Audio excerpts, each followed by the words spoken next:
Alrighty. So, when you do a politics-based kind of talk show, you have to do X amount of show prep. I mean, even if your show prep is the morning of laying in bed, perusing different news outlets. Sometimes I want to talk about TikToks and the ridiculousness of people's TikToks, but in recent weeks, I've considered to myself, maybe people's TikToks aren't that ridiculous. Maybe people are just really frustrated and disenfranchised. After talking to several friends of mine, and getting caught with that knee-jerk reaction of, like, are my friends really this stupid too? Like, maybe it's just people really don't have a good understanding of life, the universe, everything. And putting it into some perspective, I realize that I have a lot of opportunity to have a lot of perspective, because I don't have to dedicate 40 to 50 hours of my week working for somebody else. Like, and 40 to 50 is on the low end. I mean, I miss being active duty. I really genuinely do. I miss active duty. I mean, I miss the 60-hour weeks. I don't miss all of the bullshit, but I miss the getting up, the doing something. It started to get a little bit easier for those of you that are here. You know that when I got medically retired, I was told, here's a pile of money, go die in a field. I was Barrister Selmy from Game of Thrones. Here's a hall with men to bury you. Think of the most average person you know, 50% is most likely, 50% is dumber. So yeah, I think a lot of people are not understanding what's going on and what to do. Right, and like, I'm starting to see more and more people talking about the idea of, in high school, seniors having a class called Common Sense. Seniors having a class called Life Skills. And I've advocated for this for 25 years, 26 years. I've advocated for the idea of having a class called Common Sense because the average American 18-year-old doesn't have any common sense. They just don't get it. They don't understand. Some people, we were talking about this a little bit on my Discord yesterday. You'll have people who drive a $80,000 truck. They'll drive an $80,000 pickup truck, but then they don't own their home. They don't live in a condo or a townhome that they're gonna eventually own. They're living in an apartment. And what gets me even more is you'll see guys driving an $80,000 beefed up work truck that the bed is completely pristine. And you say, why the hell do you own an $80,000 work truck if it's not working for you?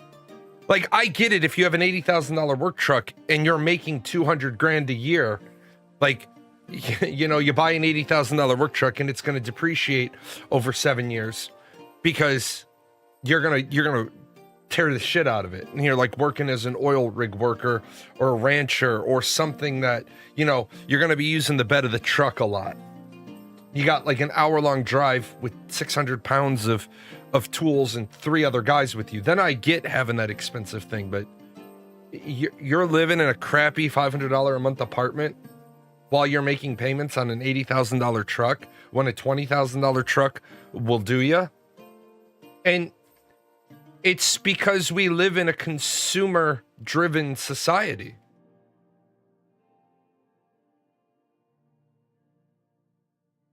You're convinced to buy stuff you don't even need.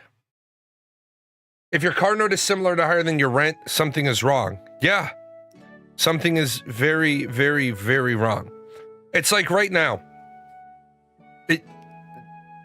I'm not going to say I'm angry because it's a little thing and it's not enough to get angry about, but I sent my PC back to Origin. Kind of impacts my ability to video game stream because I don't want to go through the process of resetting up this machine to be a single game box, gaming and streaming on the same box, and then get the other PC back. And then I don't want to waste the time. I mean, I've already rebuilt my OBS, cleaned it up, streamlined it, but like I can't cover Ashes of Creation right now, even if I wanted to, because I can't stream and game at the same time. And they sent me an email and they said, oh, the work is done. The hardware is checked. Your CPU is swapped out. All it has to do now is pass software validation, and then I'll send you an email when we ship it. Well, I was really, really, really hoping that and I'm still really, really hoping that they get it out the door today. Because if they get it out the door today, there's no chance I get it back before Christmas. But UPS works over the holidays. It's not like UPS doesn't run shipment. They don't do deliveries, but it's not like they don't run shipment. So if it can get out the door today, then it will move along the day that they're not picking up more work, because obviously all the UPS stores are closed, all the branch offices are closed. There's like the one day of the year that they're moving stuff without picking up more shipment. But I'm not going to get mad about it. It's not like I'm dying. It's not like I'm losing money. It's not like I live on this. If I lived on this, to be honest, I was a streamer who needed to stream 40 hours a week, I'd have a spare PC in the closet. I would never be in a situation where I'm screwed. But just listening to people and try to engage. Oh, what'd you say? In Denmark, there's a class called Nature and Tech. Your mom teaches first aid basics on how to vote and talk to a banker. Yeah, we need that class. Like, there are people who don't understand how to vote. But what we also need is we need a singular nationwide process for how we vote.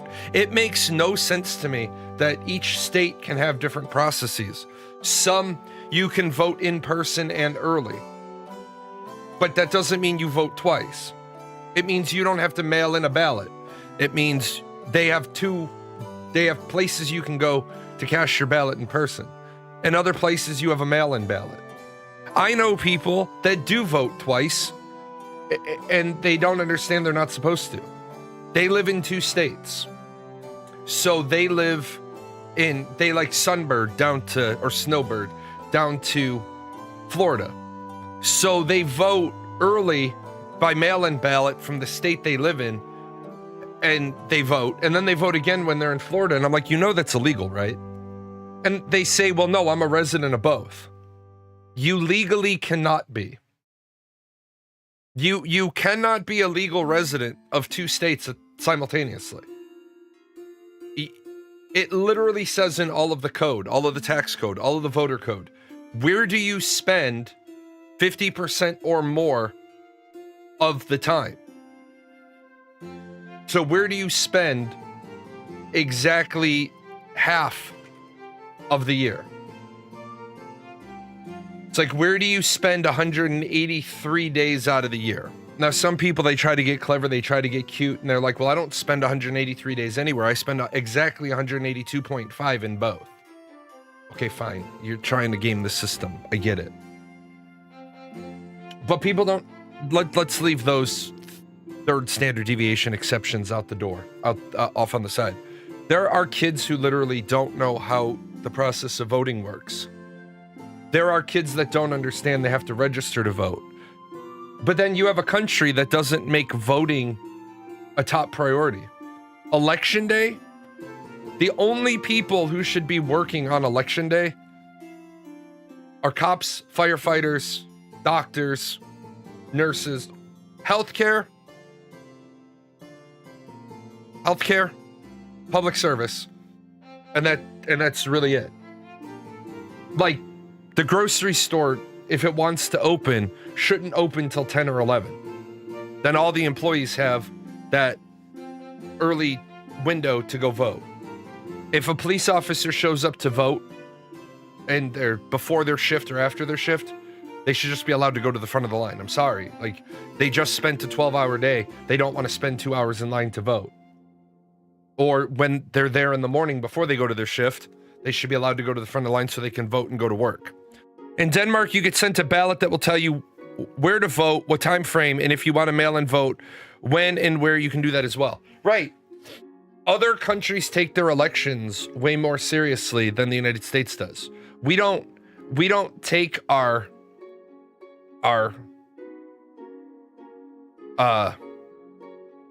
voting seriously. Like, we don't take anything seriously. Let's look at, like, before we jump in, talking about illegal immigration court. I know a lot of people feel a lot of certain ways about deportation. keeping the emotions out of it, every single illegal alien that works and is working a job that the taxes are being taken out of their check because they're working on somebody else's social security number, they are helping keep a broken economy afloat because they don't get tax returns. They can't file tax returns. But that doesn't mean just because they're solving a problem that we should turn the blind eye to. They shouldn't be here.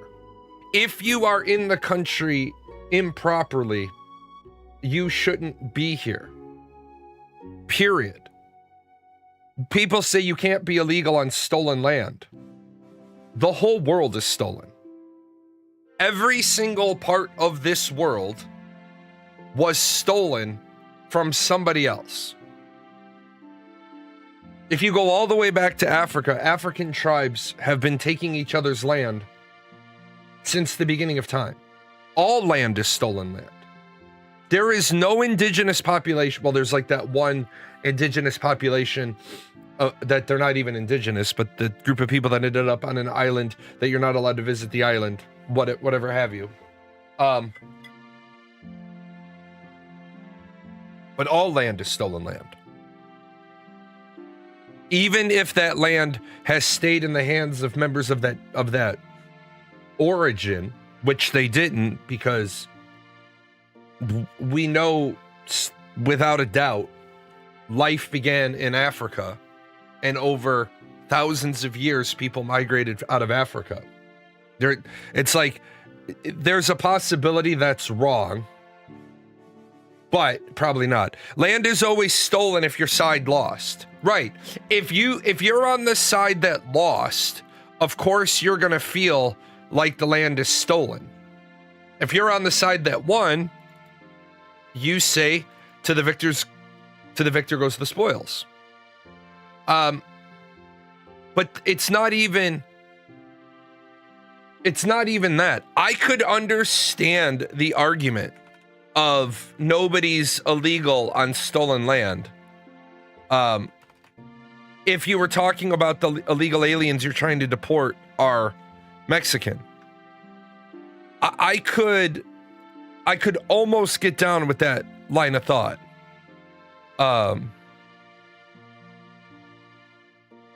I could almost get down with that line of thought.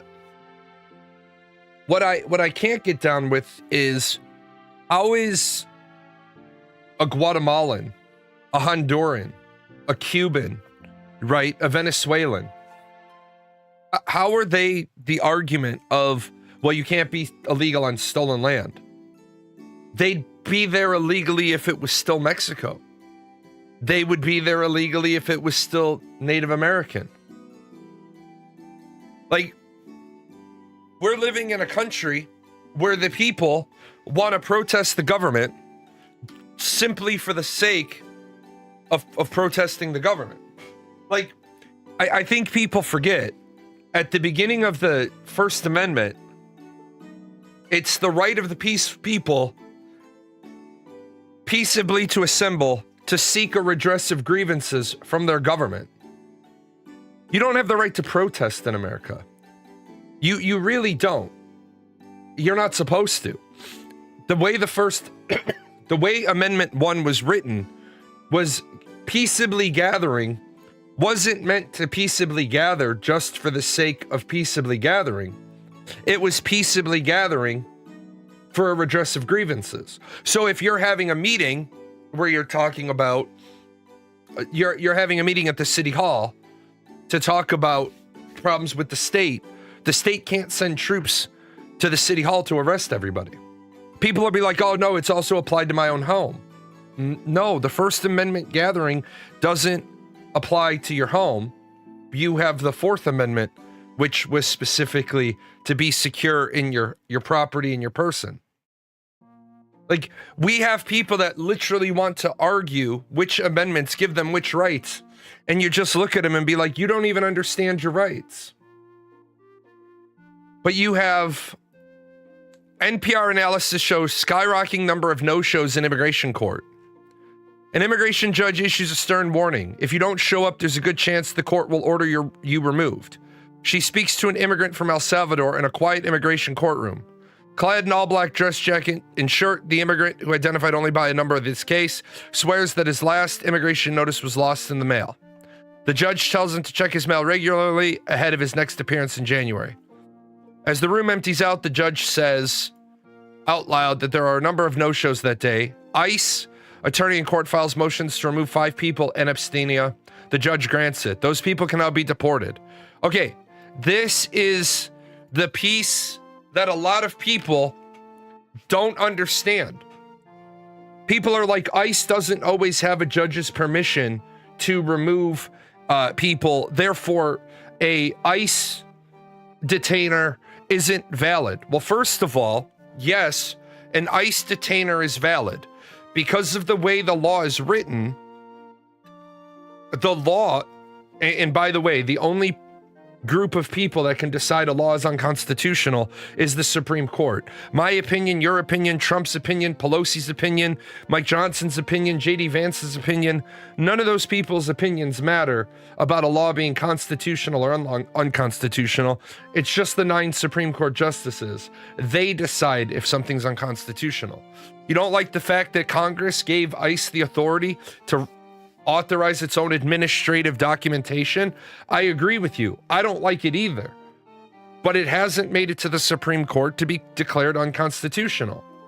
It passed through a flawed process where thousands of other flawed laws have passed. But these 5 people, if a judge grants a warrant,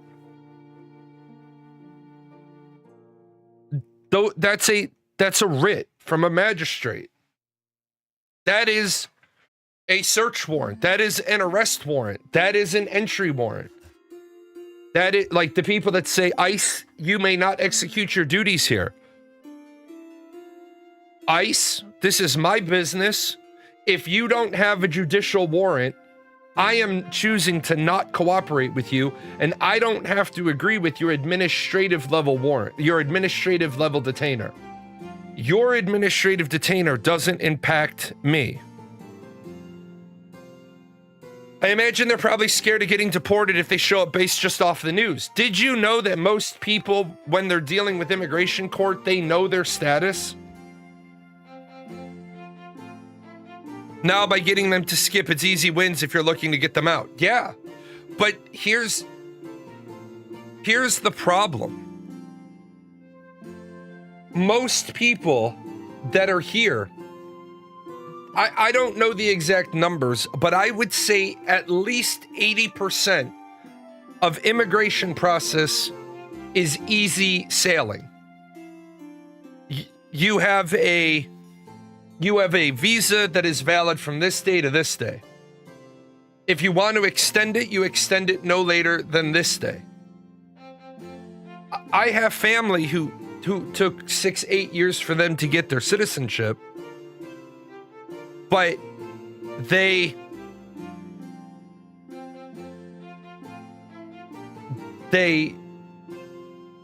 came here, they applied for their extension, they got their extension, they stayed. They came here, they applied for their extension. The day that their paperwork ended, their extension wasn't approved. They left, they went back home. A couple of weeks later, they came back. Yeah, it sucks for having a job. You're like, shit, I'm gonna be leave without pay for 2 weeks. But they did it the right way. I also know people that have done it the wrong way. I have lost count on the amount of Reddit threads I've seen where the headline is ICE arrested a legal citizen because they're brown, and it turns out they were arrested for obstructing justice instead. Obstruction of a federal officer in execution of their lawful duties. Look, I'm never going to get stopped. I'm never going to get stopped by ICE. Okay? I'm never going to get stopped by ICE. I don't fit the profile. Now, if I decided to start walking around and talking like this, And I just started to start poking my nose in ICE's business and being there with a camera. And when they're starting to arrest people, and if I started shouting at them, and they might then turn around and take a look at me and say, hey, we'd like to see some papers.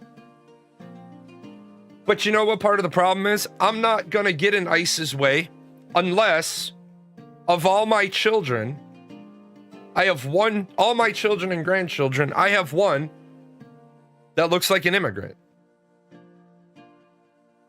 The rest of them got all the Irish. The one got all my wife's Hispanic. Like, she's like this color, and the sun comes out in spring, and she's outside for 5 seconds, and she's that color. Like, if ICE was messing with my daughter, I'd say, hey, not only is she a born American, she's the born American of a retired Air Force officer. Just to smooth this process along, here's her ID. Here's my ID. Here's her ID. Let's smooth this process along. I shouldn't have to show my ID. You're right. As an American, you should not have to show your ID. I'm not going to argue with you. You should not have to show your ID. There are some stop and ID states in America. Well,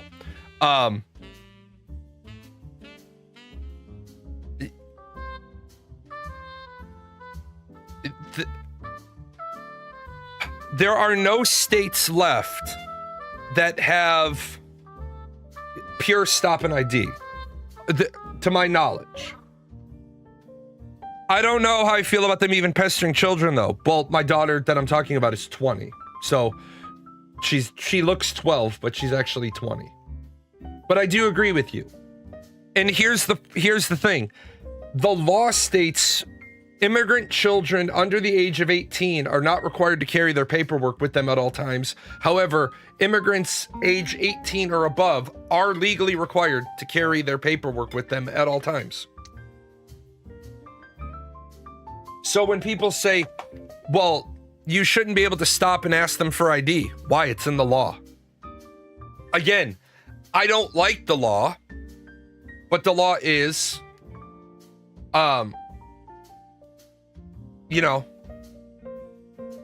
Astro, what you said here was, I will happily show my ID if it means a possible criminal will also have to show their ID. I don't see how cops can prevent crimes from happening if they can't at least stop and question people. I'll give you a personal story about why I no longer cooperate with police officers. So there was a morning, I get debilitating headaches. I get debilitating migraines. I woke up one morning at like 4:30 in the morning and I had a migraine. I have astigmatism and it causes the light to fracture. I knew I was going to be out. I knew it was going to be sunrise. I was wearing my Oakleys. Now I'm out and about. I'm wearing a black newsboy cap, Oakleys, my Ashes of Creation hoodie, which the whole back is a neon glowing tree, blue jeans and boots. And I'm out on a walk. And as I'm out on a walk, cop drives past me, yells, "I need you to stop." "No, thank you. Have a good day." And I kept on my way. Cop flips his car around, gets ahead of me, stops his car, gets out of his car, gets on the sidewalk and says, "I told you to stop." I said, "And I heard you, and I ignored you. I'm continuing on my way." The cop says, "You need to stop." "Are you detaining me?" "Yes." "Now I'll stop because you're detaining me." "What is your reasonable articulatable suspicion that you're stopping me?" "Well, we have a call of suspicious person in the neighborhood." "Is that felony or misdemeanor suspicious person?" And the cop gets this donut glazed look on his face. And he's like, "Well, I need to know who you are." "No, you don't. This isn't a private subdivision. This isn't a gated access only subdivision. You don't need to know who I am because you haven't told me anything. That means I'm the suspect. You've said you've stopped me for suspicious person, which isn't even a crime." Then he starts that bullshit. "Do you want to be placed under arrest?" If you want to violate your qualified immunity and place me under arrest, my only question is, how nice of a house do you have?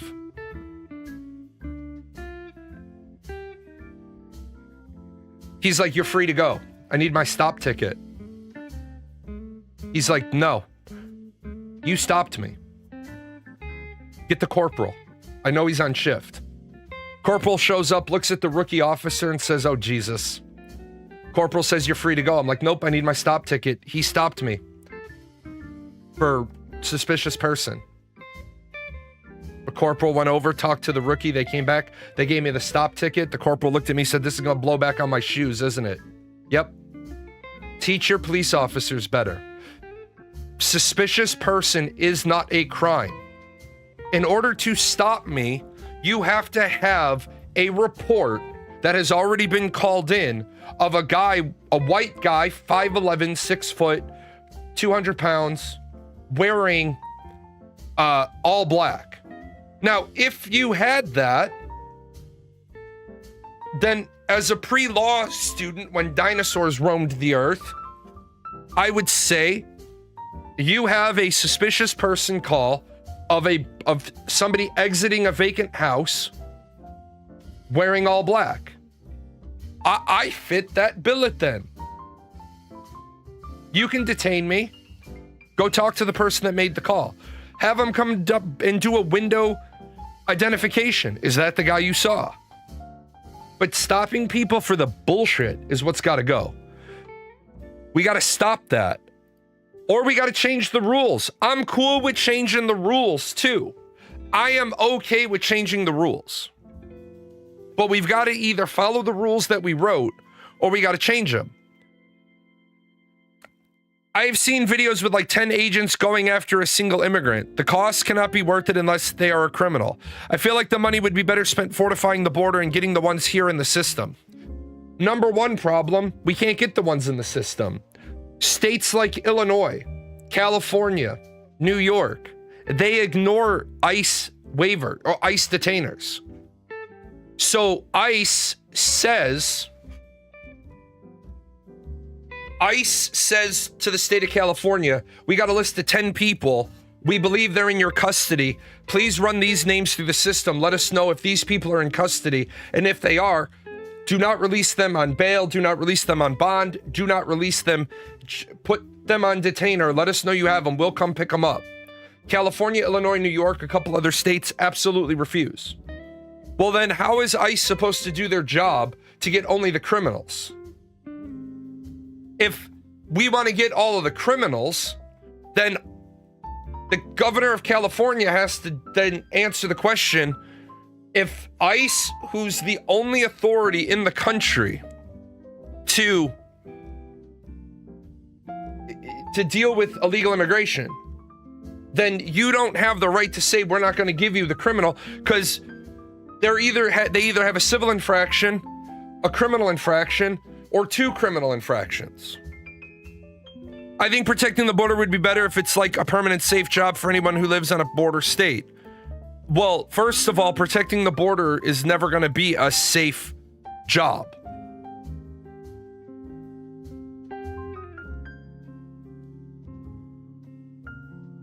It's never ever going to be a safe job. There are going to be people who shoot at you, try to kill you. It is what it is.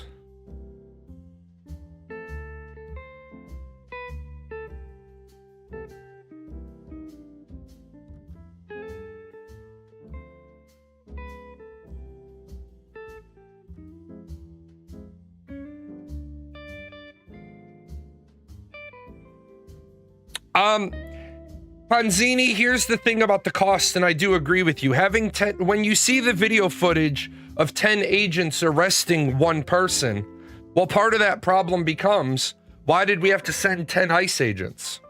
Well, we probably didn't send 10 ICE agents to arrest one person. We probably sent 10 ICE agents to collect a handful of people. Only one was present.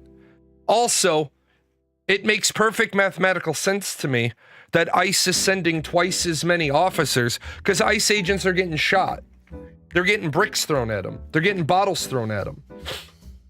Look, interfering with ICE is the same as interfering with officers that are executing a warrant. Now, I saw somebody say, feel free to monitor me and you can stop and ask me to provide ID, but you can't require me to provide ID unless you're in the process of investigating a reported crime. Yeah. And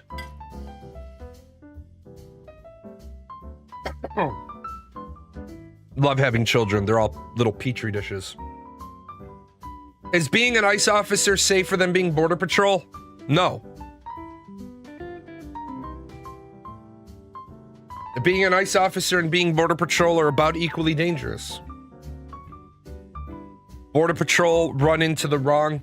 You got Border Patrol, 2 guys in a 4x4 patrolling the desert, run into human traffickers. Yeah. What you're doing when you interfere with ICE doing their job is called obstruction of justice. Now,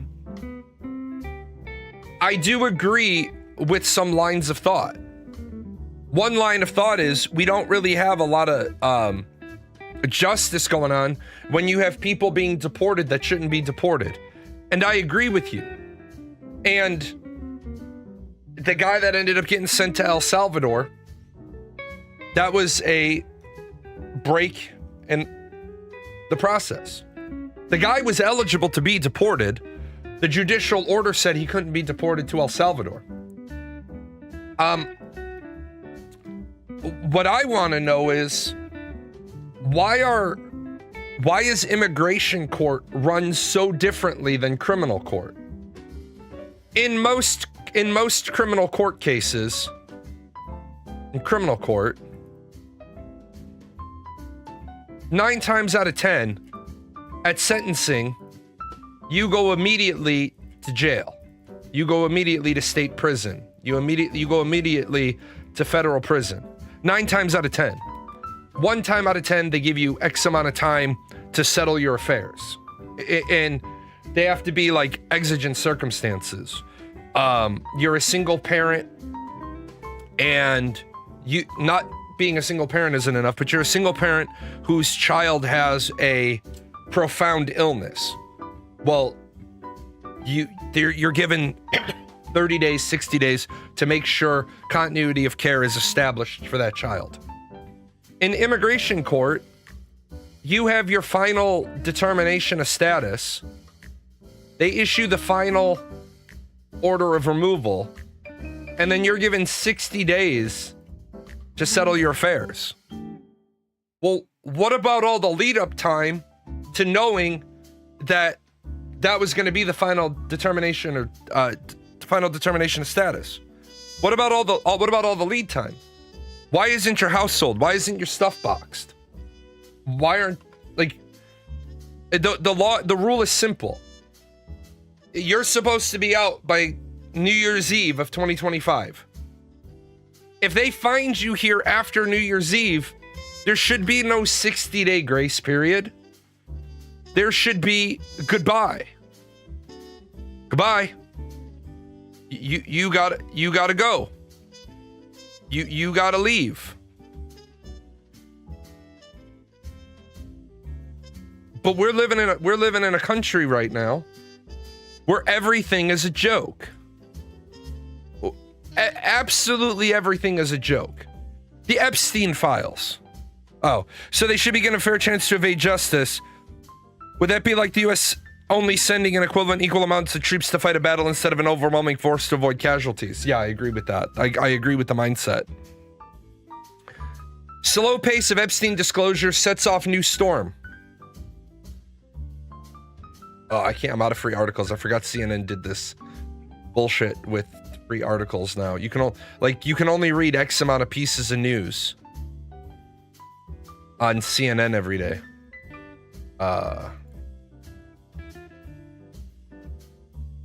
It's annoying me. Did you guys know Gen Z and millennials commit significantly less crime than Gen X and boomers? I don't use paywall removers. As a person who has intellectual property that I make money on, I don't bypass other people's way to make money. But no, Gen Z and millennials don't commit significantly less crimes. Don't know where you got that statistic. That's not true.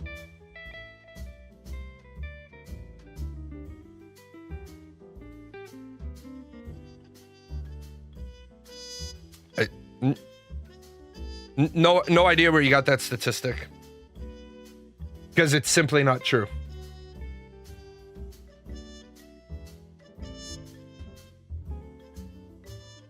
So if you have empirical data for me to go look at, I'd love to. But that's kind of like where people say women are the victims of domestic violence. Because you look at the cursory statistics, the University of Austin, Texas. Well, link it for me. If you have the study, link it for me.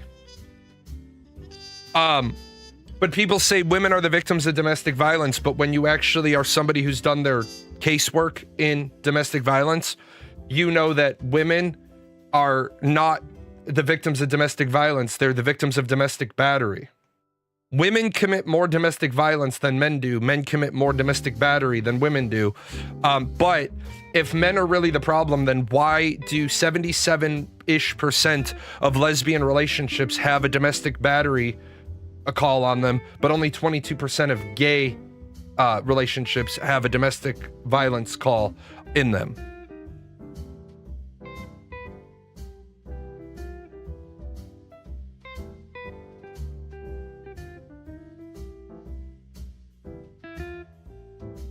Millennials commit less crimes than previous generations. Crime has dropped since 1990, but not... Well, first of all, right here, this is incorrect. Right off the bat, crime hasn't dropped since 1990.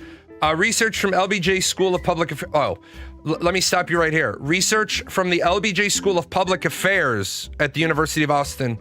Right here, there's a huge problem with this. Why is the School of Public Affairs doing the School of... social sciences job? Suggests crime reduction efforts account for less than half of the crime since 1990 and essentially none of the crime drop since 2000. Researchers also discovered that millennials commit less crime than prior generations. Most attempts to find cause and solutions to crimes in current condition. Researchers said crime rates do not depend only on current conditions. Rather, crime rises and falls based on life experience and decisions of young children. Crime rates dropped rapidly among millennials born after 1985. The age group born between 1946 and 1964, commonly known as baby boomers, was the most criminally active in modern history. The peer-reviewed study was published in the Journal of Quantitative Criminology.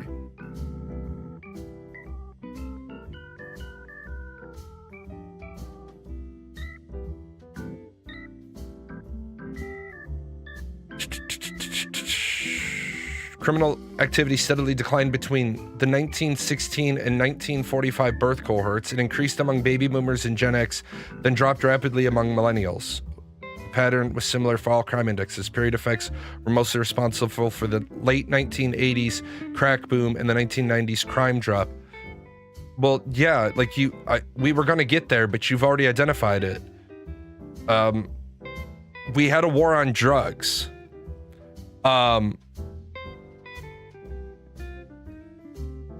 Millennials are born yeah. Well, see, there's another problem because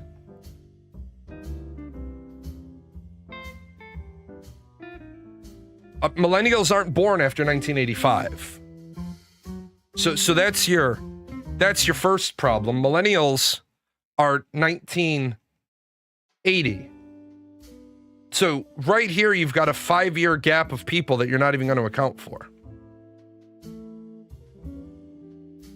But right here, period effects were mostly responsible for the late 1980s crack boom and the 1990s crime drop, but age and cohort effects were primarily responsible for crime reductions after 2000. In general, birth cohort and current period effects are about equally important in determining crime rates. Let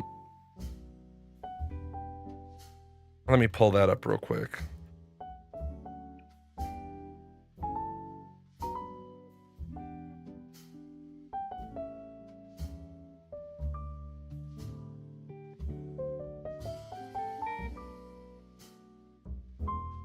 Yeah, so I want to see this whole. Oh, I have to. Arrest counts were assigned to 1-year bins for all age groups. Sampling decision was guided by a 90-90 rule. If 90% of the population were covered by law enforcement agents reporting age, arrest statistics in 90% of years, that is 39 of 43 years, then it could be included in the sample. Okay, fine, great.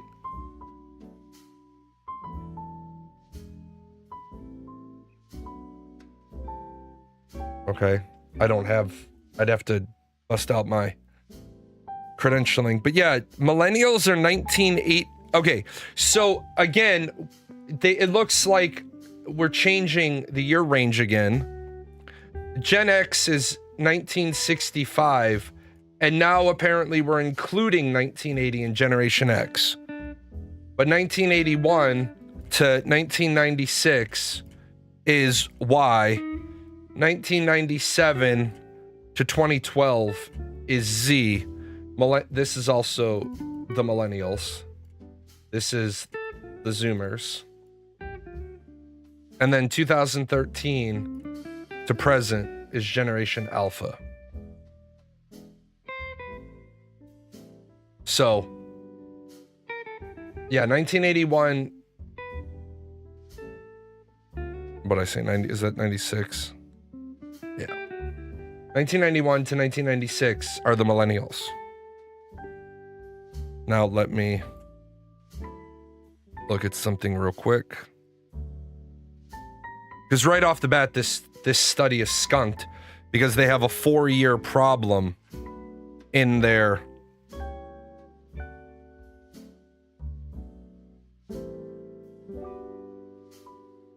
and part of the idea does Gen Z commit less crimes than older generations? Well, yeah, because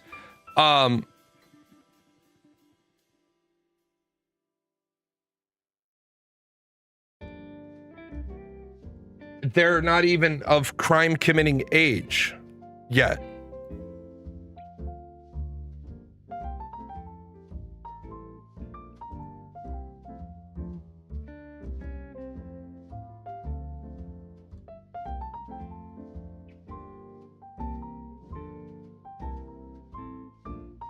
So, part of the problem here is I do agree with what I'm seeing, but I think you left out a really key word, and that's violent crime. The millennials commit less violent crime than Gen X. Number one, we have to take, and I'd have to dig through this whole study, we'd have to take all of the war on drugs arrests out to see if we could normalize the crime rates. I think the other one where I do agree with, there is less youth violent crime in the part of the millennials in Generation Z, but we have more horrific violent crime. Like, we had things that were off limits, and now those off limits thing don't seem to apply anymore. Like, do we count it when a kid brings a hammer to school and bashes their teacher in the face? Well, yeah, that's a violent crime. But when you have the 1980s and you have black men being arrested in droves for possession of crack, like, for those of you that aren't familiar with American history, 5 crack rocks is personal consumption. But no, people didn't get away with shit in the past. People got arrested for shit they didn't even do in the past. Because there were no cell phones. There wasn't body cams. It was literally your word against the cops' word. In courtrooms, we hadn't had this revelation that cops could be crooked. But we also had a lot stupider of things, but we were also stupid. Like, we knew the park closed at 11. but we would still be there at 11:30. And then the cops would roll up, and it was considered fun. It was a game to run from the cops. Yeah. Yell when you smell bacon. I smell bacon, and everybody would take off. And it was basically the Lord of the Flies. It was who didn't get caught. And if you did get caught, you gave no names. Like, you got caught. Who else was here? I don't know.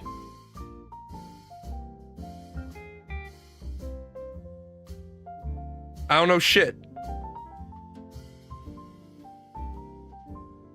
I do think that the world is becoming a better place. Kind of. But very, very slowly. I will agree with you based on what I saw in that report. It's got some glaring problems. But yeah, it matches up with a little bit about what we know. But a lot of things now, like I said, a lot of things now are based on police can't get convictions. But yeah, it is good. Well, and then here's a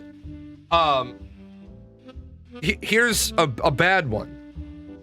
One big section I'm looking in the study is that younger generations, the millennials and Generation Z, are getting less DUIs. Well, it would be great to say that the millennials are getting less DUIs.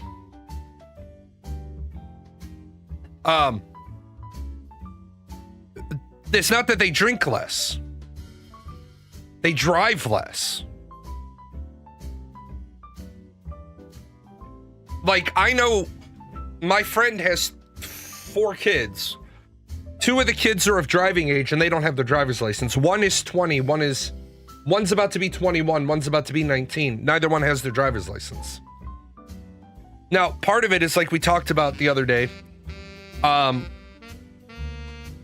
Why do a lot of kids not get their driver's licenses? Well, there's no car for them to drive. It's like when my daughter was approaching 16, she wasn't cooperating among the house. She wasn't doing chores. She wasn't listening. She was a big giant pain in the ass. And I said, hey, just to let you know, you're not getting your driver's license when you turn 16. Because in my state, you have to have your parents' permission. And she's like, why not? I said, because you don't help around the house. So there's no way you're going to get lent the cars. You don't do your chores. You're pissing me off. You back talk all the time. So you're not getting your driver's license. Because in my state, I have to put you on my insurance when you have your license. If you're of driving age and you don't have your license, I have to call my insurance company to say this individual doesn't have a driver's license yet. Otherwise, they automatically add you on. The other thing with this, which what you're talking about, is baby boomers and Generation X got charged with a lot more violent crimes because the people died. Nowadays, if you get shot, your odds of living are pretty good, unless you get shot in the heart, shot in an internal organ, or shot in the head. Your likelihood of living has gone up in the last 30 years. Back in the day, you got shot, you were probably going to die because we didn't have modern medicine trauma centers like we have now. Which means the crime you get charged with was different. Now, I'm not saying that made it less violent, but I'm saying that's something we have to keep in mind when we look at a study. But yeah, so far, it looks like overall, they commit less crimes. Oh no, Generation X is prone to crime. Because we have more, and that's no insult, Generation X is prone to crime.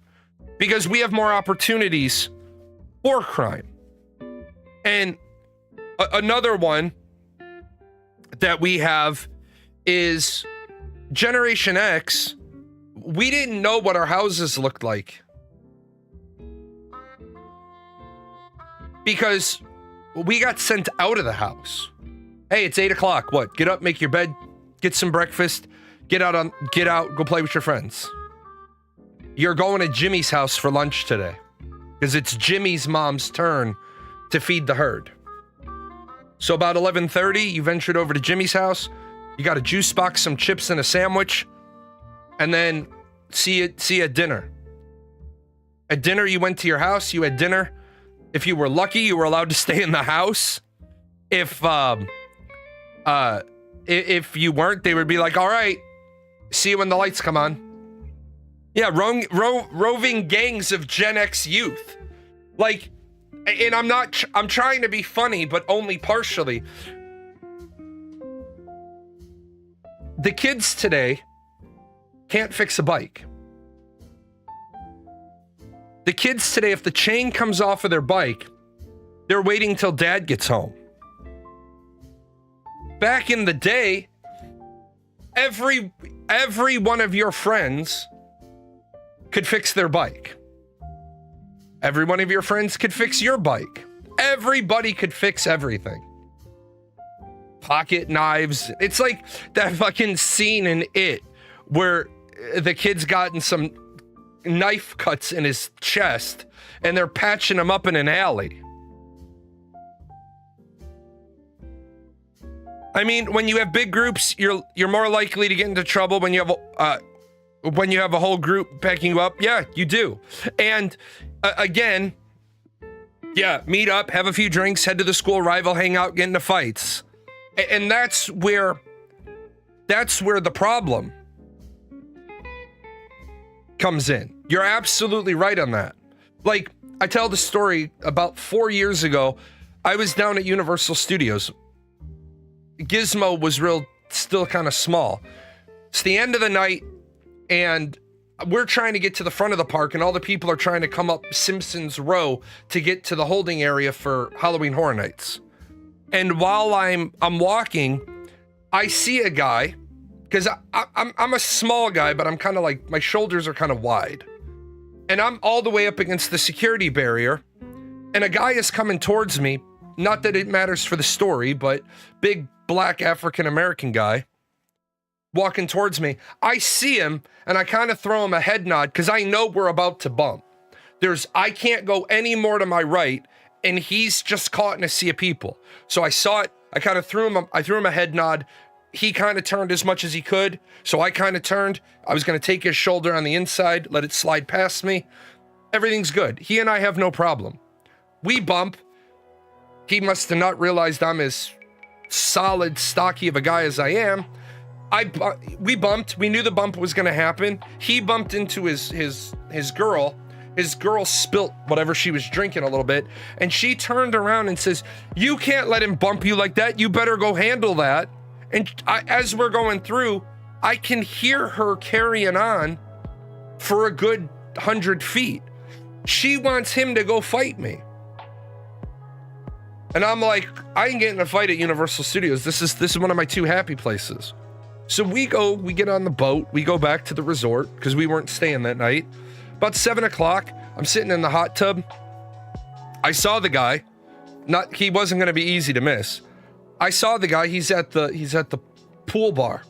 So I said to my wife, I said, "Excuse me, I'm gonna go buy him a drink and apologize because it obviously must have been an issue." I went up and said, "Hey man, it's me. I bumped into you earlier. I just want to buy you a drink, smooth things over." He just laughed. He's like, "There's nothing to smooth over. You're with your kid. You had nowhere to go." I was like, "Oh, I appreciate that." I said, if you'd like, I can apologize to your girlfriend. Or your wife, your girlfriend, whatever. She seemed really upset about that."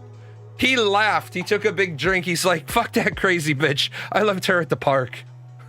I'm like, that's what we don't need. We don't need people wanting to cause more violence, right? We don't need people saying, "You better go handle your business." But Grumpy Old Man and I are from the era that's what we did. That's That's how we are. That is just the bullshit we got into, especially as kids.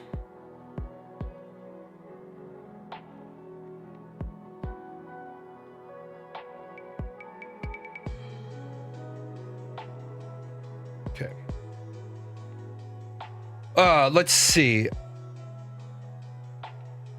I'll have to look at that study, but that study at face value, I don't like the way the study is written, but it's rooted in truth, so it's good enough. Schumer urges Senate to take legal action over Justice Department's staged Epstein file release. The Senate top Democrat urged his colleagues Monday to take legal action over the Justice Department's incremental and heavily redacted release of records pertaining to offender Jeffrey Epstein.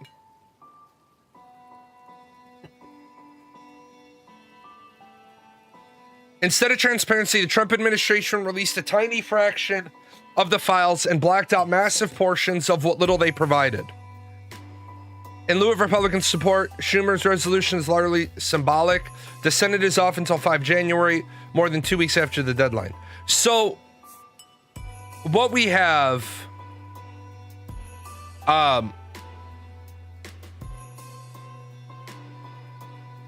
is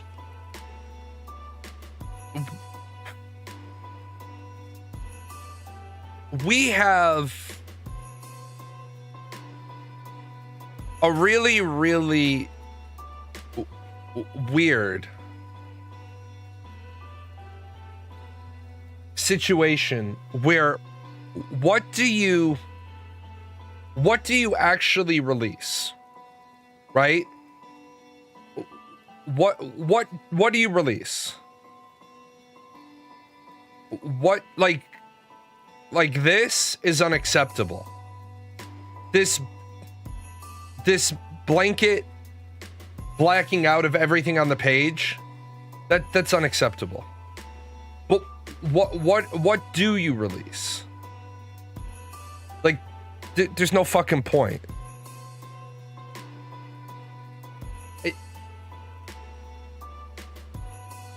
I get blacking out people's social security number. I get blacking out victims' names, right? But names and faces of children should be redacted. You're right.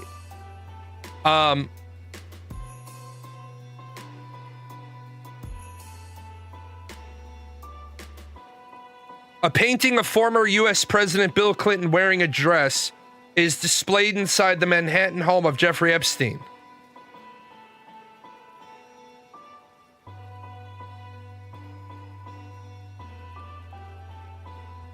Maxwell, Rolling Stone frontman Mick Jagger, former U.S. President Bill Clinton are seen in this image.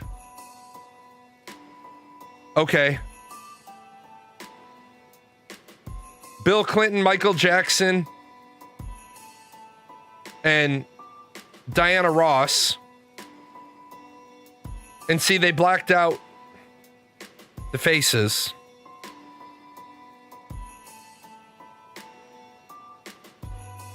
Well, yeah, but the problem is, okay, I agree with what you said, Astro. They released what they were ordered to release. They don't have a choice, except other laws state you don't release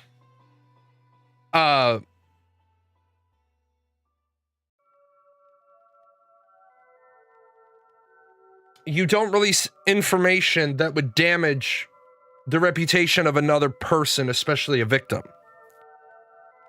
And so we're stuck in a situation where, like, Clinton swims in a pool with Maxwell in this image, but who's that person? Right? Who is this person? Like, I don't need you to identify, but give me contextual. Clinton swims in a pool with Maxwell and unidentified female victim identified as Jane Doe 17. Because legally, that could be Chelsea Clinton.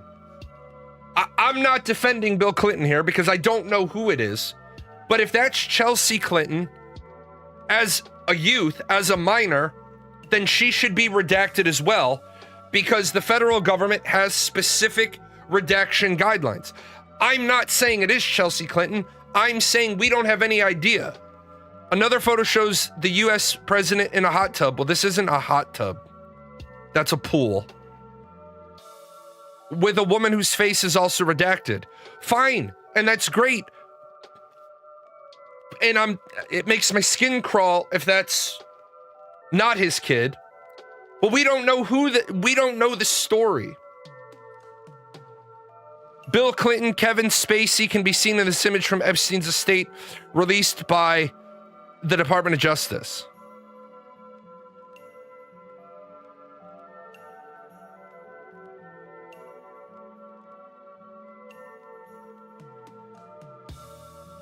Epstein appears with several women whose identities have been obscured in the image released by Democrats. But why have they been obscured?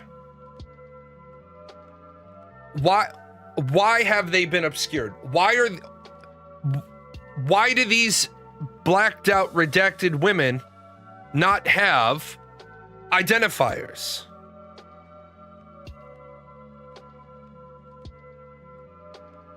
Bill Clinton and a woman are seen in this image from the Epstein estate.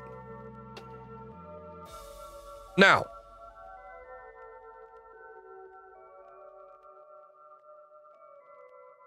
yeah, it's weird that they did with the photo of Michael Jackson as well, blurring out his kids.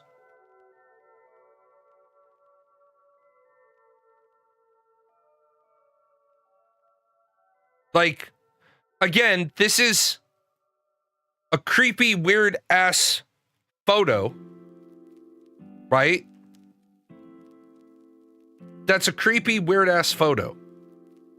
Now, I am going to go a route that's controversial.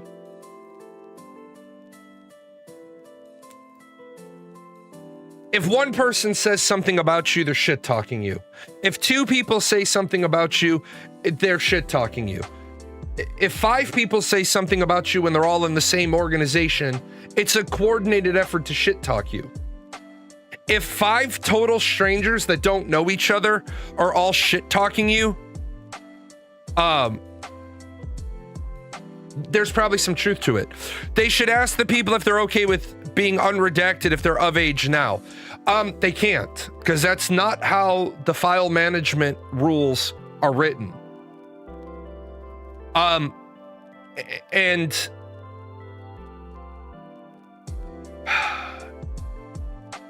you don't want to set that precedent.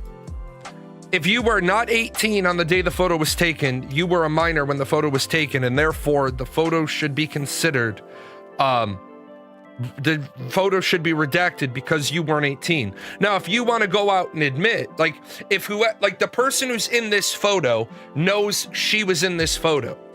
If the person in this photo wants to come out and be like, yeah, that's me in the photo. I know, Bill. We're friends. There's nothing inappropriate about this photo. Then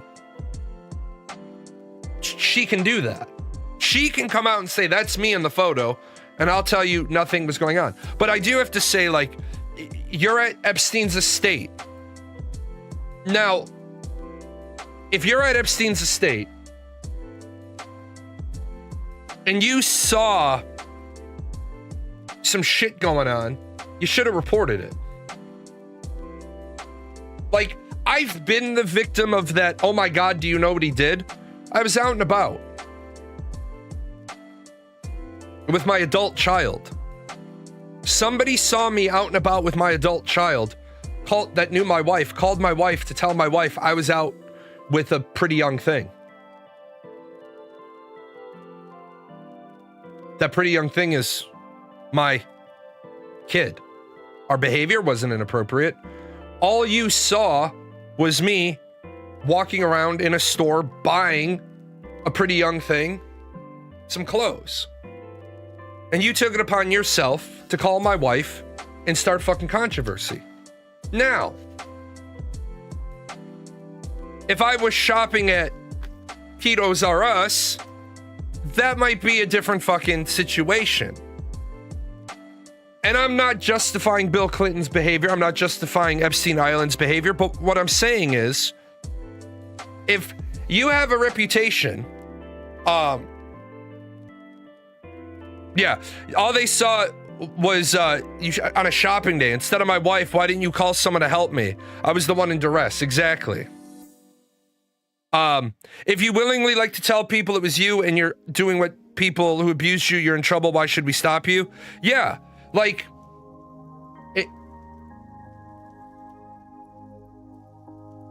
they've done these tests in American society, in Europe society, and they've done these tests where they'll put a missing kid sign on the door of a mall. And the first bench inside of the mall is the kid sitting on a bench.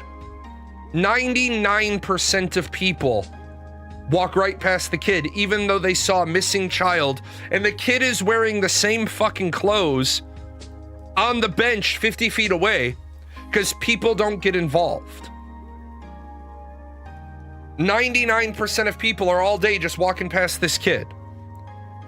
Then they do the simulated things where, a guy will be sitting on a bench or a woman will be sitting on a bench, and a little kid will come up and sit on the bench next to him.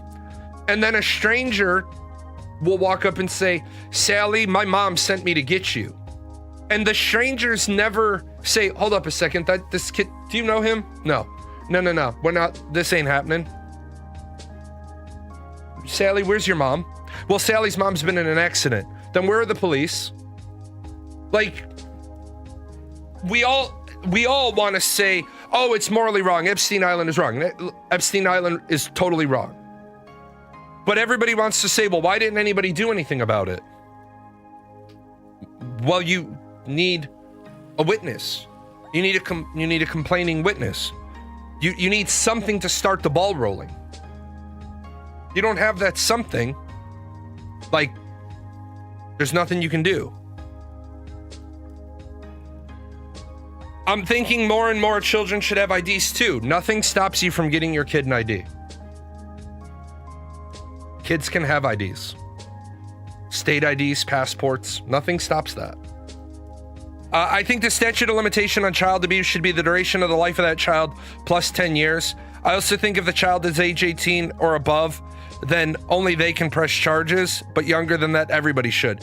That takes us into like really dicey territory because, and I don't know what the right answer is, but not the life of the child. And the reason why I say not the life of the child is because at some point, right, you're going to run into a situation where people are weaponizing allegations for their own personal gain. I don't know what the right answer is, but I do know that we have empirical data that shows people will weaponize allegations. In the Air Force, for a long period of time, if you were the victim of sexual assault and you made an allegation, they PCS'd you right away. We should punish JP Morgan and the banks that funded his island. Why? We don't punish the bank. Because whose money is the bank's money? The customer's money. Why punish a bank? Do you think punishing the bank at all hurts the people who own the bank? No. Punish JP Morgan. Okay, they're going to start paying 0.5% on high yield accounts instead of 2%. You took 500 million away from the bank. That's 500 million they don't have. Okay. How can you punish them? I mean, I don't really want my bank randomly investigating me for wrongdoing. Exactly. It's like when you think you can punish companies by taxing them. You're the one paying for it. That's like punishing the local grocery store because a rapist purchased their food there. Right, exactly. That's the problem.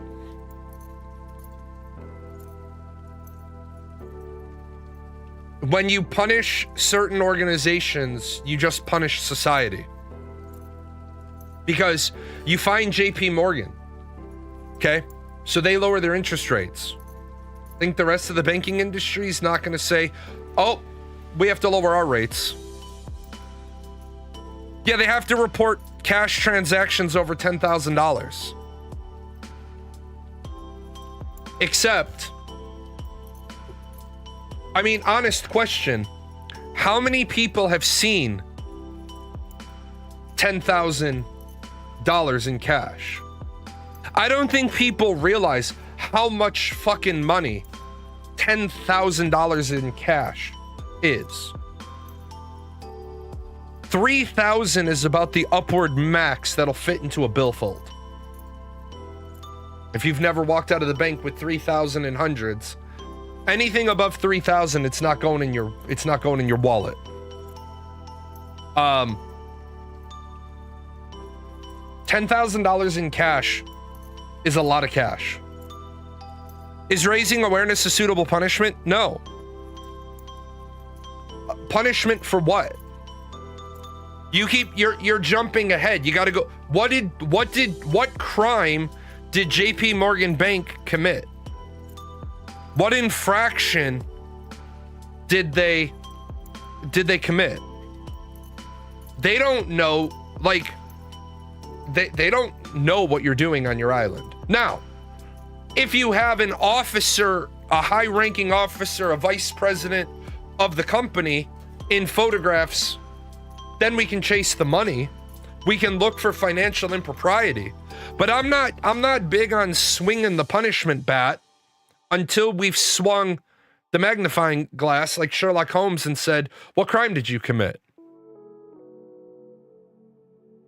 As a child of abuse, it bothers me that my abuser is supposedly in good standing and I can't do shit about it because the statute of limitation is 2 years after adulthood.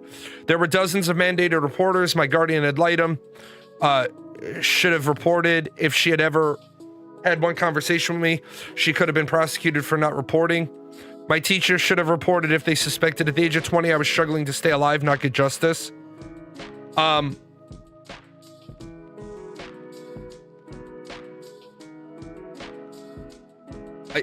yeah, the problem is I think there needs to be some medium. You want to go the life of the child plus 10 years. Well, you have to have a victim. Let's see. JP Morgan processed over $1 billion for Jeffrey Epstein despite internal concerns over sex offender status. Bank compliance officials flagged suspicious activity. I want to remind you, that's not a crime. JP Morgan handled the processing of more than $1 billion over the course of 15 years despite internal concerns about his status as a sex offender. The Times cited internal bank records, sealed deposition well, first of all, that's foul play, and other court documents on financial data, as well as interviews with people who had knowledge of the relationship with the firm. They've since stated that its relationship was a mistake and would be discontinued if they believed he was involved in ongoing sex trafficking. Epstein had accounts at JP Morgan with more than 200 million and played a role in helping the bank land similarly high net worth clients. Flag concerns with routine withdrawals ranging from 40,000 to 80,000 multiple times per month, which totaled 75,000 in that year-to-date period. Those transactions totaled nearly 1.75 million in cash withdrawals. Okay, so this right here, if they don't have the paperwork on the form, yeah, court documents. So it was brought to the authorities is another big one. If they're reading through sealed deposition reports, it means that's the thread you want to pull on. Why were depositions not pursued? Those transactions prompted concerns over money laundering among JP Morgan bankers, and it was eventually revealed that Epstein used accounts to facilitate money transfers to victims of sex trafficking ring. Epstein's financial activities prompted Cutler, who was the bank's general counsel, to remove his removal as a client.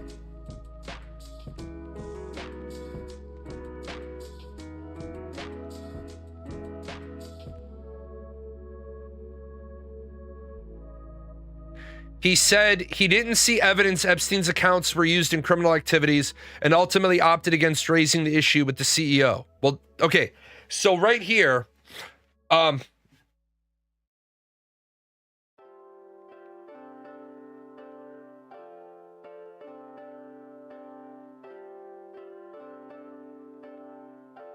if you don't have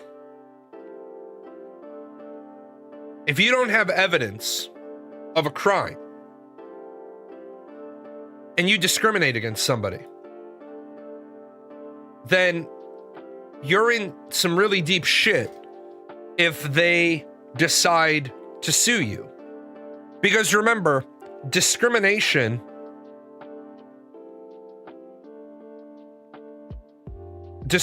is an ugly thing. Unless the bank has a policy, and the bank could have a policy. The bank could write a policy that says, we will not open accounts for anybody who's on the sex offender registry. Well, then what you've done now is you've said we now have a policy. But that also means you have to run every single person's name that ever opens an account with you against the sex offender registry. Because remember, you're obligated to validate and vet your clients to your standard. And then what are you going to do? Are you going to run everybody's name? Are you going to run every single one of your clients' names against the sex offender registry every quarter? Every month? Well, we put it in our policy that says they have to tell us. And your policy is 26 pages. And most of the time, those are ruled in lawsuits that they're beyond the understanding of a common person and you don't require them to have legal counsel. I am going to go with, I think that I would like to see some laws changed. And I think that if you are on the sex offender registry, if you move into an area, you should be required by law to notify every person who touches your property. You should have to notify them in writing that you're on the sex offender registry. I don't have a problem with that. It should be, if you are on the sex offender registry, the title company should require proof of delivery of your notice of all the people who are going to touch your parcel and 1 to 3 of the ones across the street, because they touch your parcel through common property. I have no problem with that. Well, you're just going to make it harder for people who are on the sex offender registry. No, I'm going to make it safer for the people who already live there, who have kids. It's like I told you, moved into a house, didn't know the guy was on the sex offender registry. One day I saw this fucking creepy ass guy staring at my kids. Did a little research, found out he's on the sex offender registry. I told him, as far as I'm concerned, when my kids come outside, you go the fuck inside. I don't care if you're in the middle of mowing your lawn. My kids come outside, you go inside. Well, through inquiries and this, that, the other, turns out he's supposed to have a sign on his property that he's on the sex offender registry. He didn't have the sign. A couple of weeks later, he's no longer there. My neighbors were coming over to me and saying, oh, thank God you finally got rid of him. I was like, why the fuck didn't you get rid of him? If you know he's on the registry, and in Kansas, you have to have a sign in your yard that says you're on the registry so Girl Scouts, Boy Scouts, people don't accidentally stray onto your property. I shouldn't have to put this on my property because it identifies me. Yeah, it identifies you.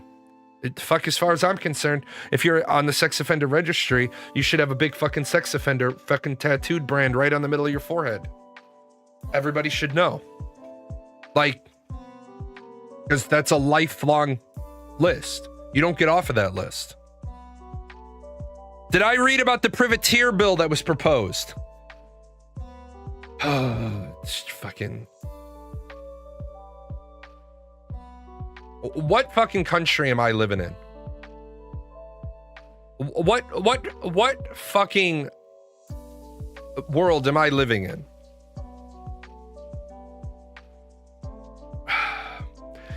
Patriots of the Caribbean. Lee bill authorizes American privateers to seize cartel assets with president's approval. Senator Mike Lee introduced legislation that would allow private entities to stop drug cartel smuggling and violence. The Cartel Mark and Reprisal Authorization Act authorizes President Trump, as provided under the Constitution, to commission American operators under the letter of marque to seize cartel property and persons on land or sea. The Constitution provides for letters of marque and reprisal as a tool against the enemies of the United States. Cartels have replaced corsairs in the modern era, but we can still give private American citizens and their businesses a stake in the fight against these murderous foreign criminals.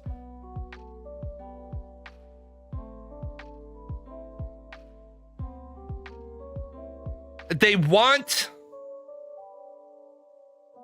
common people with boats to go and seize cartel assets. Article 1, Section 8, Clause 11 of the Constitution authorizes Congress to grant letters of marque and reprisal. Once a commonly used tool against piracy, letters of marque authorize private citizens to seize enemy vessels with their cargoes and crews. What the fuck? What the fuck are we trying to do? This is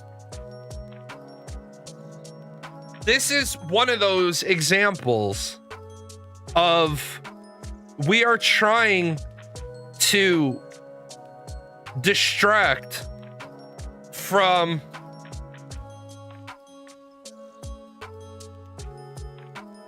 I assumed it would be the French pronunciation of marquis. Maybe it is Mark. I was thinking the governmental position authority of the Marquis, but maybe it is Mark. American pirates were not on my bingo card this year. Yeah, do they realize cartels have military grade hardware?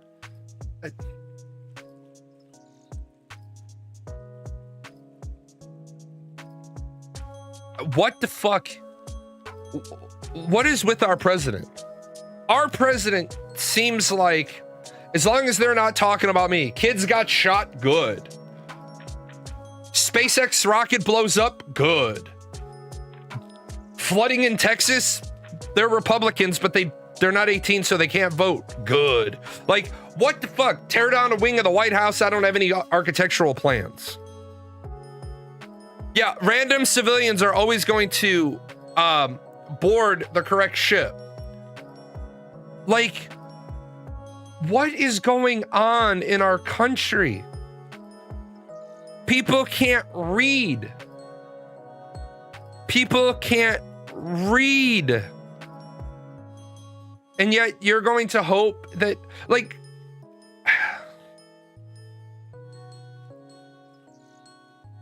%, 54% of America reads at the 6th grade level or less. But the Constitution is written at the 11th grade level. And the doctrine that established the Constitution is written at the postgraduate level. So, and again, people say the founding fathers were a bunch of old, dumb, drunk white men. The founding fathers of America had Harvard-level educations. Because they taught at fucking Harvard. The founding fathers are the people, like, read, yeah, they were a bunch of young drunk white men. Yes, they were drunk. Yes. But these are people that wrote letters, that wrote beautifully, spoke eloquently. And we have people today that can't spell 6 words, saying they know more than the founding fathers. Now, were the founding fathers perfect? No, they were not. No, the founding fathers were not perfect. They were bigoted, they were racist, they were sexist. But guess what? So was the rest of the world at the time. I'm not saying it makes it right. I'm not saying it makes it okay. But there was a period of time in human history that we thought that the sun revolved around the earth, and we know that's not true. It's how things were. Should we be able to write a better constitution? Yes. What's the problem with trying to write a better constitution? Everybody's gonna want their thing as the primary driver. I don't know what's worse, the idea that they can't correctly spell a quantity of words equal to 6, or the idea that they can't correctly spell the phrase 6 words. Yeah. Write a better constitution. Jay, we haven't written a budget in 23 years. Gun control. I got your gun control right here. There are 15,000 pages of gun control. I have a gun control law that will fix all the problems. If you commit a crime with a firearm, be it a functional firearm or a facsimile, you automatically are sentenced to 15 years in jail for every firearm on your person when you commit the crime. Additionally, you are sentenced to 1 additional year for every round of live ammunition you have. So you commit a crime with a 6-shooter, and it's the only gun you have on you. That's 21 years that you have to serve in federal prison after you serve whatever term for whatever crime you committed. Armed robbery, 5 years. But you used the gun. 5 years in state prison, 21 years in federal prison.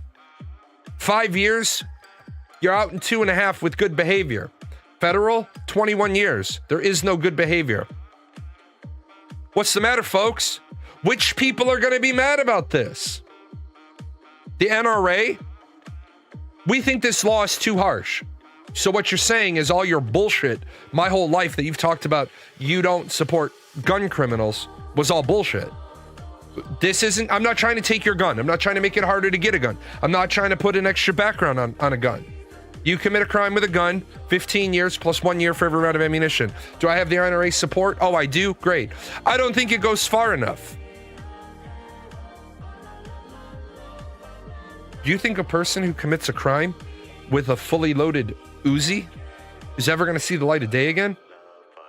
Oh, that also comes with my prison reform bill that we have to pass first.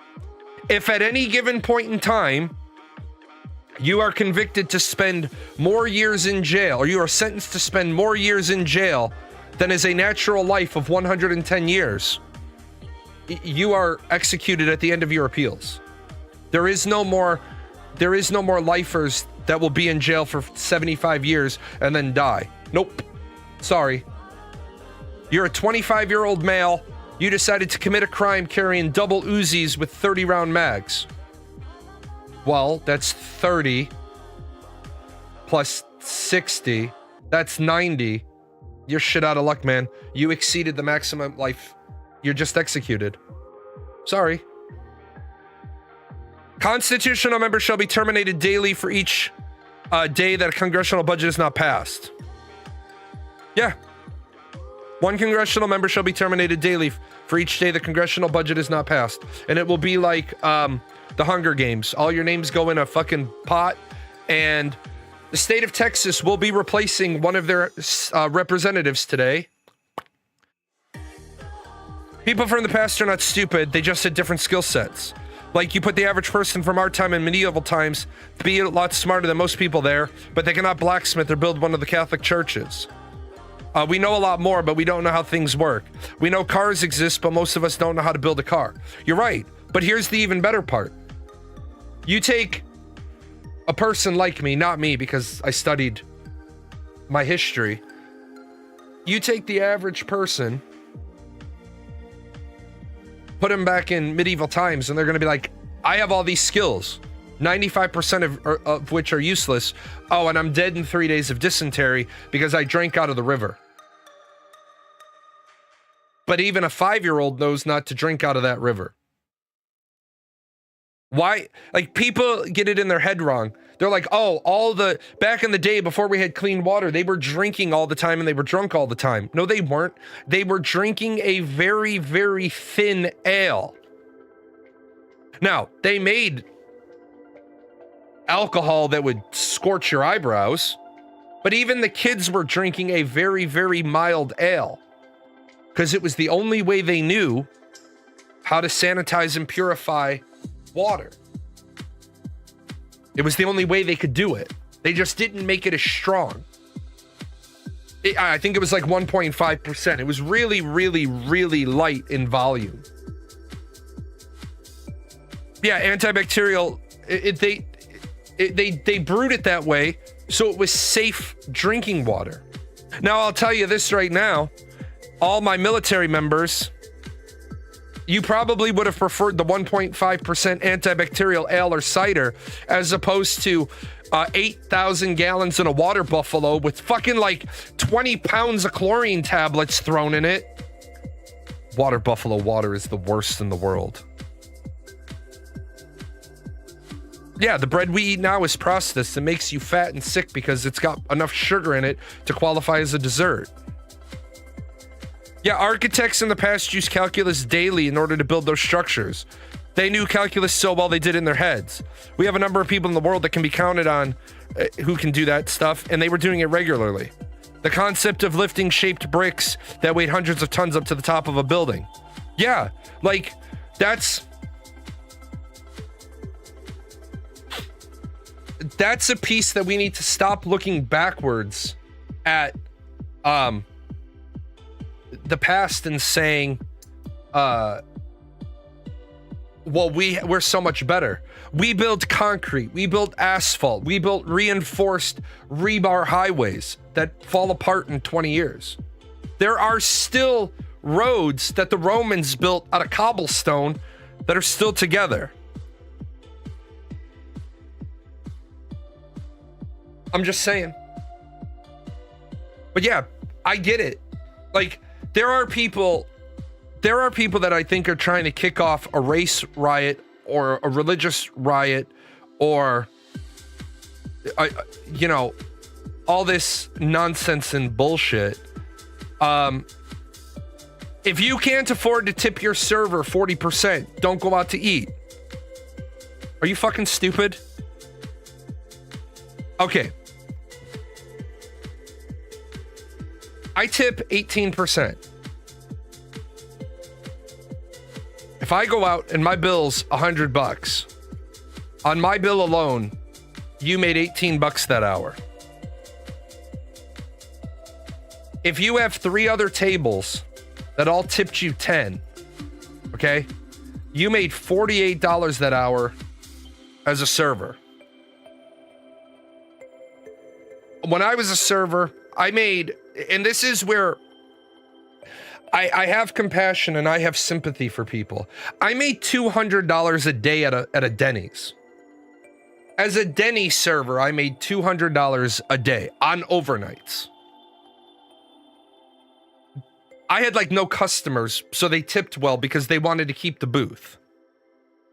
That's extra impressive in Rome because they had to glue those suckers down to stop the Romani gypsies from stealing them. I didn't know that.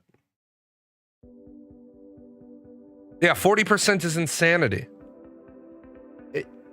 I want tipping culture to go away. Just so that like 3/4 of the restaurant business could fall apart. What are rules for tipping out the bar kitchen in the US? Is a standard practice. You don't tip the kitchen makes full wage.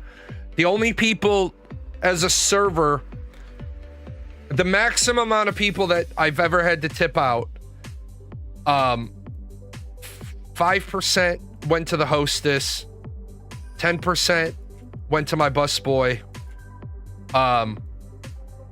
fair share goes to the bartender. So if I got an 18% tip, I have to look at the alcohol on the tab, figure how much of the tab was alcohol, give the bartender 18% of that. So, you know, you have $70 bill. We'll do a 10% tip so that I can be lazy with my math. $70 in food, $30 in alcohol, $100 total. They give me a $10 tip. I get to keep 7. The bartender gets 3. Now of that 7, right? I have to give 35 cents out of that tab to the hostess. I have to give 70 cents to my busboy. And then I run that through the night.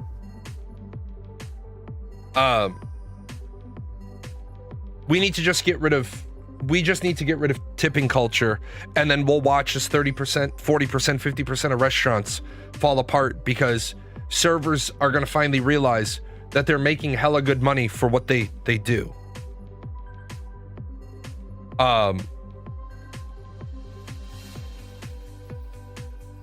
It screws the good servers, but it's too complex. Right.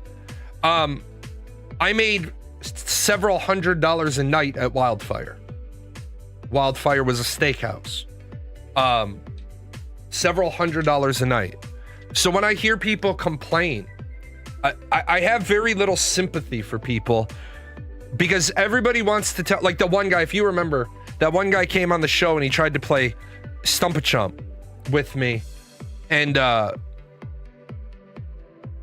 he gave me all of his bills, and he's like, I don't have enough money to make ends meet, but you're spending $200 a month on marijuana. Now, as a card-carrying medical marijuana person, I would rather use marijuana in tablet or capsule form as opposed to benzodiazepines and narcotic painkillers. But recreationally,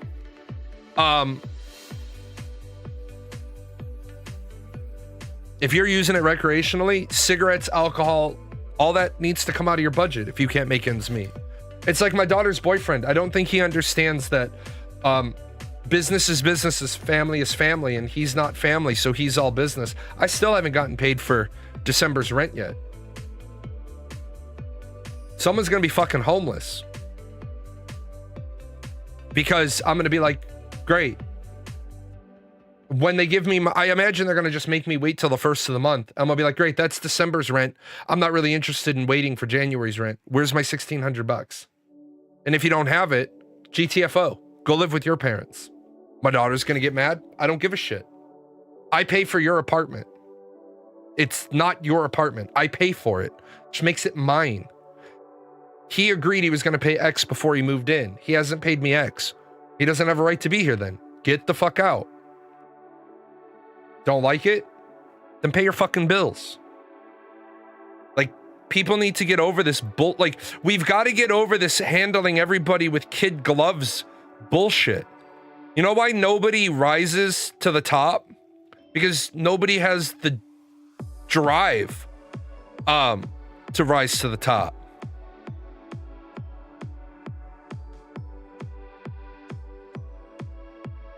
Yeah, using me as a float.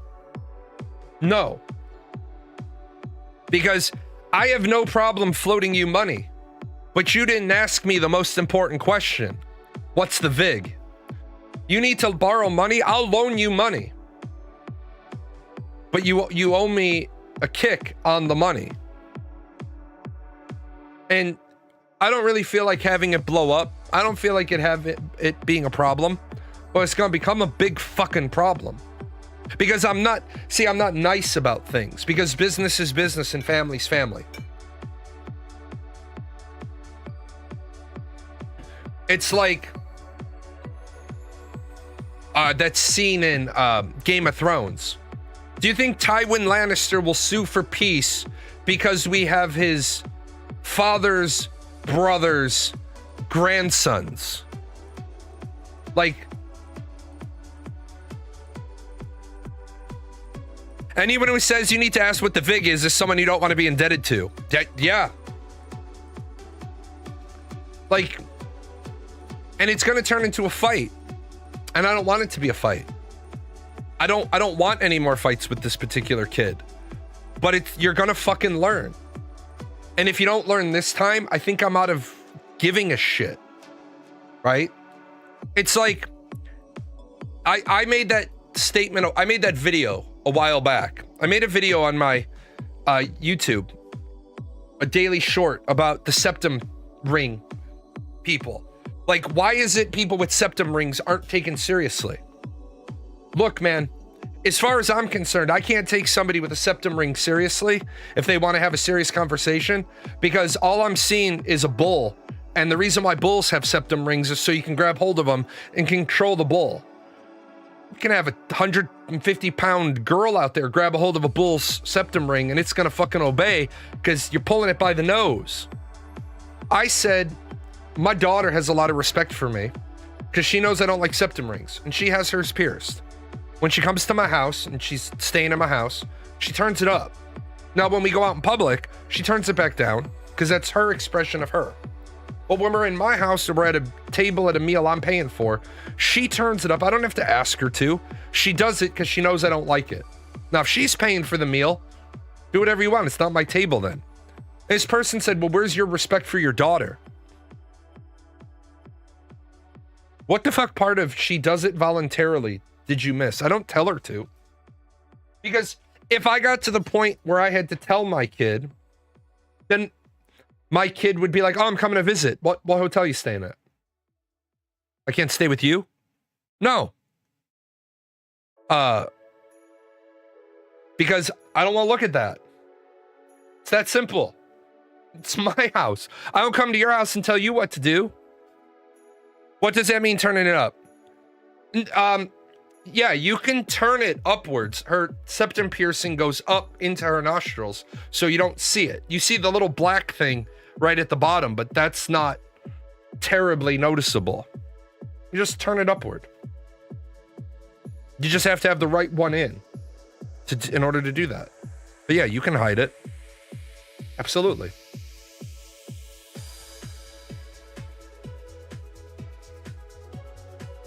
My last assistant did it. You really wouldn't know she had it. Yeah. It's like people with tongue piercings. You're in a professional speaking environment and you have a tongue piercing. Don't have a big giant fucking steel ball on the top. If you know you're going to be judged, put a flat flesh color or tongue colored piercing on the top. And then unless you start playing with it, no one's going to know you have it. It's like I tell people tats. Tats should stop at the shirt line and about quarter inch, half inch above your wrist bone so that when you're wearing a dress shirt, you can't see the tats. Now, if I have to go somewhere and give a lecture, I can't wear short sleeves anymore. Like I put patches, Band-Aids. I put the large press Band-Aids over my two tats, even though I'm wearing a long sleeve shirt. That way you can't see them through the white of the shirt. It's all about presentation, but people don't want to be told that anymore. Let's see. What other news? CBS shelves 60 Minutes story on Trump deportees at the last minute. Of course it'd be a CNN article. I have this pulled up somewhere else.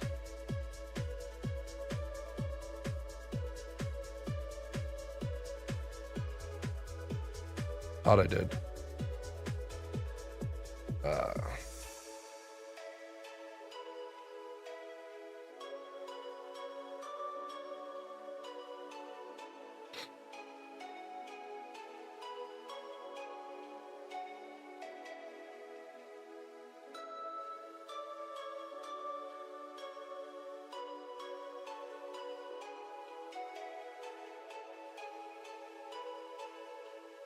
CBS cancels segment from 60 Minutes and deportations to El Salvador's Sikot prison. CBS News abruptly canceled a segment from Sunday's episode of 60 Minutes featuring the stories of Venezuelan men deported by the Trump administration to El Salvador's brutal Sikot prison. CBS pulled the segment 3 hours before the broadcast after Barry Wise, the new editor-in-chief, requested multiple changes to the segment. CBS correspondent Sharon Alfonsi, who reported the segment, said, "Our story was screened 5 times and cleared by both CBS attorneys and standards and practices. It is factually correct. In my view, pulling it now after every rigorous internal check has been met is not an editorial decision, but a political one." So you're caught kind of in a bad situation. At the end of the day, CBS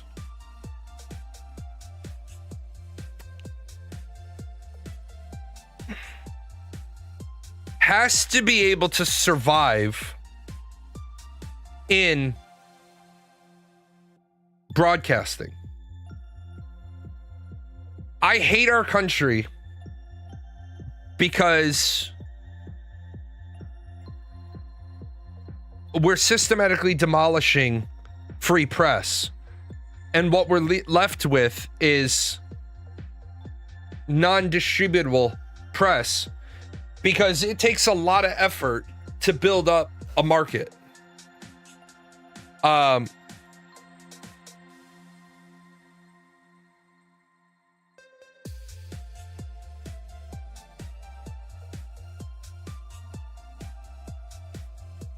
What people don't understand is that getting people to follow you when you talk about politics is difficult, because at any given moment, I'm likely to say something that you're going to find offensive, because I'm talking about a lot of hot button issues. And if I'm talking about things that have the potential to be offensive, then I have to understand might not grow. I might not grow because you might totally support me on gun control. We see eye to eye on gun control. But now all of a sudden you think my views on LGBTQ are completely unacceptable and nothing I ever say will get you back, even though you agree with me on taxes, gun rights, immigration, abortion, education, and healthcare. Because you don't agree with me on LGBTQ, now I don't have you as a follower.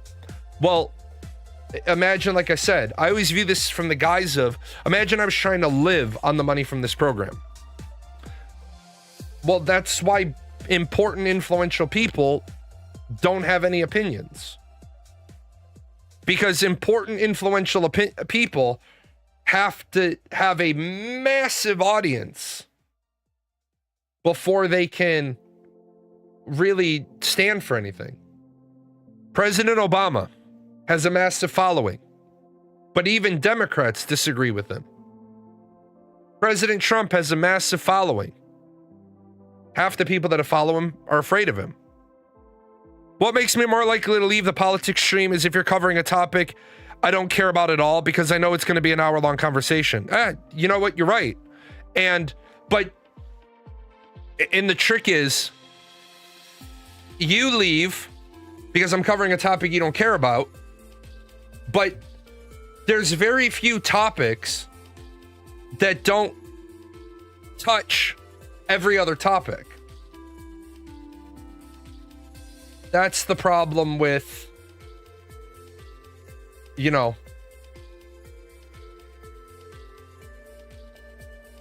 pretty much every topic touches every other topic eventually. It was like the other day when It's Fane came into my show, decided to be a shit eel, and thought that I was gonna, you're gonna come in here, you're gonna be a fucking Muppet, you're gonna be a lying sack of shit. And you think that I'm not, you think that I give a fuck? You think I'm not going to put you on blast somewhere else? Look, man, I don't give a shit. If you want to come in, you want to have a good conversation, let's have a good conversation. But if you're so dumb, and I don't give a shit if I offend people, if you're so dumb that you don't understand that you have a right to a job, either all of your basic needs need to be given to you, you have to earn them for yourself without a job, or you have to have a job so that you can exchange labor in exchange for money to buy your basic necessities. That is really the only three things that allow you to meet your basic needs. Be given it, do it for yourself, or earn the money to buy it. And if you don't understand that, you're too dumb to be in the rest of the conversation. You need to be downgraded back to Psych 101 and Sociology 101 and just let me know. Be like, I don't agree. Why don't you agree? Well, you don't have a right to a job. Then how do you get air, water, food, shelter, clothing? And again, when I say you need air given, water, well, you need to be able to get water. Your body can go 3 days without water. You can go 3 minutes without air, 3 days without water, 3 weeks without food. Oddly enough, you can go about 30 minutes without shelter in the wrong weather. You have to have a way to get these things. Now, I don't think that everybody is trying to get what they are entitled to. I think a lot of, I love my little cousin. My little cousin is great. My little cousin is amazing. My little cousin lives in a $600,000 and some odd house. My little cousin does not have a job that warrants or justifies a $600,000 house. I don't know how she's going to get it paid for. It's not my problem. She's a single mom. She's divorced. She has a very expensive house. Now, she'll probably be okay financially because her mom and dad just died. So her family home will sell. She'll get the proceeds. She'll pay it down. Yeah, there are places where the Navy operates where it's a UCMJ violation to be outside for longer than 15 minutes. Yeah. Air Force 2. Full Greenland. You operate on the 1050 rule.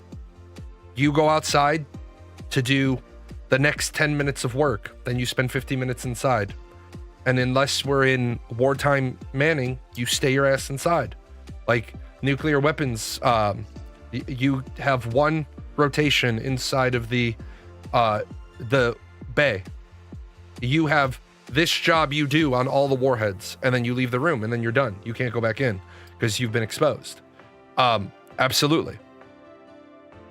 We're just at a point right now where everybody has their beliefs, but we've gotten into a shitty situation because we somehow feel, and I keep this on my desktop because it's a real reminder of what our problem is. We're stuck in this idea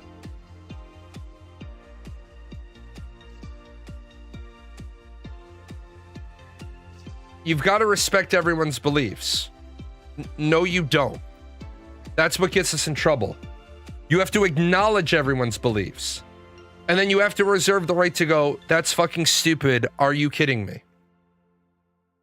For example, I'll say it because other people can't. It is the year 2025, and we're still talking about paying reparations. That's fucking stupid. Are you kidding me? There are people who will, with a straight face, will say, white America was built, the economy of white America was built on the back of slave labor. Therefore, former slaves are entitled to $1 million. That's fucking stupid. Are you kidding me? First of all, the price was already paid in blood.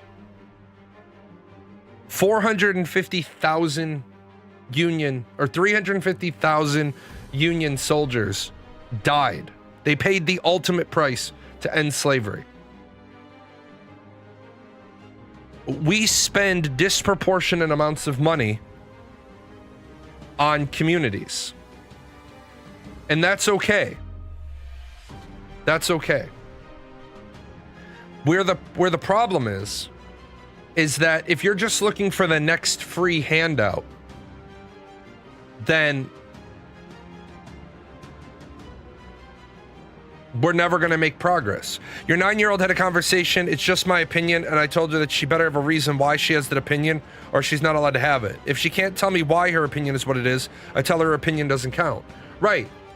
I agree with that. If you can't walk me through the process of how you came to that opinion, like, in some things are going to just be a matter of taste. I prefer vanilla ice cream over chocolate. Why?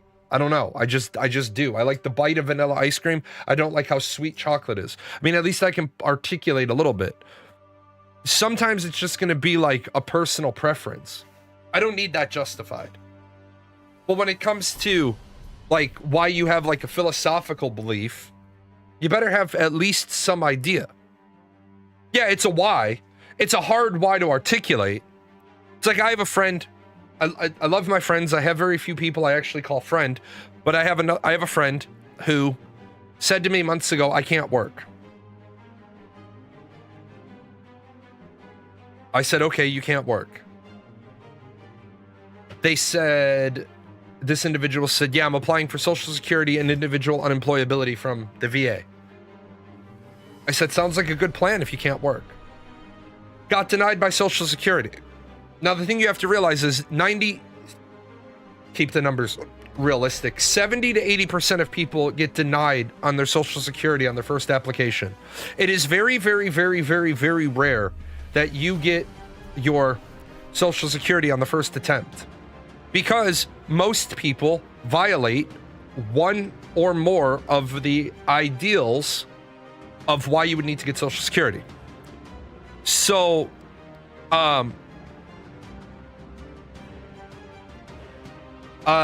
I said, just be prepared to get denied on your first attempt. And they did. They started their appeal. And then they turned around and they said to me last night, I'm looking to get a job. The fuck do you do with that? 6 months ago, you decided you can't work. Now you decided you're going to get a job. Like, clearly you can work then. Clearly you believe in your ability to work. You hear me say, I don't know. I probably could find some job out there somewhere. But in order to get a job out there somewhere, I have to be able to talk to a person in order to get the job. And they're going to ask me questions. And they're going to be like, well, do you believe yourself to be a good team player? No, because I can't trust people. Why? Because I've been fucked over. Can't really get a job if you can't pass the interview process, can you? Well, why don't you go back to teaching? For the same reason I stopped doing group therapy. One too many people confronted me, and I'd rolled the dice one too many times about not killing somebody.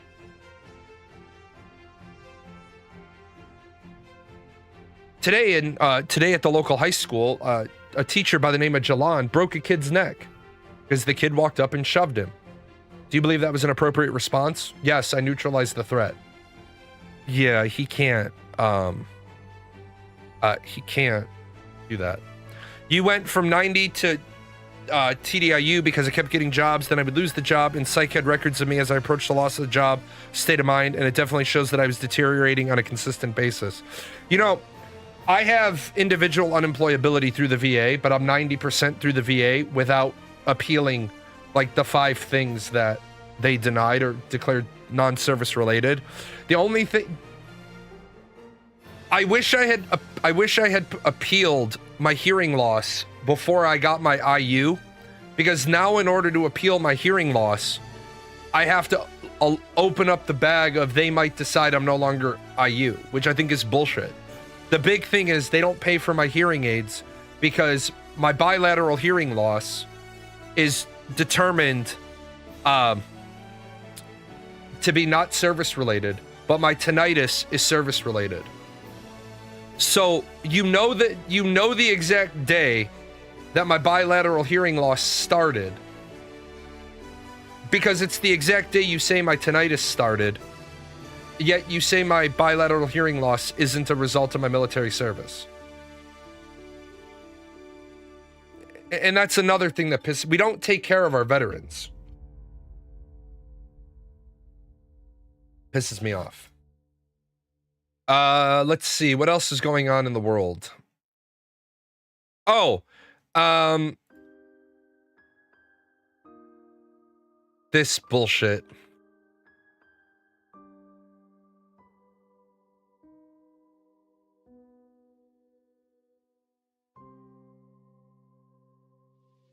Trump Mobile is offering phones for $500. They're just refurbished and 3 years old. While true Trump fans await the long-promised golden T1 phone, his family is selling marked-up older iPhones and Samsungs. True Donald Trump devotees who put down a $100 deposit are still waiting to receive one of his family's $499 golden smartphones for real Americans. Perhaps you'd like to buy a refurbished Apple or Samsung phone from several years ago for $225 more than you could get on Amazon. That's the astonishing deal now offered on Trump Mobile, the patriotic phone vendor launched this June by President's family business, the Trump Organization.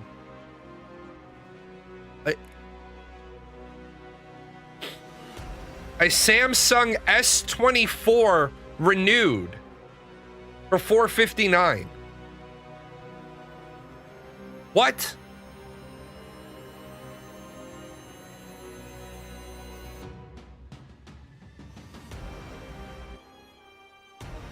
Yeah, maybe you'd like to buy a noble title from Dumbfuckia. Yeah, actual clown behavior. Like, it's unreal. The iPhone 15 renewed isn't just another smartphone, it's a bold step towards wireless independence. Apple iPhone 15 renewed delivers top-tier performance, sleek design, and powerful features.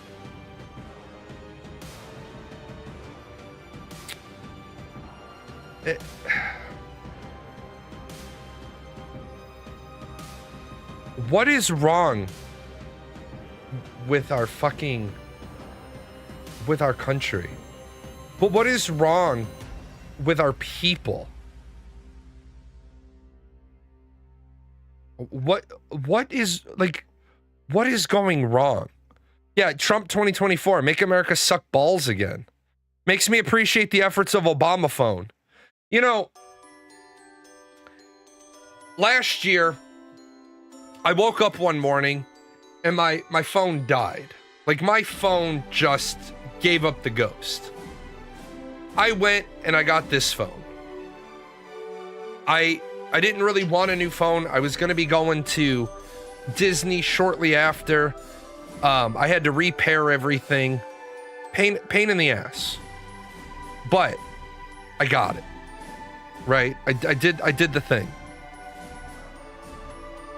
I use my phone very little because I'm very rarely out of the house. Now, I know some people, some people have their phone, they use it as their Kindle. Like, great, sure, but I have a Kindle. The only thing I use my phone for in the car is GPS, Spotify. But people are buying $1,400, $1,500 phones. Can we please say enough is enough at some point? Enough is enough. $1,500 for a phone? That's a laptop right there then. But people will buy a phone and then say, like, the people I give credit to are the people who take their phone and are able to transmit their phone to their monitor or smart link their phone to their PC. They have a weak PC but a strong phone. But how do you get around? Like, how are you ever going to teach people, like, hey, this is a bad fucking idea? I don't get it.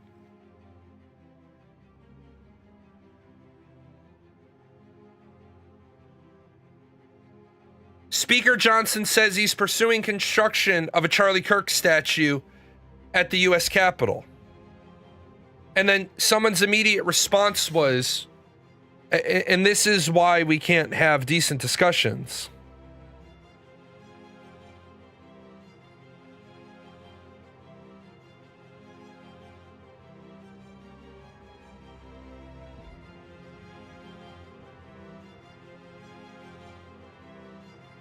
The last thing America needs is another statue dedicated to honoring a racist.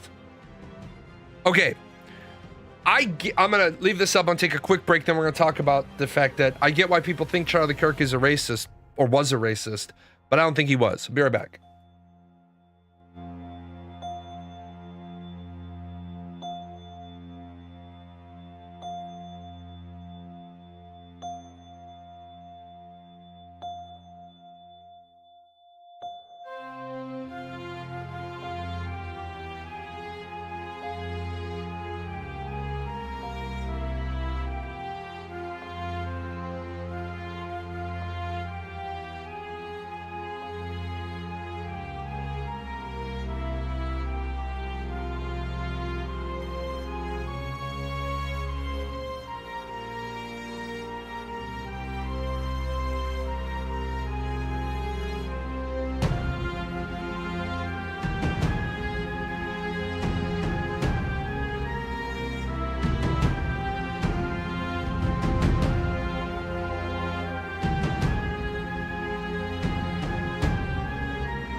So, Charlie Kirk, did he say some things that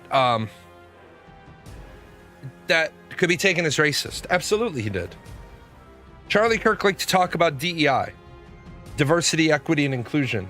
DEI is fucking racism. DEI in and of itself is fucking racism, because of what it means is you're giving somebody a job or an opportunity that they didn't earn for themselves against their same group peers. You've created a subset group that gives weighted treatment. And what DEI ultimately boils down to is you have score. Your next column, score. And you get to this line and you say, we have 5 more people, right? We have 5 more people to fill slots with, but we've added it up. And we have this many white, this many black, this many male, this many female. And what we've done is this guy's a white male. This is a white male. This is a black female. And so if we just went 5 more slots down, these 2 white men would get in, this black female would get in, this black male would get in, this white male would get in. We just went 5 more slots down. Well, we're not going to do that. What we're going to do is we didn't hit our we'll do a white female. We didn't hit our numbers. So we're going to skip this white male, skip this white male.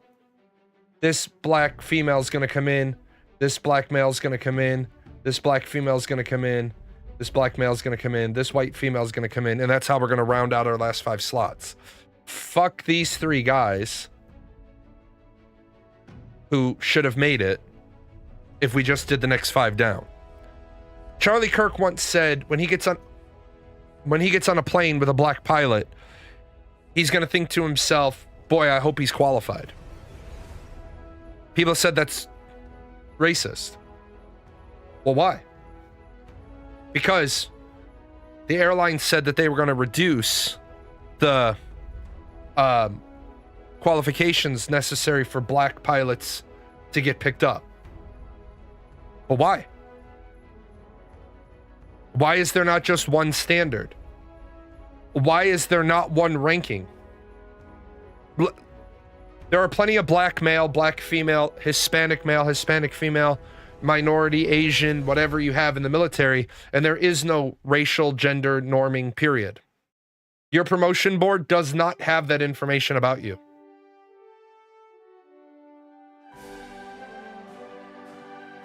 In fact, during certain packages, you have to you're told not to write certain things into promotion packages or performance packages because they have to be redacted.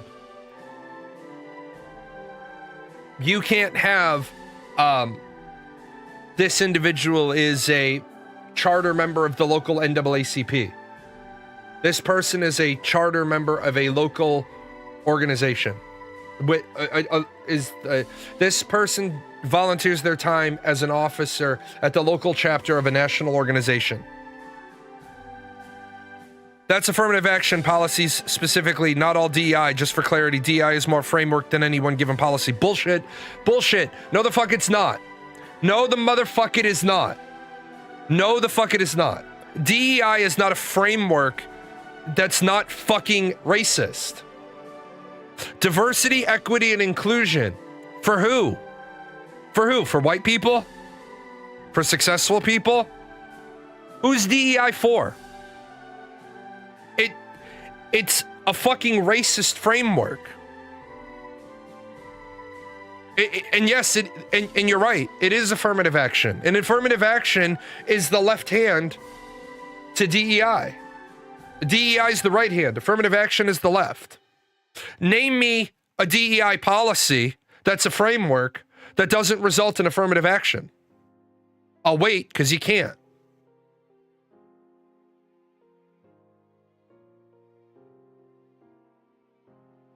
See, the problem is we start being politically correct when we try to define things, and when we become politically correct, it becomes acceptable for this bullshit.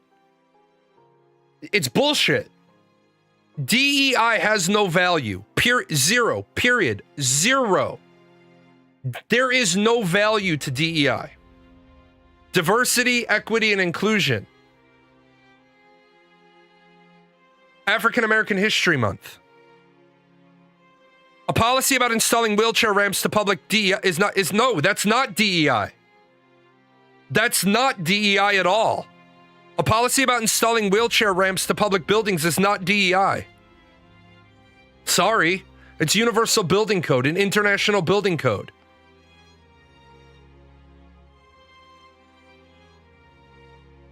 That's Americans with in America, Americans with Disabilities Act is what drove the Americans with Disabilities Act drove access. See, you're talking about what you're doing right now is you're taking DEI and it's taking credit for fucking results from before DEI even existed. The Americans with Disabilities Act got that shit passed before anybody was talking about DEI. It's not inclusion. It's equality. They're like, oh, well, that's an example of equity. No, because it's not an example of equity. It's not diversity, equality, and inclusion. It's equity. There is a difference between trying to claim something as equitable and something as equal. Equal and equitable are not synonyms, and they shouldn't be treated as such. Inclusion?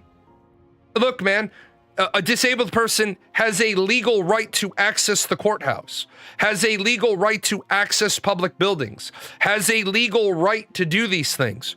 And none of those things came out of DEI. It's not about equity. It's about equality. Black pilots requiring less qualifications was information in which Charlie based his whole DEI stance on, which was a bad faith argument. No, it's not. It's not bad information. It was exactly like I showed you. In order to get in, you need this score. But when we get near the bottom, our pool of candidates doesn't look right. So what we're going to do is we're going to skip 2 white people with higher qualification scores and take a black person. Why? By virtue of their skin color. That's bullshit. Chicago Police Department. Chicago Fire Department. White guys were there with 8 years before they were tapped to test for promotion. But black guys who had served for 2 years were already being invited to test for promotion because they wanted to change the color makeup of the Chicago Fire Department. Now, if there's some impropriety from previous years, I could see doing that. But if the cutoff is you have to have 8 years on the department this year to test for lieutenant, then nobody should be testing without 8 years. Everybody 8 years and above can test for lieutenant this year because we need to promote. We suddenly have 260 vacancies due to promotions, retirements, injuries, leaving the career field. So we're gonna invite this many people to test. Oh, but we're also going to invite some people who only have 2 years experience because we want to change the color makeup. That's bullshit. That's bullshit. Those people, whoever they are, white, black, Mexican, Asian, male, female, whatever they are, those people, and by those people I'm referring to people with 2 years on the job, don't get to test. They don't have the experience. Period. Dot. That's why, and I'm guided by the military, but what we've done is we keep making excuses for why DEI is okay. DEI is never okay unless we can properly identify bad behavior from previous years that's correctable. Hey, look, for some reason, Sergeant Deadpool wasn't allowed to test for lieutenant last year. Right. But Goblin Zed, that's the point is this. Everybody is qualified under the same standard to have their commercial pilot's license. But like I said, was this person had a score assume the test is out of 500. This person had a score of 497, 496, 495, 494, 493, and you're hiring 5 pilots. 1, 2, 3, 4, 5. Those are the 5 pilots you should hire because they're the 5 pilots with the highest scores. You shouldn't be going down to some, and let's say anything above a 350 is a pass. You have 351 and above, you pass. You shouldn't be going down to a pilot with a 401 and offering them a job before the pilot with a 493 because this person happens to be white and this person happens to be black. You want 20% of your pilots, 20% of your new hire pilots to be black. So what you do is you're hiring 5 pilots. This is a white guy, this is a white guy, this is a white guy, this is a white guy. You're going to hire this guy because that's the first black man on the list. He's got a 401. It's a passing score. He's qualified. But he's a hell of a lot less qualified than all the people above him. But we say that shit, oh, it's DEI. No, it's fucking affirmative action. And call it what the fuck it is. Right, they're still qualified. But let me ask you, if you're having open heart surgery, do you want the number 5 surgeon in the country or the number 105 surgeon in the country? I don't want the number 105 surgeon in the country. I was slated to have the number 5 surgeon in the country. But because the number 105 surgeon, it's the end of the year and he hasn't performed enough surgeries, they're going to bump my doctor and let some other guy. No. That's okay. I want the guy that I want the number 5 in the country to do my surgery. Thanks. Look, they're qualified, but then why did they get the job? Because they're black. Now, here's my next question for you. If they got the job because they're black, but their score was so much lower, how do you know the flight school didn't give them a little bump? Because the flight school wanted to be DEI. For example, I've seen foreign pilots at the Air Force Foreign Pilot Training Academy. I've seen foreign pilots get passed when they had an infraction that a Navy pilot or an Air Force pilot that would have scrubbed the whole run. But we don't want to offend our allies. Are they qualified? Yeah, they're qualified. They didn't crash the plane, they landed it, blah, blah, blah, blah, blah. But they weren't qualified to the same standard. If we have exceptions to standard, then we don't have a standard. For example, the military. How many PT standards are there in the military? Well, we have 5 branches of service, 6 if we're at war with the Coast Guard. That right there, we have 12 physical fitness standards before we go into branch specific. Male and female. I think special forces should have one standard, male and female. I think infantry should have one standard, male and female. I don't think females should be allowed to do less work on their PT test and still be assigned to a job. I trained a guy once who was still qualified. He spent a lot of time on his phone. He took a lot of extra work to get him memorizing the local ICAO code, location modifiers. It was like pulling teeth to get him to put sectionals in the right order. How much of my skill and ability as the flight planning branch supervisor and operational duty officer is taken up managing this still qualified fucker instead of focusing on handle literal emergencies? Right. And this is where I want to fix the problem at its core. Do you think there should be different PT tests for combat role versus non-combat role? Absolutely. Absolutely, I do. Here's why. I was medically retired because I could no longer deploy. Due to the injury to my shoulder, I could no longer don body armor. I could no longer open a Humvee door with my left arm, and the left door is where I'm going to be seated as an officer. I'm not going to ever be the driver. I'm going to be in the left door. I could no longer climb ladders due to the damage in my shoulder. Okay? But you took all of my experience and you retired it, and they've never filled one of my positions that I was filling because they didn't have somebody to do it. I think that we need to get out of the habit in the military of wasting good. We medically retire people because they can't pass an arbitrary PT test. By the way, sit-ups are horrible for you. There was a doctor, Dr. E.B. White. I will never forget his name.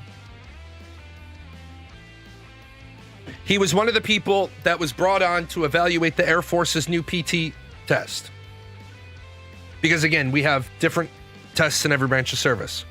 And what they said was, and this was the year 2004-ish. They brought on this guy to evaluate what they had as the standard and what they were going to move the standard to. And this guy, in his bluff, in his bottom line up front, right on the top of his report said, if you enact these changes to your PT test, expect back injuries to double and expect to be spending 40% more on retirees within 20 years. Because the Air Force went from a test where it was your abdominal circumference, your run time, your push-ups, and your sit-ups with no minimums, to then they imposed minimums on the push-ups and sit-ups. So because of that, under the new test,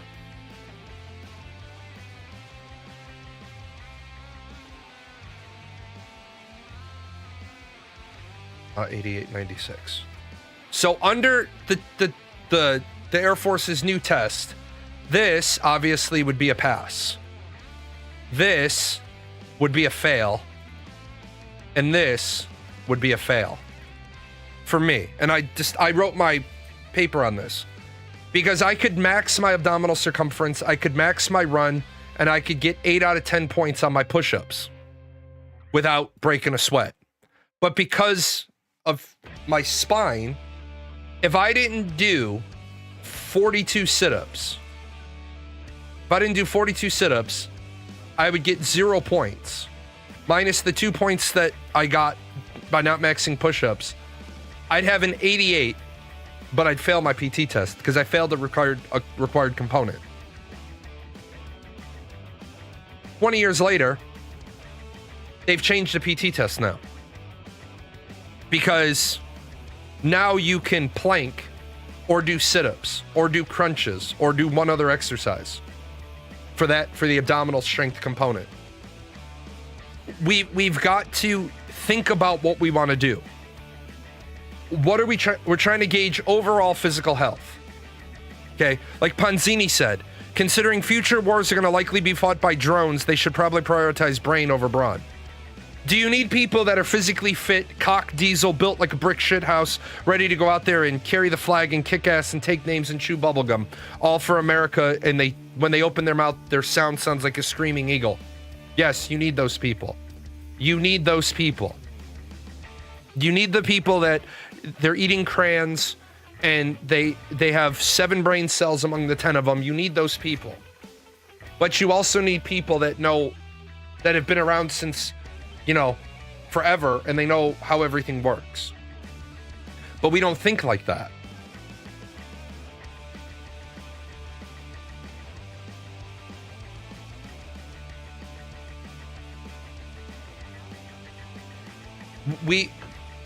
It's like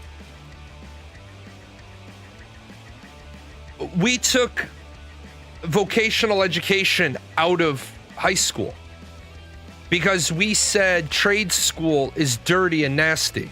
We don't want people going into the trades. We don't want people being electricians or plumbers. And now what? Now people complain because calling a plumber costs $400. Well, why does it cost $400? Did you think the demand for plumbers was going to go down? You build more houses, you're going to have more demand for plumbers.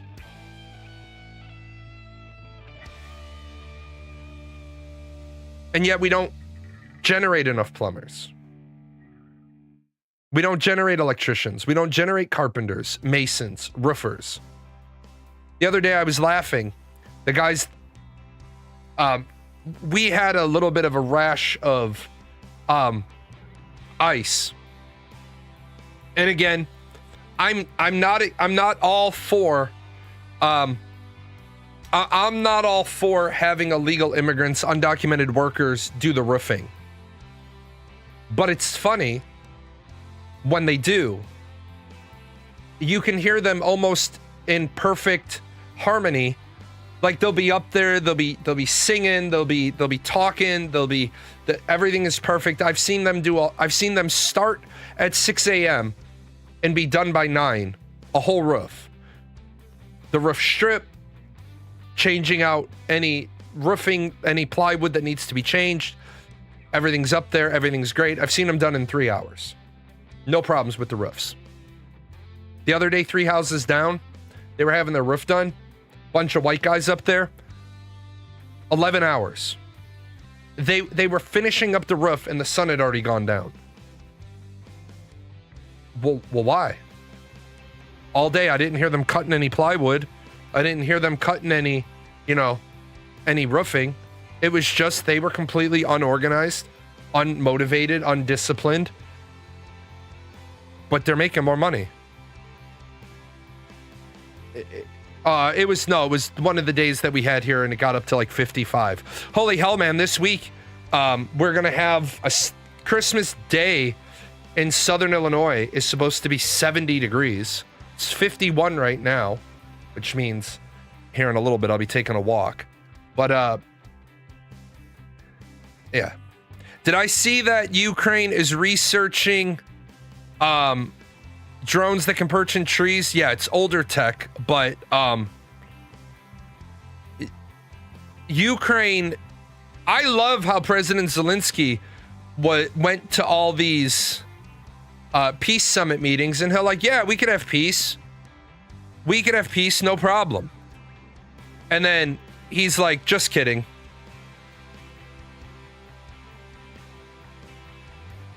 Like, just kidding. We're gonna blow up your shit.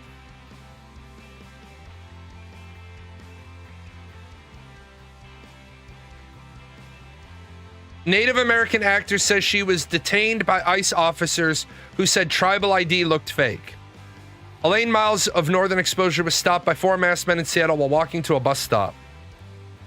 Native American actor for her role in Northern Exposure said she was detained by ICE in Seattle, who told her that her tribal identification looked fake. An indigenous actor alleges she was stopped by 4 masked men while she was walking to a bus stop. She offered them her ID from the Confederated Tribes and was told anyone can make that. Yeah.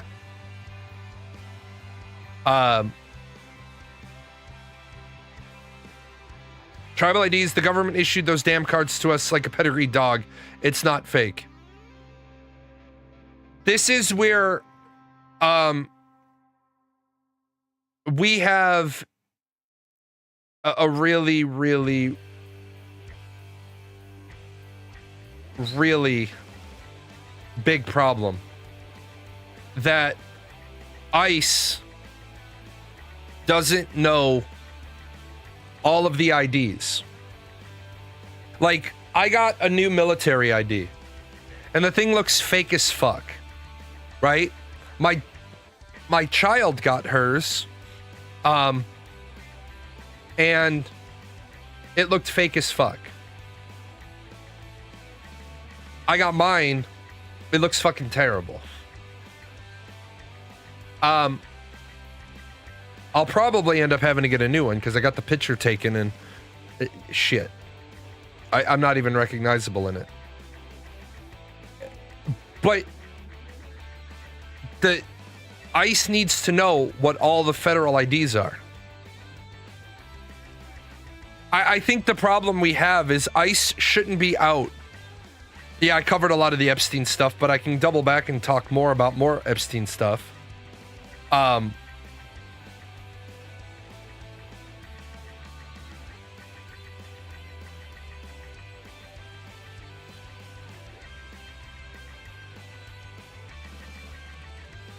What the hell? Oh, around the corner. I'm gonna have to jump downstairs here in just a second as soon as I see this magic sleigh move. I'm stalking more deliveries. But we're just at a point in this country where this country's going to tear itself apart because it's overwhelmed. The country's overstimulated. Like, Vance refuses to set red lines over bigotry as conservatives feud at turning point. Vice President J.D. Vance said Sunday the conservative movement should be open to everyone as long as they love America, declining to condemn a streak of anti-Semitism that has divided the Republican Party.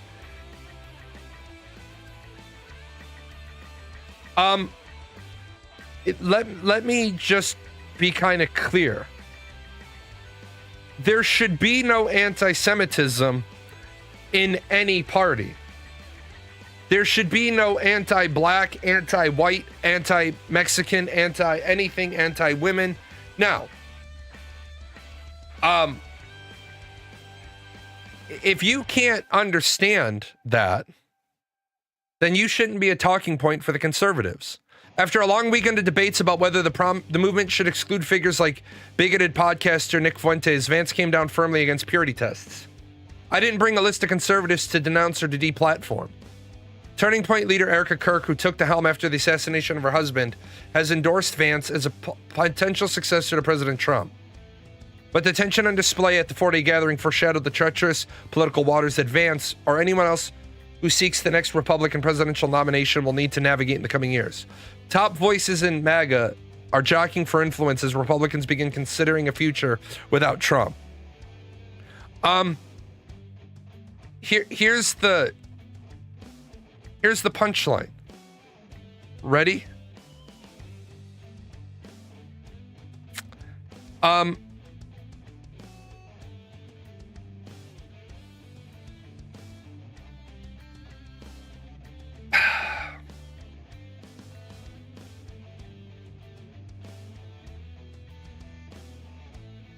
If you think it's okay to hate Jews, then you're not a conservative. If you think it's okay to hate Muslims, you're not a conservative.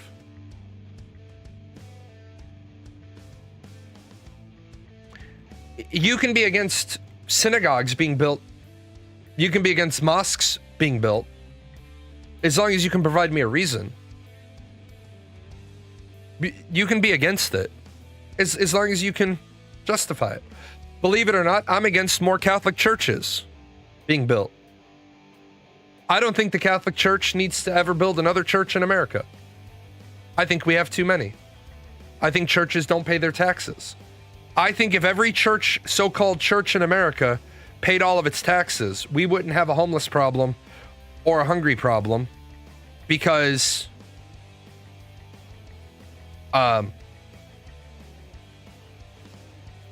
churches don't pay taxes, but they don't do charitable works and they don't take in people.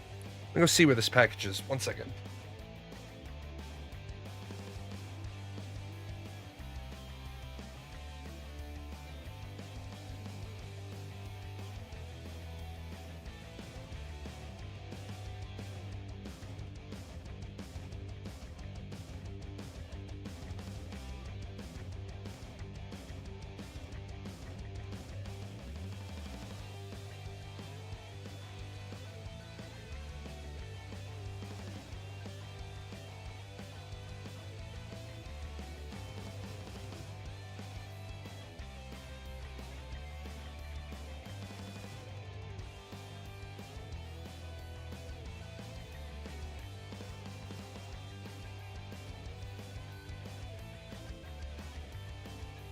That's weird.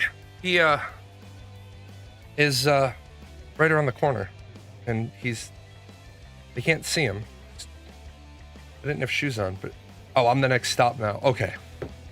Reminds me of the social experiment a while where the lady called a bunch of churches with baby crying in the background asking if they had any formula she could have. So I don't like that lady's social experiment. Oh, here he goes. He's here. Be right back.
All right. So, lady called a bunch of churches, baby crying in the background, said, "Do you have any formula?" And she didn't get any real assistance. Well, while I appreciate her attempt to expose a problem with churches, she wasn't really honest with a lot of the problem. Like, if you called my parish, they're not going to be able to help you with formula. They're going to be able to tell you when their food pantry days are. They're going to give you a list of resources. But on one hand, I understand the idea that a church that takes in a bunch of money should be able to provide for the poor in the area. But the other problem becomes, say the church did that. Say the church gave a mother formula. Well, then what? Then what happens next? The next day, two parents call. And pretty soon the church is no longer in the business of being a church. It's now in the business of helping people that are calling. So then what's the point of them having a food bank? What's the point of them having, charity drives? It's not on tap support.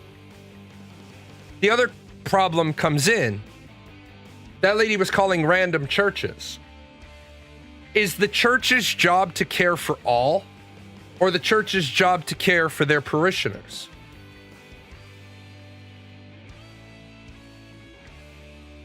And it becomes everybody wants to talk about all the wrong stuff, but it's not necessarily wrong.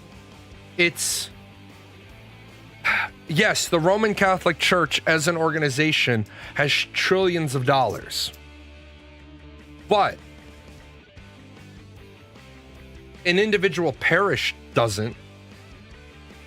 Like, the parish collects money, it tithes up to the archdiocese tithes up to Rome.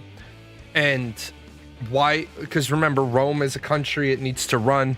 I'm sorry, the Vatican is a country, it needs to run. But I do think there needs to be a little bit more in the way of taking care of people.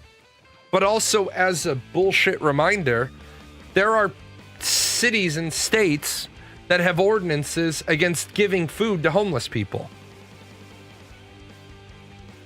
Like, you can't give food, you can't give money to homeless people. give you a ticket for it. She should have called the Knights of Columbus. Maybe. But I think even the problem of calling people and saying, I need help. Yeah, the food bank is open from 9 to 5, Monday through Thursday. Like, human nature is this. Everybody wants their needs met right now, regardless of how inconvenient it is for the other guy. You just want your needs met right now. It's like, I live in a town, real small ass town. When I still ate fast food, I'd have an insomnia fit. It'd be like 2 o'clock in the morning. Nothing around here is open. And when I say nothing is open, nothing. McDonald's isn't at 20. What are you crying about? What? Come here. Why are you so cryy? Why are you so cryy, huh? Because I won't let you into your girlfriend? Stopping you from seeing your girlfriend, is that why you're crying? Meow.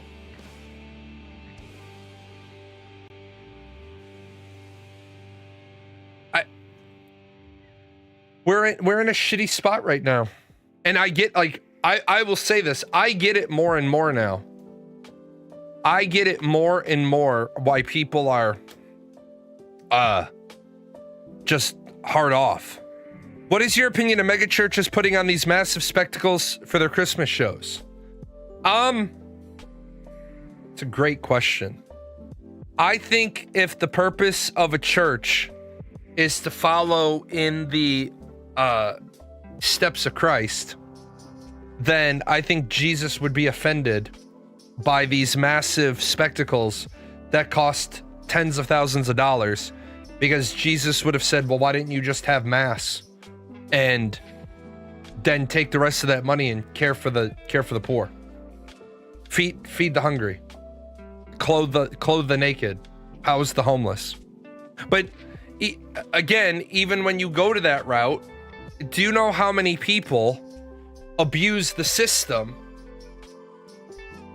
Like, we're in such a fucked up world right now.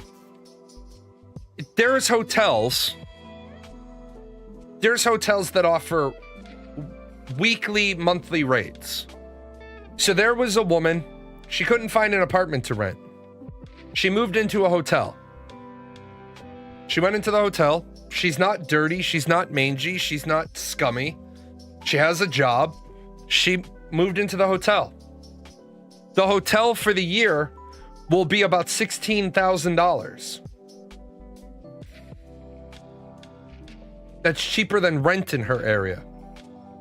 Then the woman is like, yeah, but now they want to kick me out because they find out I'm homeless. She's like, well, I'm not homeless. I live in your hotel. I pay you every 2 weeks. She ended up having to pay a month in advance. Like, she had to eventually get a month in advance to stay there.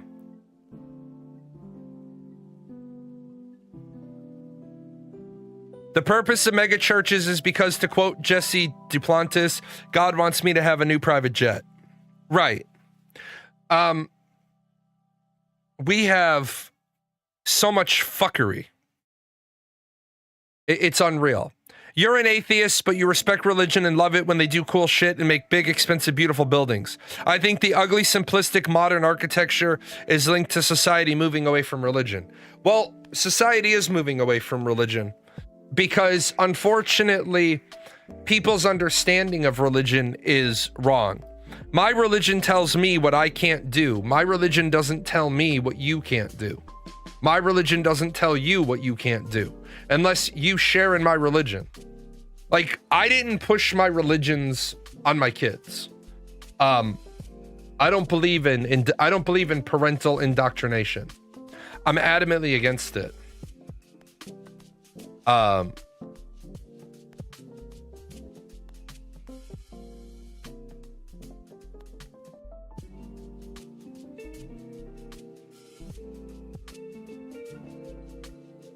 At the end of the day, I understand the value in the 600s, 700s, 800s, 900s, the 1200s, the 1400s, the 1700s. I understand the value of building churches. It was a community-based project. The ideal of idle hands are the devil's playground. People didn't have much. There wasn't entertainment. So you built a church and everybody worked. Everybody spent their time there. You either gave money there, or you worked there, or you helped there, or you supported, or you housed workers, or all of these things. But we don't have that anymore. We can put a church up in 6 months. We have these online churches around here. Look, I see people go to these mega churches and donate thousands of dollars a year. And I see the people using these mega churches to justify not paying taxes. Not to turn this into a religious thing, but if you're cheating on your taxes, you're going to hell. How do I know that? Because it's one of the few things that we definitively have from Jesus. If you're a Christian, if you're a Jew, if you follow Judaism, if you follow Islam, if you're atheist, agnostic, no problem. But if you're a Christian and you're running a mega church for your own profitability, you're going to go to hell. Because remember, Jesus gave us instructions. One of his instructions is render unto Caesar that which is Caesar's, i.e. pay your taxes.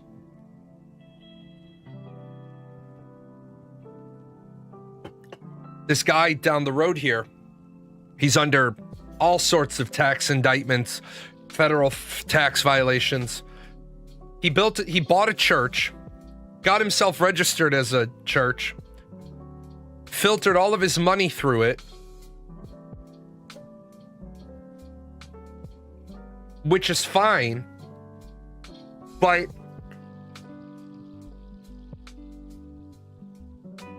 then who's the people that did the land clearing? Oh, my brother's landscaping company. Who did the paving?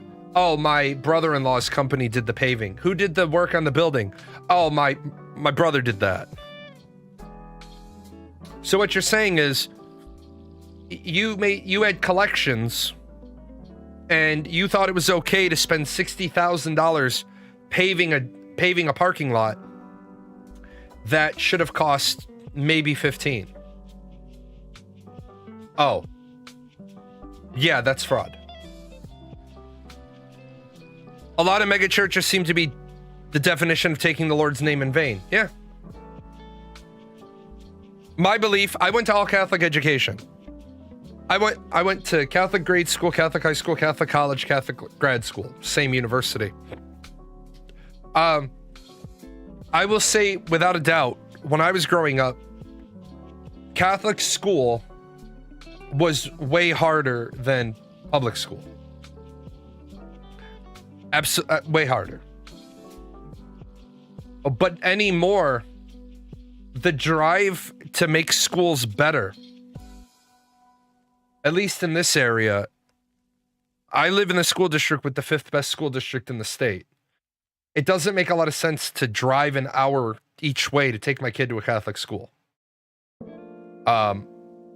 Especially since my daughter wants to do running start like I did, wants to be 18 years old with an associate's degree and a high school diploma.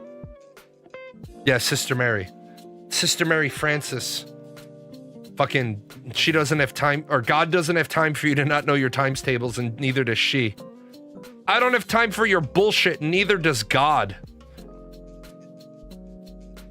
Fix a lot of things with you can absolutely fix a lot of things with a ruler.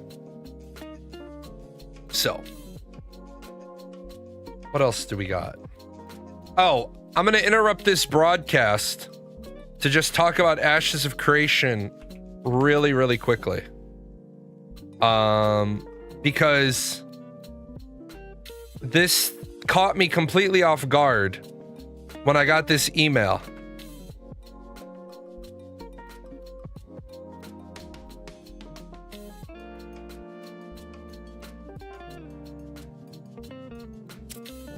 I don't like when people masquerade the truth.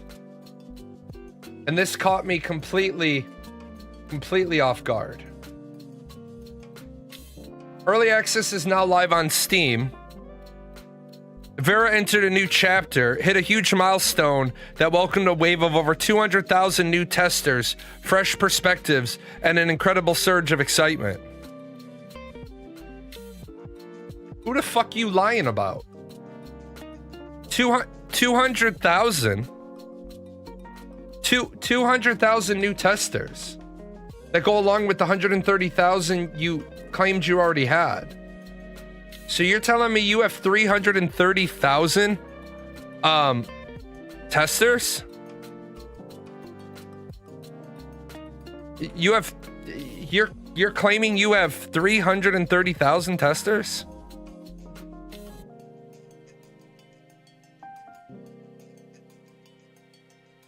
Really?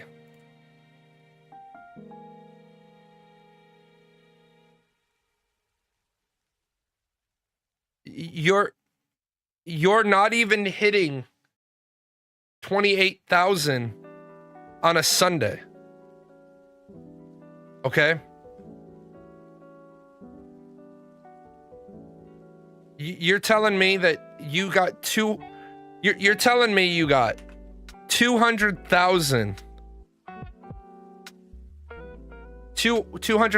followers when you only have 44,000 people that follow your Steam Hub? Really?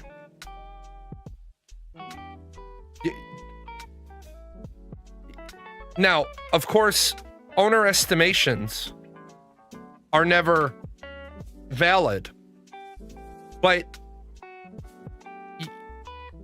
you're not getting anywhere near 330,000 people at all. Like, why do companies feel the need to lie their asses off?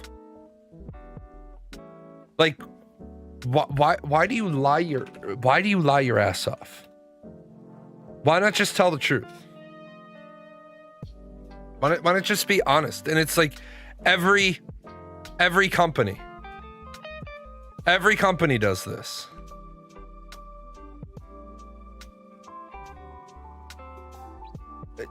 There's 9,008. Well, can I do this?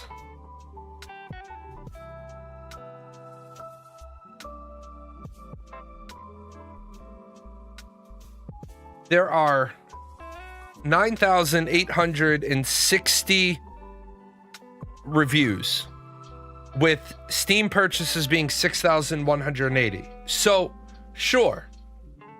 No problem. Okay? No problem. But let's say you got 200,000. Let's say you got 200,000. And let's say how many Steam purchases reviews are positive. Oh,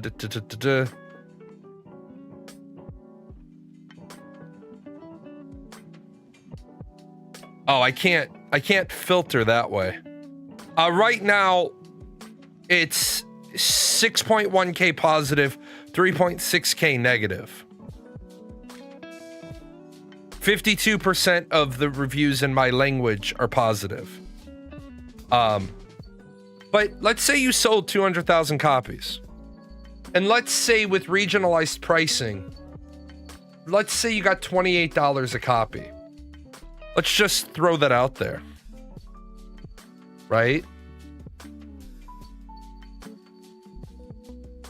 That means you made 5.6 million times 0.65 means you cleared 3.64 million divided by 800,000.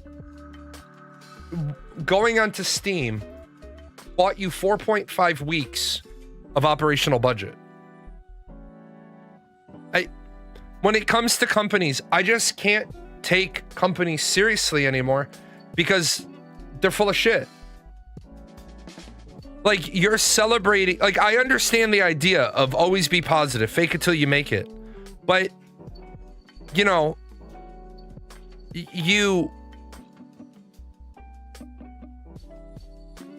you're claiming these numbers.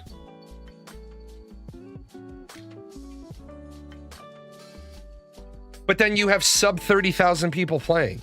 So you're going to claim that you got 200,000 new players. But you won't. 1 in 6, 1 in 7, really? Is trying to play your game? And I know people are going to be like, oh, well, the time zones. Sure. With fake it till you make it, we will soon end up with everything being fake. Not necessarily, but an awful lot of things are fake. You're right. Not everything will be fake it till you make it. Sometimes you just have to have confidence, right? Sometimes you just have to be out in front with confidence building. But you are correct. Sometimes you do have to recognize that. But I don't understand. You can probably double or triple active players if you factor in all time zones, but the numbers are still not great. Right, and then the problem with doubling and tripling the numbers, it was number 3 on the bestseller list on Steam like a week ago. No, it wasn't.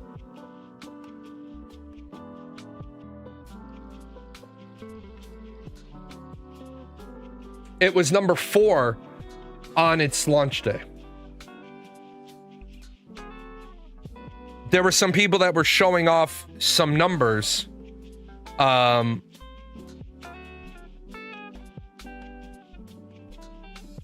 But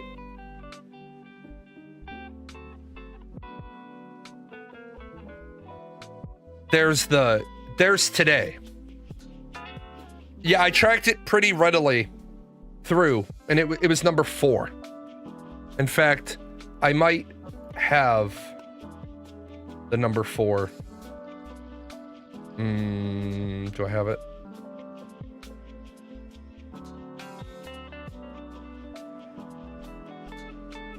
I guess I don't. Oh yeah, because I had the problem with my all that information was. Oh, I don't know where those went. Oh, it was probably when I was cleaning up the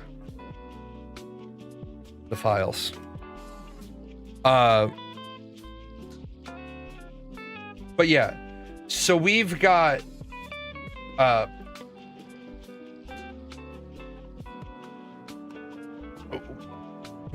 just shenanigans. And the problem is, I wouldn't give a shit if the creative director hadn't said that the things I say are masquerading the truth. You'd play the shit out of Arc Raiders if they added a PoE only mode.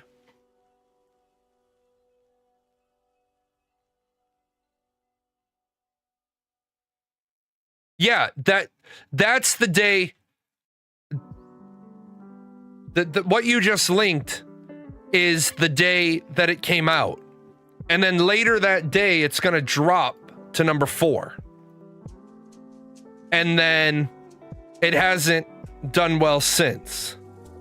Like, of course you're going to see it and the problem is, of course you're going to see it do really well on that first day. Still not bad though. It's fucking terrible. What do you mean still not bad? You'll notice that what it doesn't show you on that is how many copies. Number 1 was Stream Decks. Okay? Here's the problem with the idea.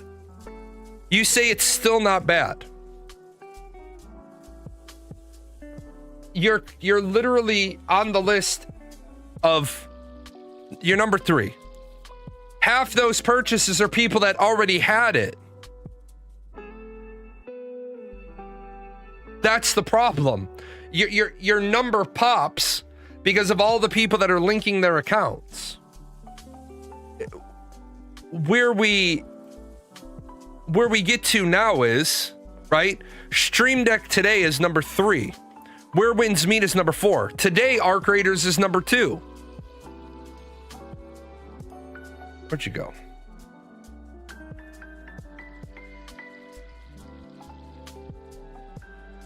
So here's today. There's today. Ashes of Creation. Look at that. Baldur's Gate 3 today is number 5. I also was really sad to see Expedition 33 lost their Game of the Year awards. Not allowed to have them if you have AI generated content. That kind of sucked for them. But the ultimate problem comes in. You're curious to try Ashes. Why?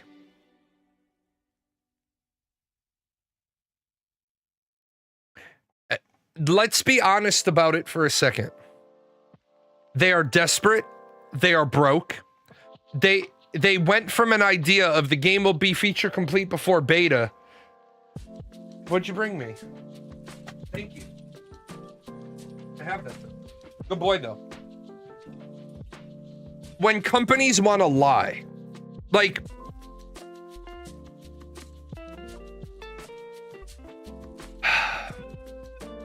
Universal Studios, they released a ride that has now killed a person, and there's 6 other lawsuits against the ride.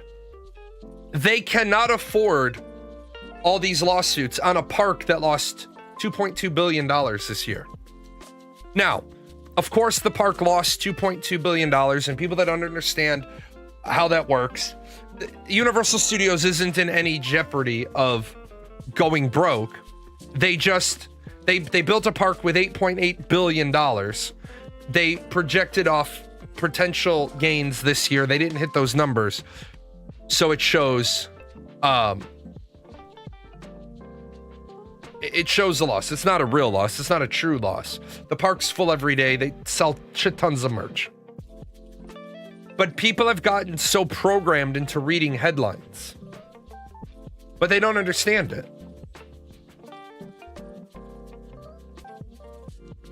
Baldur's Gate being this high right now is a result of the Larian AI debate. Is there a Larian Studios AI debate? And how does that one-for-one translate into them having sales? Remember, that's the sales chart, not the played chart.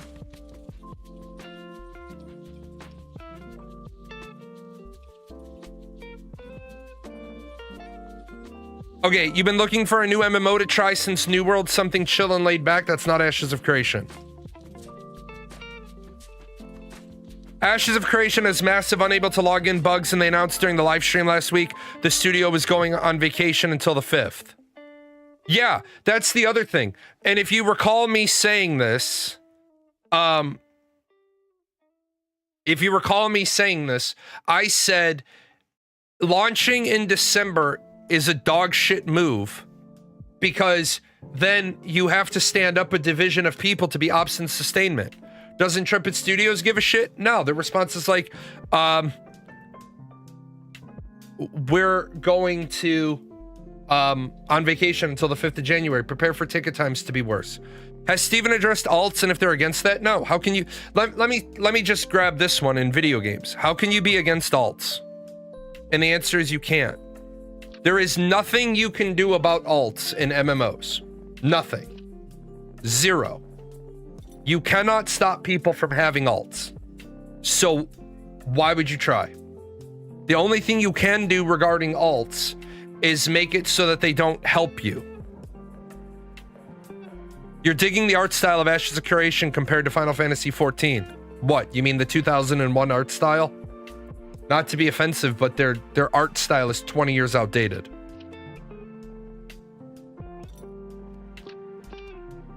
And if people are saying, yeah, let me know when Ashes of Creation stops using placeholders is another one. But Larian Studios getting accused of using AI for concept artists.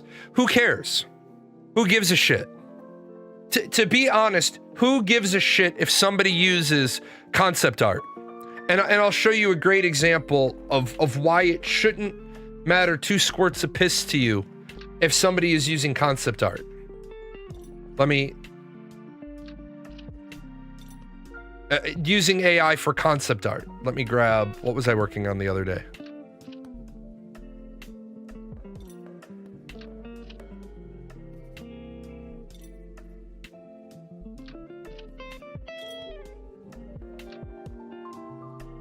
Let me go back a little bit. I was working on some projects.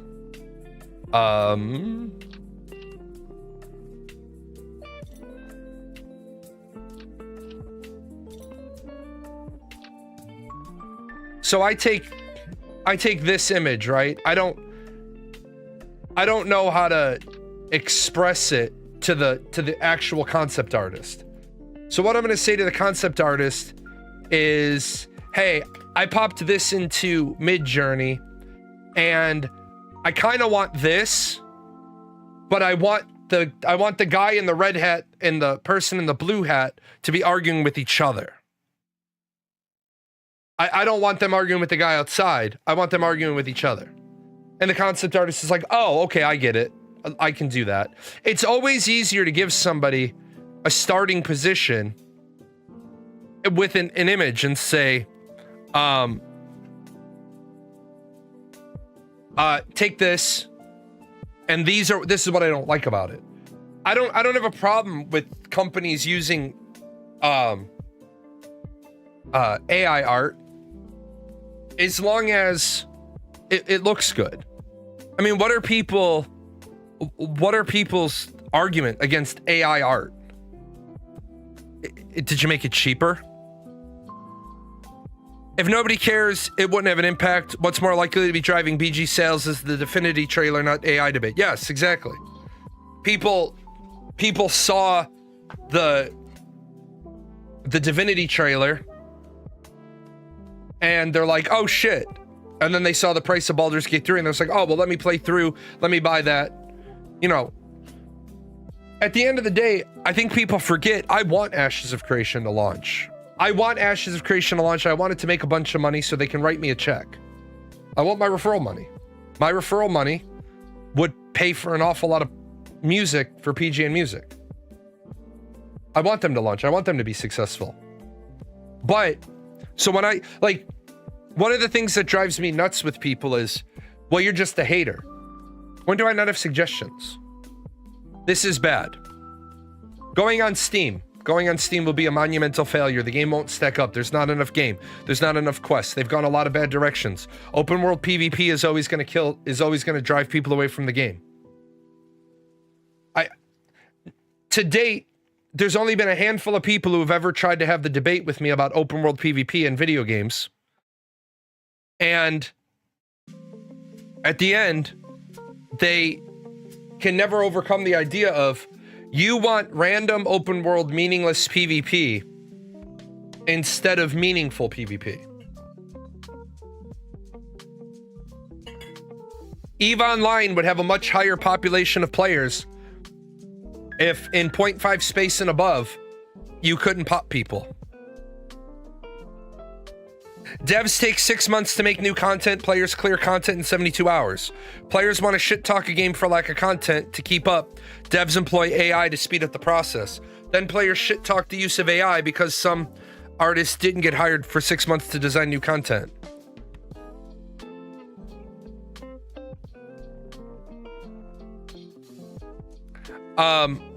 Hell, in RuneScape when I first played, I want to know the quests. I didn't do it as a kid. The ones that force you to enter the wildly. I think what you just said though in video games is a really, really important point. A lot of people defend shitty old video games because of nostalgia. Like, for example, and be prepared to get, some of you are going to be offended. I don't think Path of Exile 2 is that great. I bought it this weekend. I'm playing it. I don't think it is that great and amazing. I think Path of Exile 2 is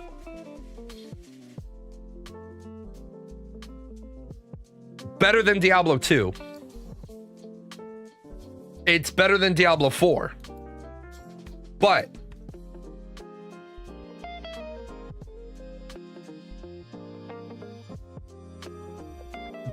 yeah, it reminds me of Diablo 2. It's better than Diablo 2. It's better than Diablo 4. It's better than Fractured. But at the end of the day, it's not great. It's not amazing. But, and I'm only level 10. I'll play through a little bit longer. Yeah, Path of Exile 2 is great as a working proof of concept for a successor to Path of Exile 1. Yeah, I like the fact, there you go. Path of Exile 2 did something that isometric games normally don't do, and it has WASD movement, and I like that. I like that. I like the idea. I just don't think I just don't think it's like an amazing product. You said you're an open world PvP gank enjoyer, and Ash's open world PvP is not even made for PvPers. The corruption system doesn't allow you to be a criminal losing gear that takes longer to grind in WoW, or having all your stats reduced by 20%. I'd rather play Albion.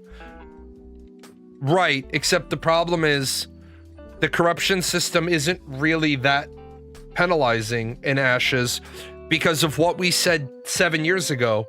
And people said, oh, well, just let them cook. And I'm like, I don't need to let them cook to tell them they have the flaw. And guess what flaw exists?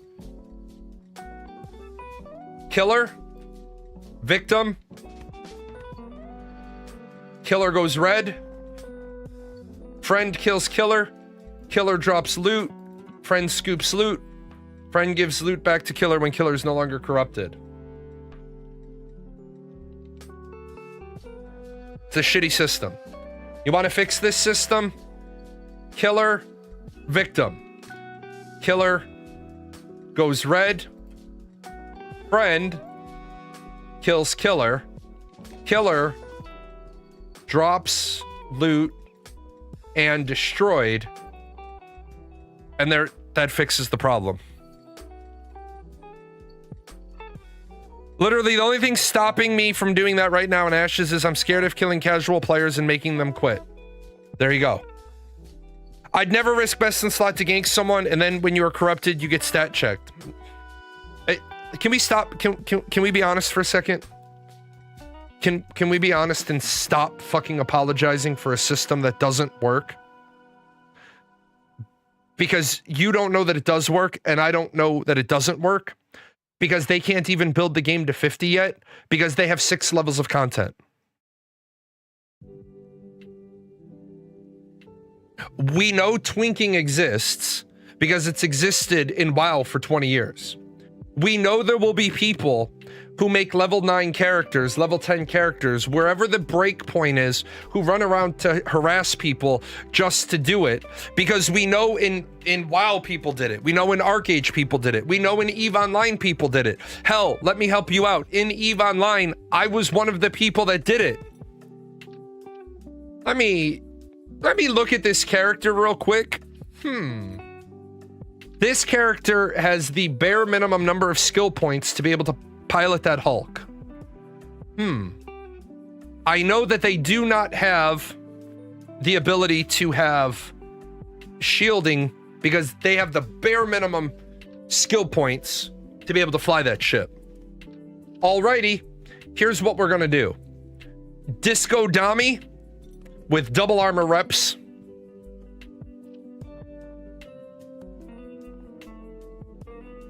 I'm sorry, Disco Dami with structure reps. Gonna fly in, gonna get right next to the Hulk, gonna pop on 6 smart bombs, go to town. Oh, there's Concord. They're jamming me, but smart bombs don't use targeting.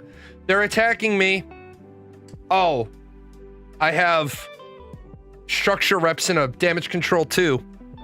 It's gonna take them a minute to chew on me. Oh, that Hulk is destroyed. I just blew up $1 billion ship with $100 million ship. I'm not saying the system is good. I'm saying the system is bad from a ganker's perspective. If I wanted to gank lower characters, I'd make another character with base gear that I don't care about losing and gank on there, which is also garbage. And that's what people are doing. That's what people are doing, and that's the problem. There is zero reason to have non-consensual PvP in an MMO. Zero. I can give you 9 PvP activities, and I can still give you open world PvP by allowing you to flag and go out into the world. And immediately when I say, well, you can flag and choose to go out into the world, people will say, well, then I need better loot drop or better XP gain or better something. But I thought you wanted PvP. At least Goblin Zed is honest. He says, I'm a ganker.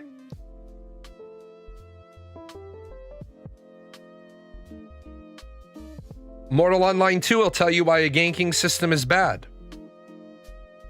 What happened with Fractured? Fractured's entire loot drop system on Death was bad. They never really had a large audience. We had a guy in our guild. We had one of the largest nations in Fractured. We had a guy log in one day after 16 hours of cooking his new gear, or the ingots for his new gear. He had died the day before, so he gathered up all the stuff he needed to make gear, got all the stuff he needed, put in new ingots into his smelters, which took 16 hours, by the way, made his new gear, enchanted it, got it all dressed up, went out, was out and about for 23 minutes. He died, lost all his gear again. Arc Raiders is non-consensual, but it's extraction-based, so it lessens the impact. No, it doesn't. It doesn't at all.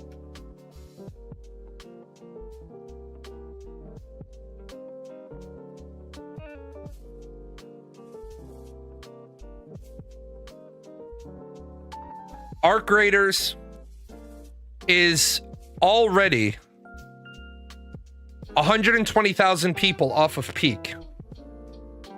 Arc Raiders turned around and they said, because camping the extraction points is making people quit the game, we're now going to make it so if you stand still around the extraction points, you're going to get a debuff.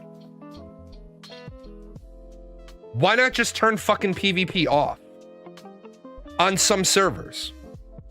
You want to get your numbers back up? Well, it's simple. You want to get your player numbers back up? Give them PvE servers. The PvPers are going to complain about you giving people PvE servers, and they're going to say, well, then there'll be nobody for us to play with. If the people move to a PvE server, they didn't want to play with you anyway. PvP players will quit if they can't kill casual PvEers. Those aren't PvP players then. Those are fucking gankers. And nobody needs to cater to them. Because it takes one ganker to cost your company 10,000 players. One ganker can impact way more than you would think. This game has a ganking problem. Well, there's the faucet of incoming players choked off. Because people hear about Arc Raiders having a ganking problem, and they won't play it. I feel like the PvP and Arc Raiders, while scavenging in high-value structures, slowly clearing corners and whatnot, I hate it while trying to extract. Right. At the very basics of the concept of the game, there's a camera watching the extraction point, and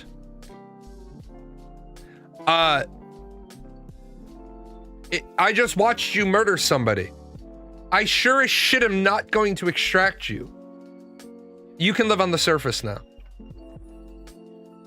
Well, why? Because I just watched you murder. I'm not going to let a fucking murderer into our community. I just watched you kill the person. Well, it's the way I want to play. A free loadout can still take on a guy with a 100k loadout. Sure. And? The people that... this is the hard part for people to resonate. It's not like we're back in the year 2000 and there's only like 21 online games. If people do not like the game, they're not going to play the game. And unfortunately, what's going to happen shortly thereafter is that you're not going to have any new player acquisition. And if you don't have new player acquisition, remember, Arc Raiders is a one-time box price.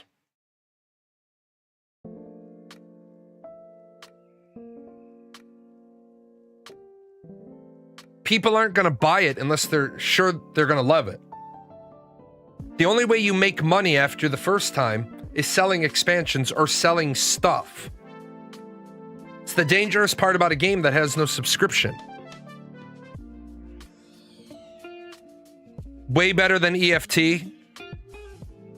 You mean what? Electronic fund transfer, I don't think is what you mean.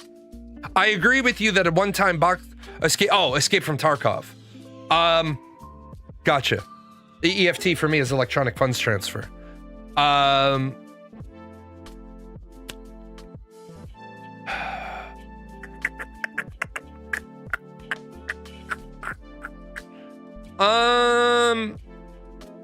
Yeah, the optimization is good.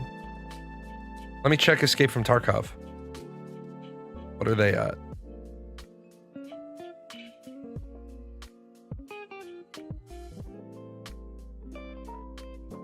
Oh yeah, Escape from Tarkov is 23,000 players. Arc Raider is like 375,000 players.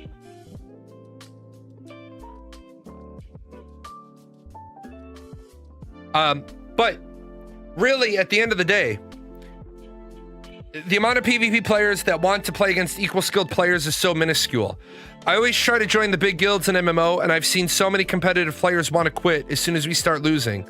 I don't see how any game survives by catering to those types of people. At least with games like League of Legends and CSGO, they reach the top of the ladder and most people stop getting queued against them. Yeah, except then the problem is they make another account, and then their skill level has them matching against people that they outskill. But no, I agree with you. I agree with you 100%. The good PvPers, they want meaningful PvP. The meaningful PvPers, they want to fight over castle sieges, node sieges, guild wars. They don't want to run around the wild ganking people.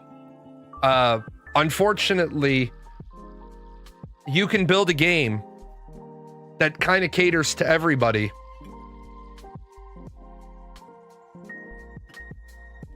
But you have to be willing, the first people you have to be willing to shut down or ignore are the gankers. If something isn't mutually beneficial, at least in some way, shape, or form, to both players, then you can't have something where people get, and I hate to use the word because it makes it seem like a social justice warrior issue, but it's the reality of the situation. You have a victim. You have somebody who chooses to do something and somebody that suffers the consequences of that choice. There are hundreds of videos on YouTube of people planting C4 on the button to call the extraction and waiting 80 meters away. Just have some spawn camper turn you in a free loot pinata. Yeah. Ashes could easily let the solo trade pack runners opt out of PvP without it being an issue. Caravans being forced into PvP is plenty. No, they shouldn't. And here's where I might shock some people. Putting a trade pack on your back is consenting to PvP. Period. Done.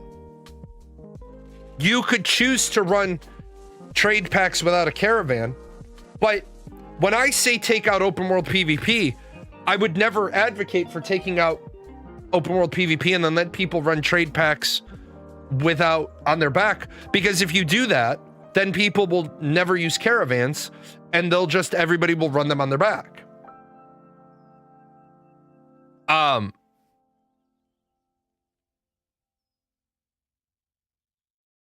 Now, I think the problem we have is if you create a PV, so you have a product.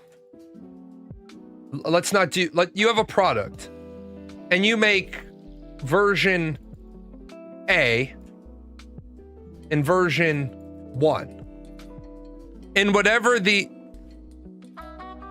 Escape from Tarkov wasn't the originator of looter shooter genre. Not even close.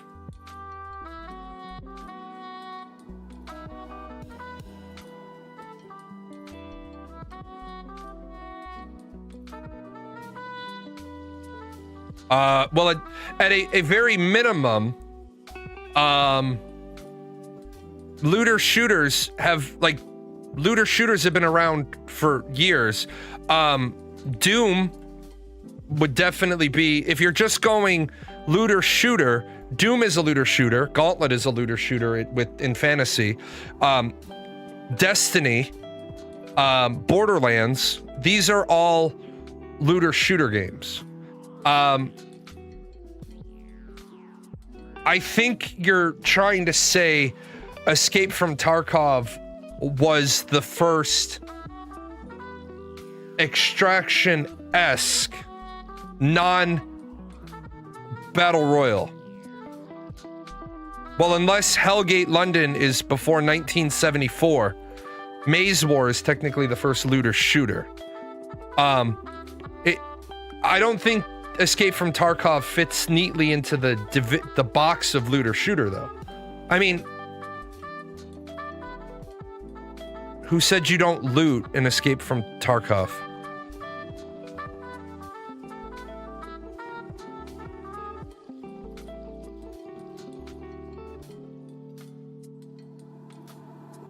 All these games that I just rattled off existed before Escape from Tarkov. You said extraction shooter missed the looter part of it.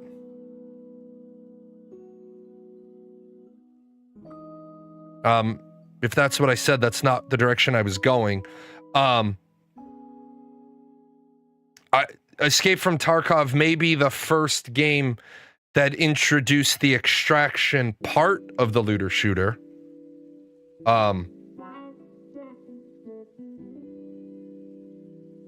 Yeah, the Division 1 and 2 extraction looter shooter. Yeah, I still don't think Escape from Tarkov. Maybe. Let me see. Yeah. Escape from Tarkov is the first extraction looter shooter. I was checking one other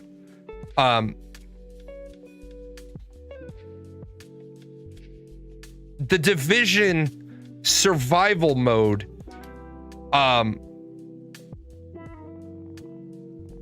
came out. The Hunt Showdown came out. So yeah, Escape from Tarkov is probably the first extraction looter shooter. Hellgate London.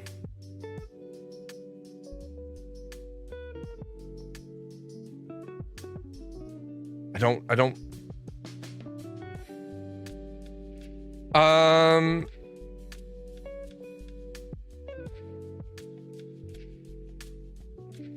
yeah, Hellgate London isn't an extraction looter shooter. Hellgate London, yes, but when you look at the numbers on players on those games, did not have, dude, stop. Okay, let me help you out. When your position has had to change from looter shooter to extraction looter shooter, let me stop you. You have not done the research against those other games, and I know you haven't, because just a few lines before... Okay, you do need my help, because now I'm gonna go the direction. You're a fucking moron, okay? A couple of minutes ago... No, you do, because you're a fucking moron, and I'm trying to help you refine your argument, so you could either be a dumbass who's wrong, or you could be wrong with the goal of getting help, because I'm gonna try to help you frame an argument. If a minute ago you said it was the first, yeah, I am toxic as fuck, to toxic as fuck little fucking audience members who don't want to have a conversation. So I'm gonna help you out. You can't make a statement that those games did not have as big a numbers as Escape from Tarkov, because you would have no fucking idea, because a minute ago, you didn't even think those games came before Escape from Tarkov, which means you have not done the research on the numbers. So the point is, you don't know what you're talking about because you yourself had to look it up. You're right. I had to look it up to make sure I had my dates aligned.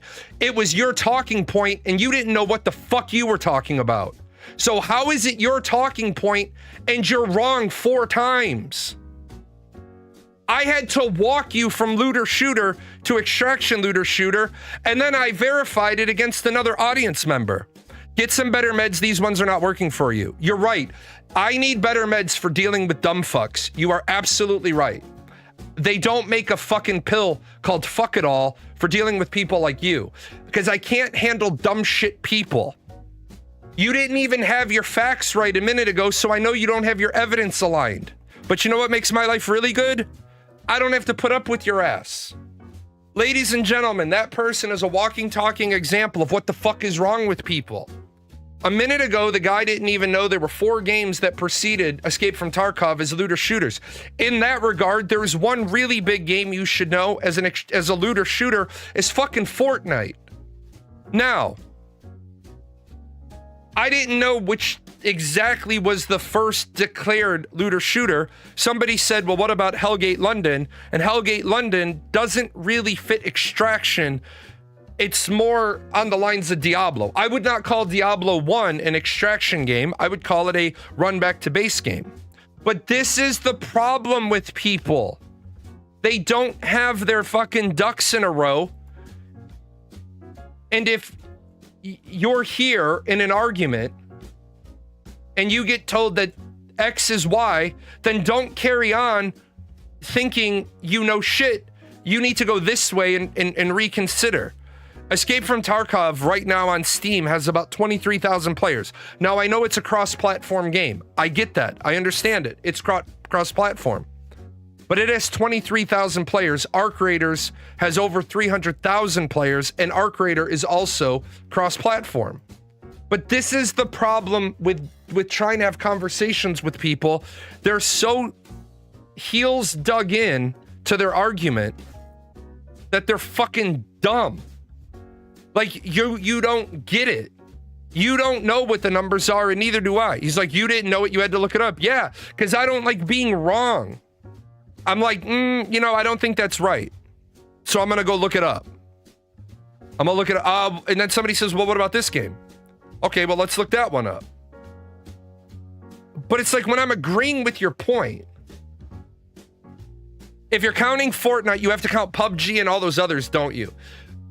Okay, that's a great question. Yeah, a majority of EFT don't use Steam. They just went on Steam 2 months ago. Right, that's why I said they're showing this many on Steam, but it's cross-platform. Absolutely, it's cross-platform. So you have to acknowledge it's cross-platform. When you start talking about things, what about PUBG? What about Rust? What about DayZ?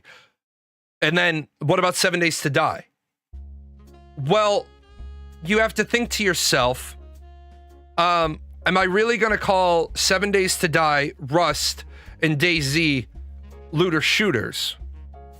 Or am I going to make a cut on them and say, while you do looting and you do shooting, those are more apt to be called base building survival games? Yeah, exactly. You'd say they're open world survival shooters. And I would say we could take shooter off because you don't have to use a gun. I would say they are open world survival games. And then we think, well, what's the bigger gameplay loop? Base building or the looting loop? And I would say, I don't know there. So I think looting and base building is encompassed in the idea of survival games. So let's just call those 3 games survival. And again, this guy these people get their panties in a bunch. I agree with you. Escape from Tarkov, from everything I can see, is the first extraction looter shooter. That doesn't make it good just because it was first. And I would have loved to have known where the guy was going to go, but I'm not going to have a conversation with somebody who is like, the numbers are bigger. You don't fucking know that because you didn't have these numbers before. I would say, believe it or not, I think Doom as a looter shooter, thank you, probably had more players than most other games because it was like the first of its kind of game. Now, what came right after Doom, if I remember correctly, didn't Quake come right after Doom? Well, not right after, but on the heels of. And then what was the other one? There was another shooter game. Duke Nukem was another one.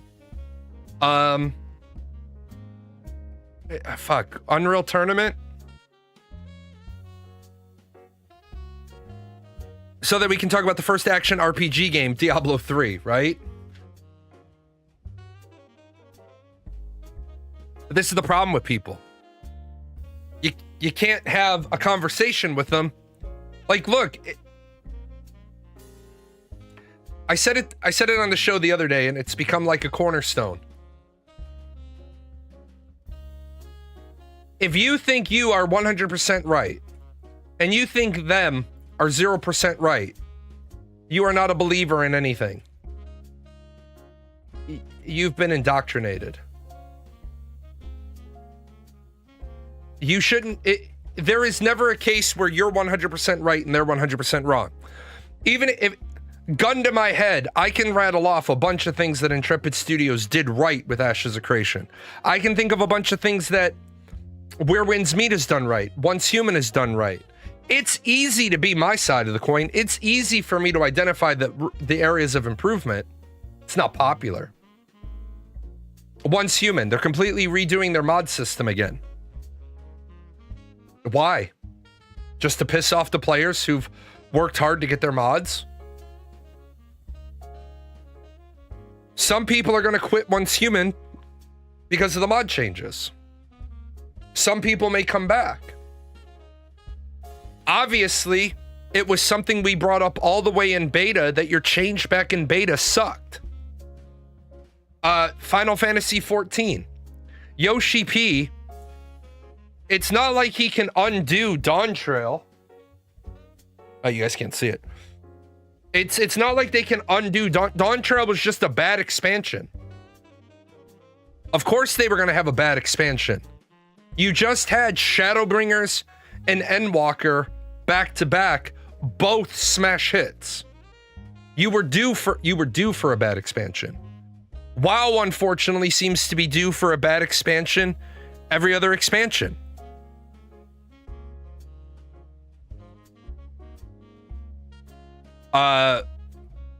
What other game? ArcAge. Every other thing they did with the gear ruined the game. That's how it is. Also, his team was split between Final Fantasy 14 and Final Fantasy 16. Yeah. And one other project. And he was supervising Cloud9. And he was supervising the other thing. And he was sitting on the board of directors. And he was overseeing the new MMO, Tiger Teaming.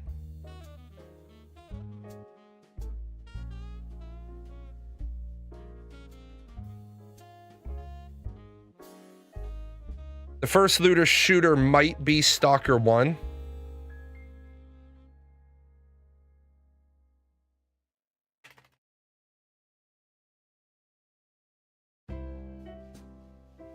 Now, how much can you expect him to juggle and knock it out of the park? Right, exactly.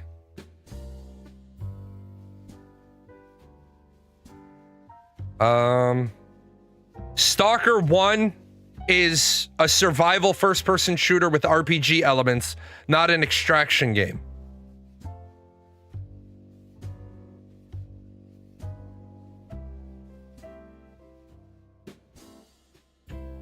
Yeah, Yoshi P is so successful he's being overloaded.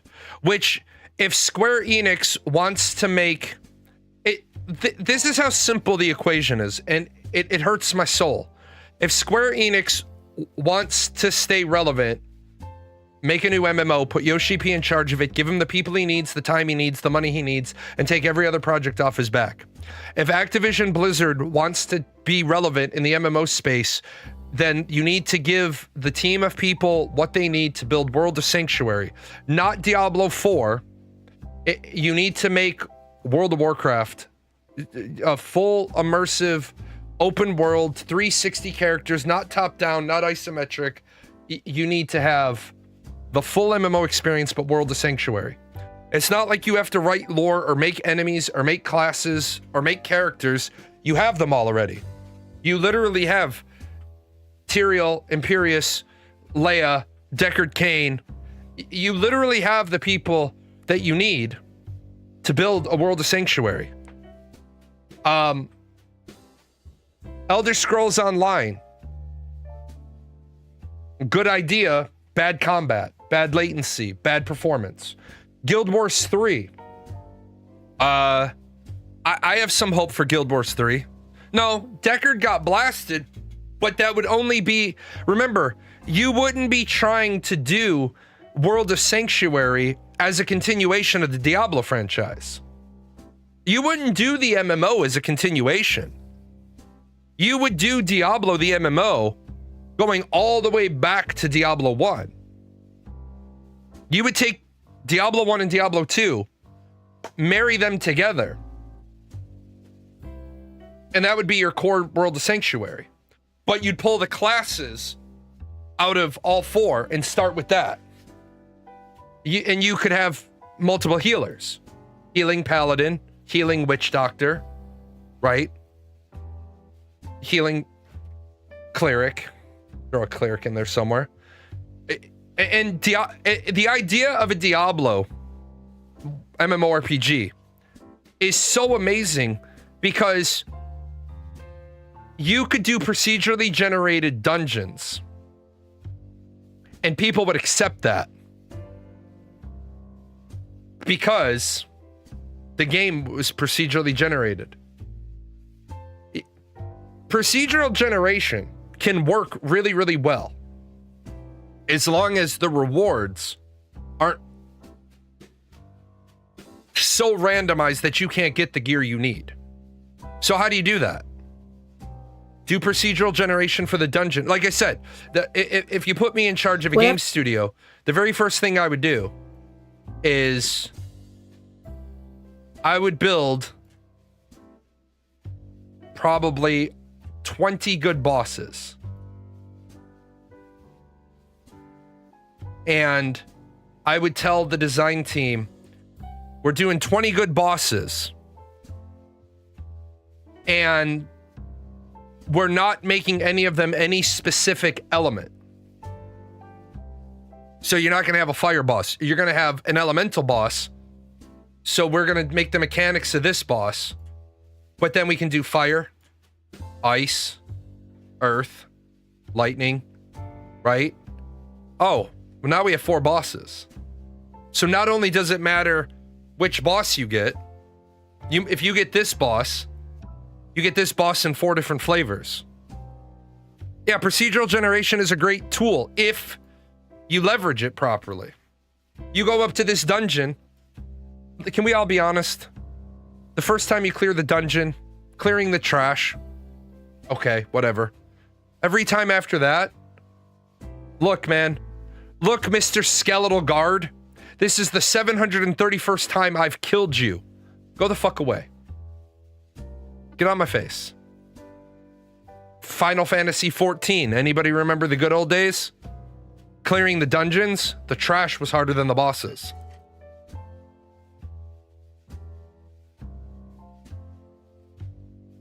But no, we get the people like the guy I had to ban today who don't want to think.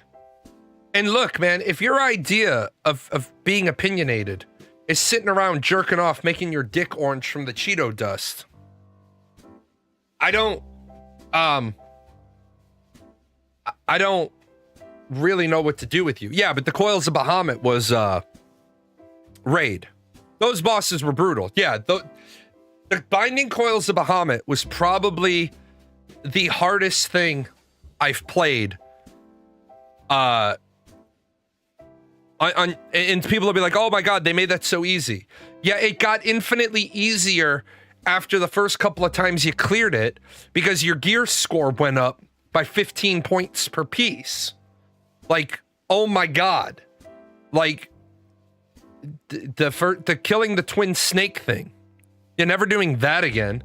That little smartass right there is the scholar who early on Malboro figured out a way to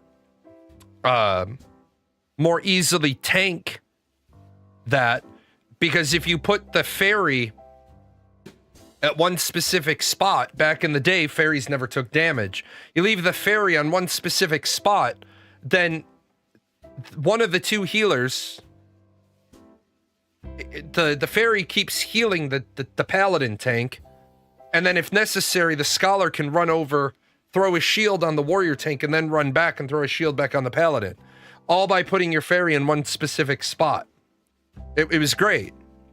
MMOs should use procedural generation to fill in the betweens, especially if you have massive world like Ashes, where it's difficult to do everything manually. Procedural generation has a bad reputation because it's sometimes misused, but if you look at games where procedural generation is a main feature, you can see its potential. I agree with everything you said, except the massive world part, because your massive world has to be static, not procedural. I agree that procedural generation, yes, Ashes is going to be a monthly sub. I agree that procedural generation can work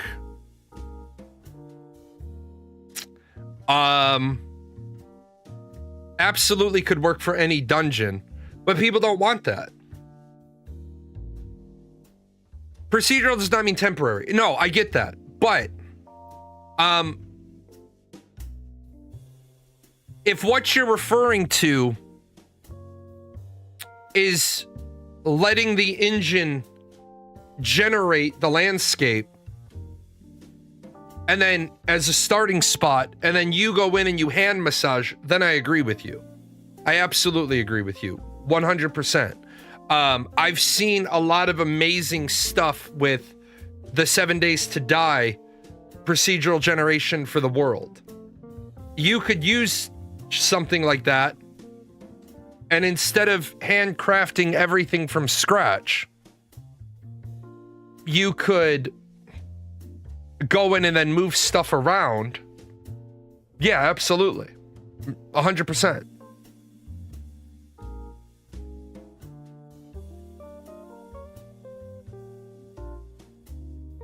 You can do procedural place pre-created content. Yeah, you can. The only problem you run into, like, I've seen that happen as well. Like, it's, how can I put this? When you do that in 7 Days to Die, if it drops to the big hospital, you know the layout of the big hospital. The big hospital's layout never changes.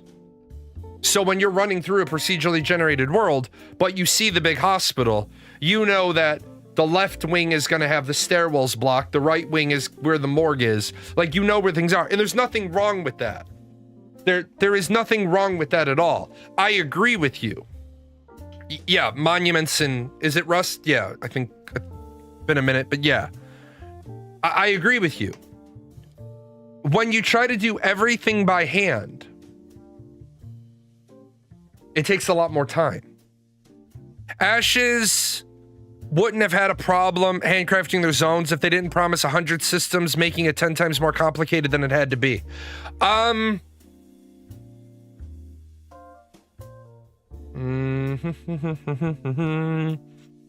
agree with that statement. I had to...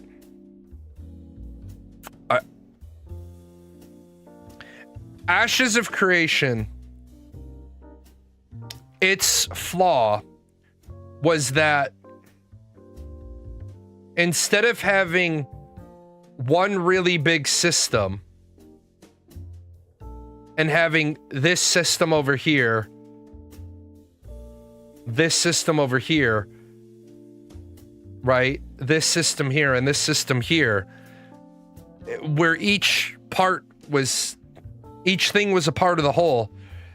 Ashes tried to build like this,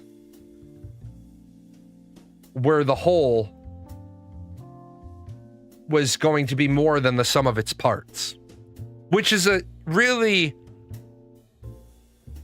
auspicious goal. But at the end of the day, I don't need my social organization to impact the node. I don't need that. I need the node of this size to only allow for one social organization. And then the social organization piece is self-contained.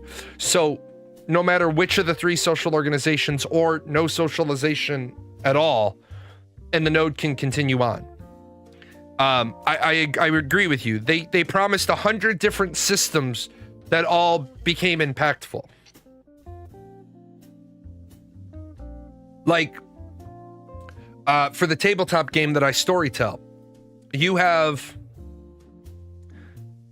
many flavors of mage.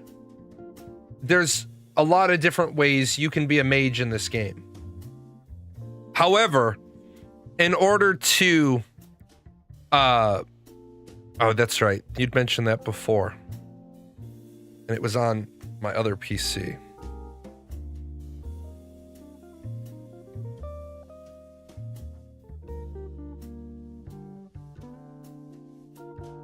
How about I write that neatly?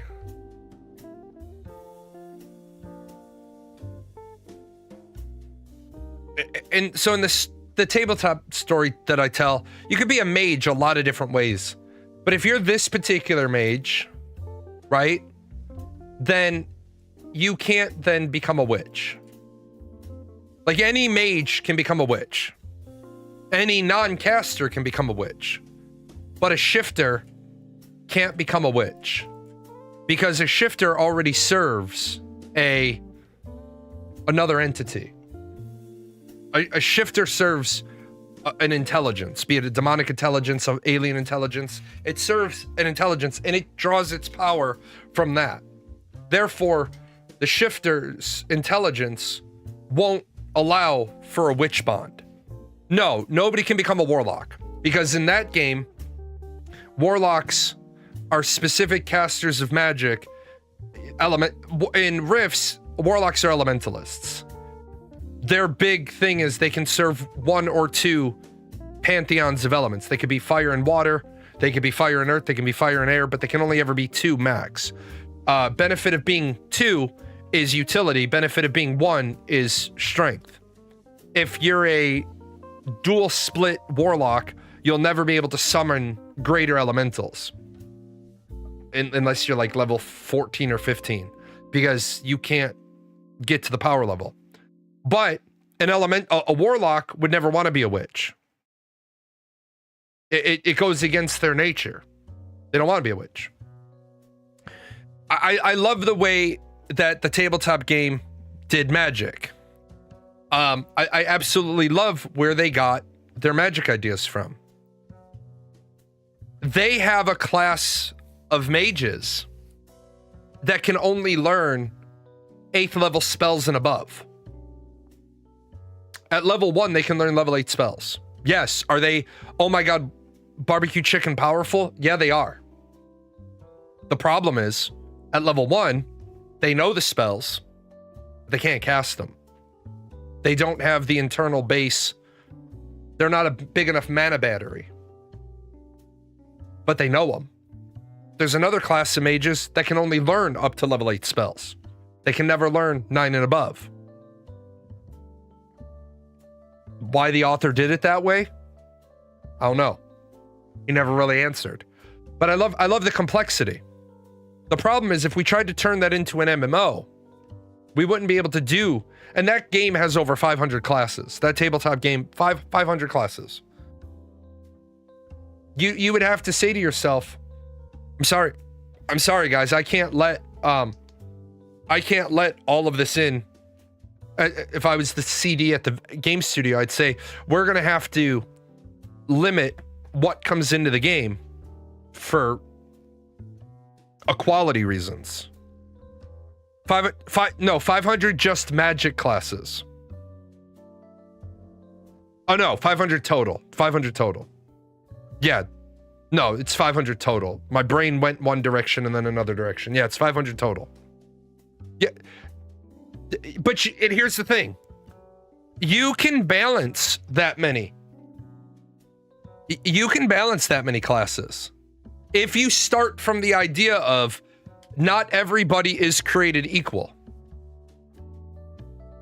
For example, you have a sniper and you have a guy, a regular infantryman. The sniper is going to win 100 out of 100 fights. Because the sniper is not going to start in melee range. The sniper is going to start 1,500 meters away. It's like, I don't know if you guys ever played like Battletech or MechWarrior or Robotech with the models.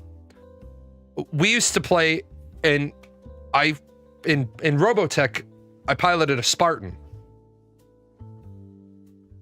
So we would be playing, and I'd be on the far other side of the room.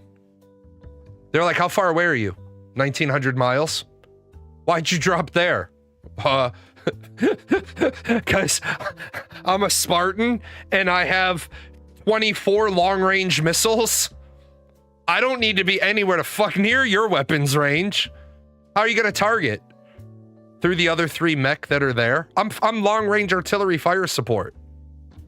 Get fucked. Like...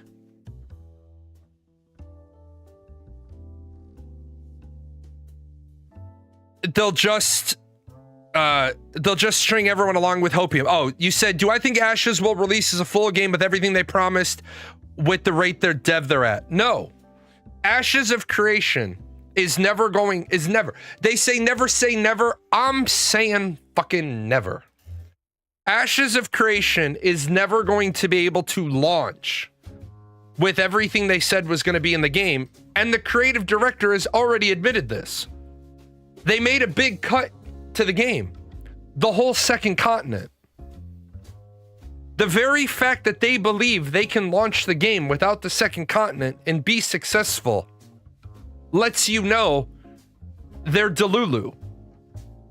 They're fucking delusional.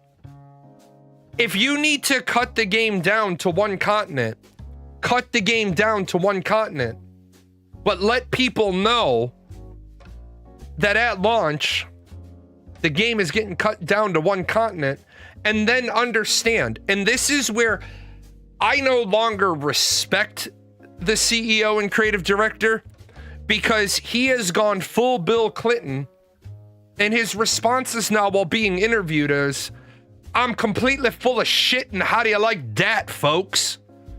Let me get this straight. This is the delusion you live in. You had a map. Hold on. I think this warrants me going and getting the map.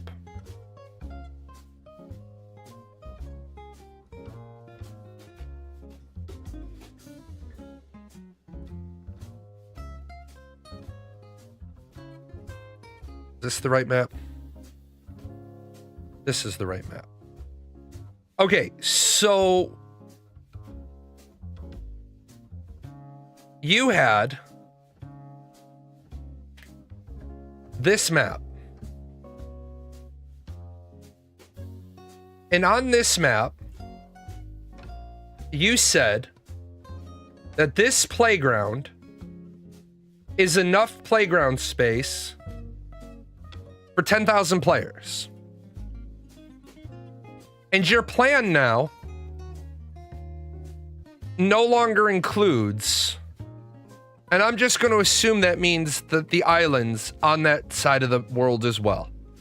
So I'm not even going to be cheeky or cheesy. I'm only going to take out the stuff on that side of the world. In fact, let's just do it this way. Oh, I can't do it that way. So you're not going to have this whole side of the world. Can I make this bigger? Oh, I can. So you're not going to have this whole side of the world. That looks better. All right. So you originally said the server would host 10,000 players. But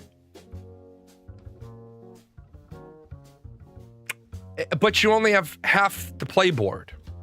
So are your servers then going to be geared towards 5,000 people? you're taking out half of the world. So is the game going to have 2 or 3 castles to start with? How is the node system rules going to get impacted? Because let's say your plan is to bring these, this other side of the world up eventually. If there's a level 1 node there, does that block other nodes? Oh, wait, no, they've changed the rules because they couldn't make that work. Oh, but they changed the rules again because they couldn't make that work. Ashes is never, ever, ever going to launch at a way that they said it was going to launch because they are simply out of time and out of money. If Steven is telling the truth about 200,000 new Steam players, after regional pricing and taxes and, Steam cuts and Epic Games cuts, they bought themselves, by going on Steam, they bought themselves approximately 5 weeks of development money. You claim that you have $800,000 worth of operational expenses, so don't worry about the lawsuit in New York. I'm not worried about refunds. Not worried about it. Not worried about it at all. I'll give him 5 extra weeks of development money. I don't buy that 800K bullshit. Well, I vetted the number, and the number's a little high, but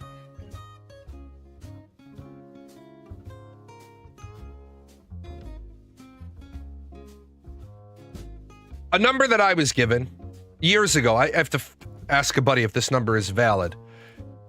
If you're in California, if you're trying to figure out your total expenditures, what you do is $10,000 a month per employee.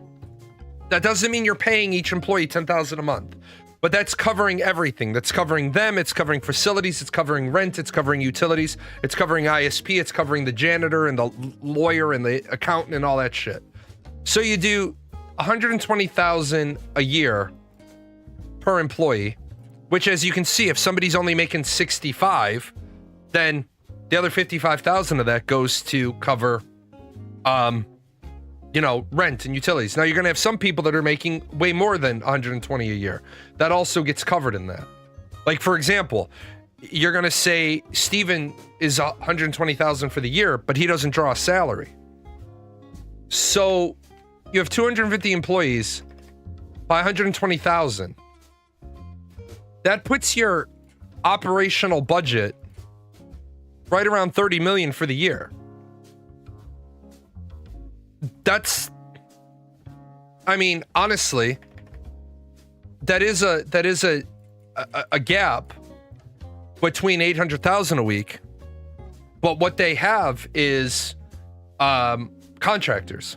Am I alt-right or alt-left? I'm neither, because I don't like being wrong half the time. Some of my views are on the right, some of my views are on the left. It really depends on what you're asking me.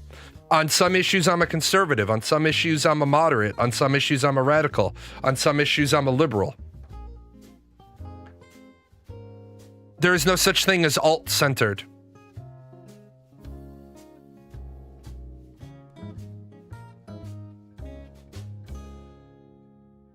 If you're in the center, it's not alt-centered. It's you're in the center. But I'm not in the center. On some issues, I'm on the left. On some, I'm on the right. And some, I'm in the center. And some, I'm conservative. And some, I'm radical. You got to give me an issue. I don't wear other people's labels. I don't think anything healthy comes from labeling yourself on the left or the right. If you really want to know what I stand for politically, that's what I stand for. My column is the yellow column. That is the middle, common sense, enough is enough party. What's my stand in labeling genders? I don't give a shit about your gender. I don't want to be labeled with a term that I don't use to identify myself. I don't want to label you with a term. However, we live in a society that has thousands of years of politeness. So I am totally cool with getting rid of the yes ma'am, yes sir, no ma'am, no sir, thank you ma'am, thank you sir. However, my only alternative word is fuckhead. So if you look like a ma'am and I'm being polite as an Irish Catholic raised ex-military officer and I say thank you ma'am and you blow up at me because you got titties, you got no Adam's apple, you got no beard, I have no way to know what gender you assign to. I'm gonna say, thank you, ma'am. And if you blow up at me, I don't identify as a ma'am, then I'm gonna say, okay, fuckhead, thanks, fuckhead. And that's the only other answer you're gonna get. Now, if you wanna go a step further than that, I am more than happy to tell you my step further. My step further is this.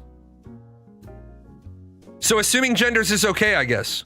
I'm not assuming your gender. I'm assuming your biological shell. Look, I look like a man. If you call me sir, great. If you call me fuckhead, great. If you choose to not throw it on, great. But I was raised in a generation of yes ma'am, no ma'am, yes sir, no sir. And my response is real simple. I'm more than willing to change when there is a unified answer of what I'm supposed to change to. But as long as the LGBTQQ2SIAAAA plus movement doesn't have a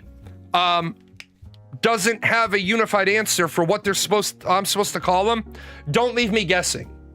At the same time, stop telling me I can't have the preferences I want because it offends you. For example, I'm totally cool if everybody will sit down at the table and be adults and divorce biological sex from gender. I'm totally cool with that. I think you can pick your gender. I don't have a problem with you picking your gender. Your gender is how you identify yourself. At the same time, I identify myself as a Decepticon. I like to be in charge. I'm Lord Megatron. I like music, so I'm Soundwave. And when shit goes all wrong, I'm Starscream because somebody obviously is yelling at me saying, you failed me yet again. Now, with all of that said, if you want to be a female, be a female.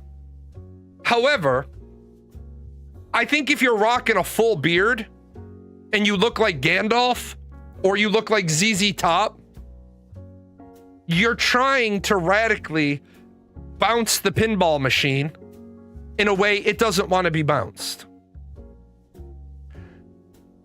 Also, biological sex and gender need to be divorced.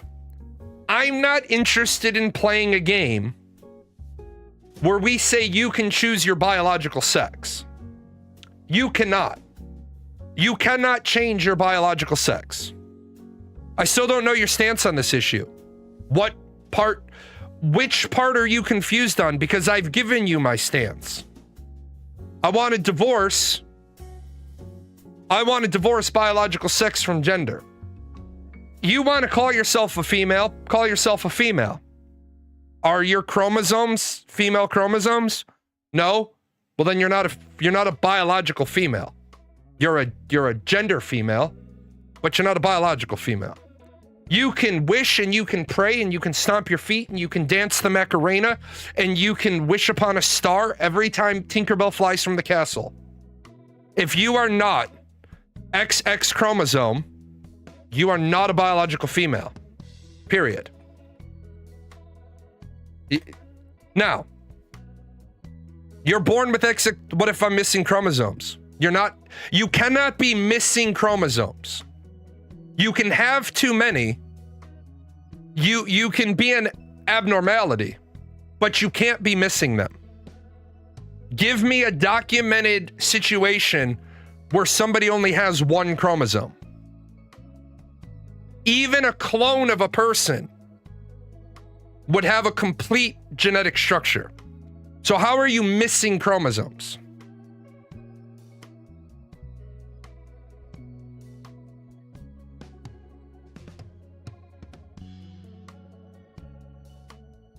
Like, you can't be X. Why do some people have 20? You mean all people?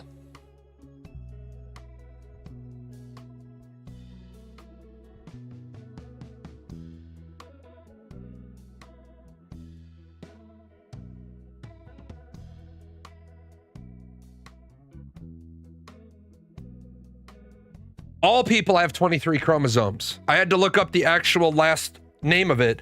You have 22 pairs of numbered chromosomes and 1 pair of sex chromosomes. That's it.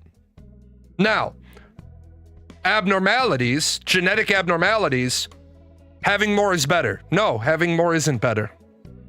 Believe it or not, a human being has 23 pairs of chromosomes. If you have more, that's not better.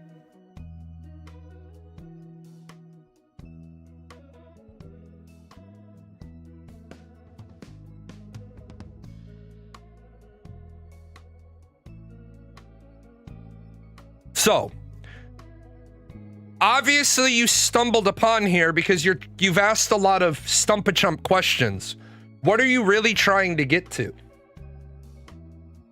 Because you're in between me and a steak. But I want to give you the opportunity, since you came in and you asked the question. I'm trying to get to where you're trying to get to.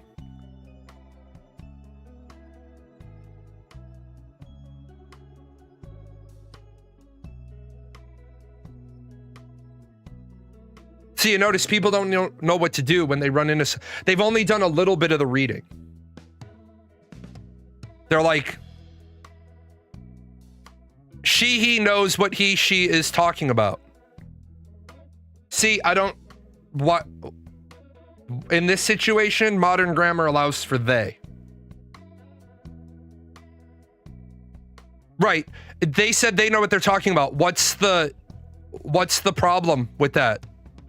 If you have 23, then you're abnormal.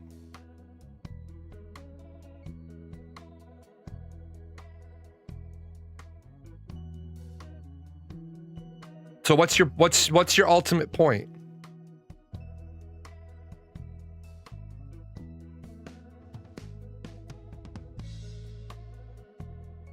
Because again, you're in between me and a steak.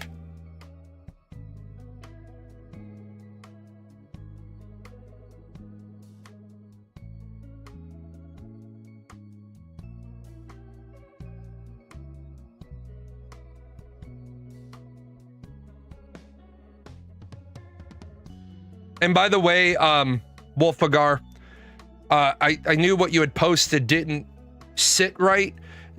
It's not 23 pairs plus a singleton in trisomy. It's 22 normal pairs and then a triple set.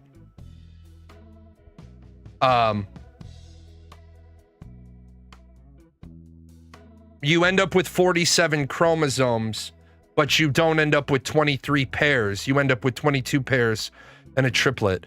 It's a great day outside. We should probably take the time to seize the means of production. Why? Seizing the means of production would be stupid anyway.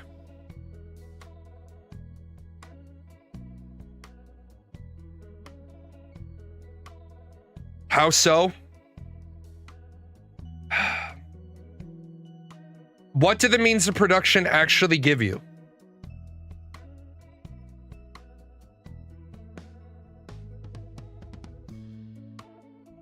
Because it's great to go with the 10-word answer. Seize the means of production. It's a fact 5-word answer. What does it give you? Because remember, you don't have to seize the means of production. There are already operator-owned industries where all the people that work for a company are partial owners of the company. As I try to explain in economic theory, horses and donkeys have similar chromosomes so they can make mules. And what? What's your point? You've moved from human gender to animals. Get to a point. Humans and monkeys cannot create offspring. They simply can't. Your one dumb comment, I know where the next statement you're going to go is, I normally see this. Humans and monkeys cannot create an offspring. Move on. They simply cannot. Ownership over your labor. Freedom to dictate your life since you only live once and it's too short to be a wage slave. Well, the problem is your belief there is broken because you already have ownership over your labor. This is the perspective people don't get. This is me. This is my factory. I spent $5 million to build this factory. Here's you. You don't own a factory. You don't have $5 million. You can't build your own factory. You believe you have a right to seize my factory, to seize the means of production. But why? Why do you inherently believe you have the right to seize my means of production since however I got my money, break, excluding generational wealth, if I manage to accumulate $5 million and make a factory, that's my factory. What you have is you have labor. And what I have is I have money. And what I need is your labor. And what you need is my money. What you have is zero risk. And what I have is 100% of the risk. You go to work Monday, Tuesday, Wednesday, Thursday, Friday, I give you a paycheck. If the factory burns down before I've made my $5 million back, I tied $5 million up in a project that'll be reimbursed by my insurance. But I could have done other things with that $5 million. Instead, I chose to build a factory. Now, you say freedom to dictate your life, ownership over your labor. You always own your labor. When you came to me, you made an agreement to sell me 40 hours of that labor for $20 an hour for $800 a week. You have even less week. You just become like me if your factory burns. If I lose my job, I'm homeless. No, you're not. If you lose your job and you suddenly become homeless immediately, you're living beyond your means. My risk is the $5 million. Your risk is nothing. You're not bound to my factory. This week, you sold me 40 hours of labor for $20 an hour. I give you $800. People believe that because I sell your labor for $35, a single mother working 3 jobs to supply for her kids is living beyond her means. No offense, I'm not afraid to say this to you. If you're a single mother working 3 jobs for your kids, how many kids? First question, how many kids? We'll just start there. How many kids? I have no problem running this exercise. How many kids?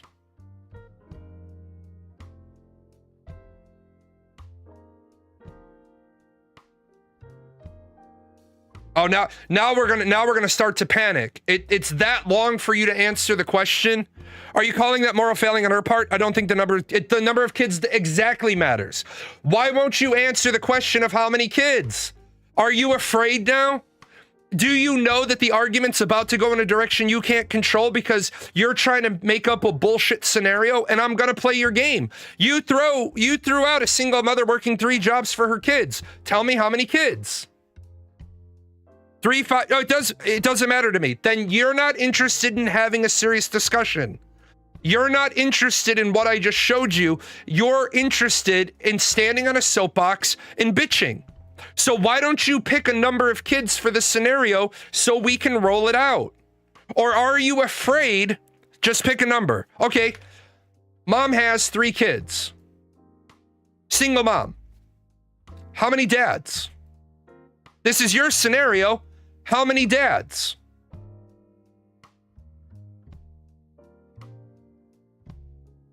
One dad, 2 dads, 3 dads. Come on, man. It's your argument.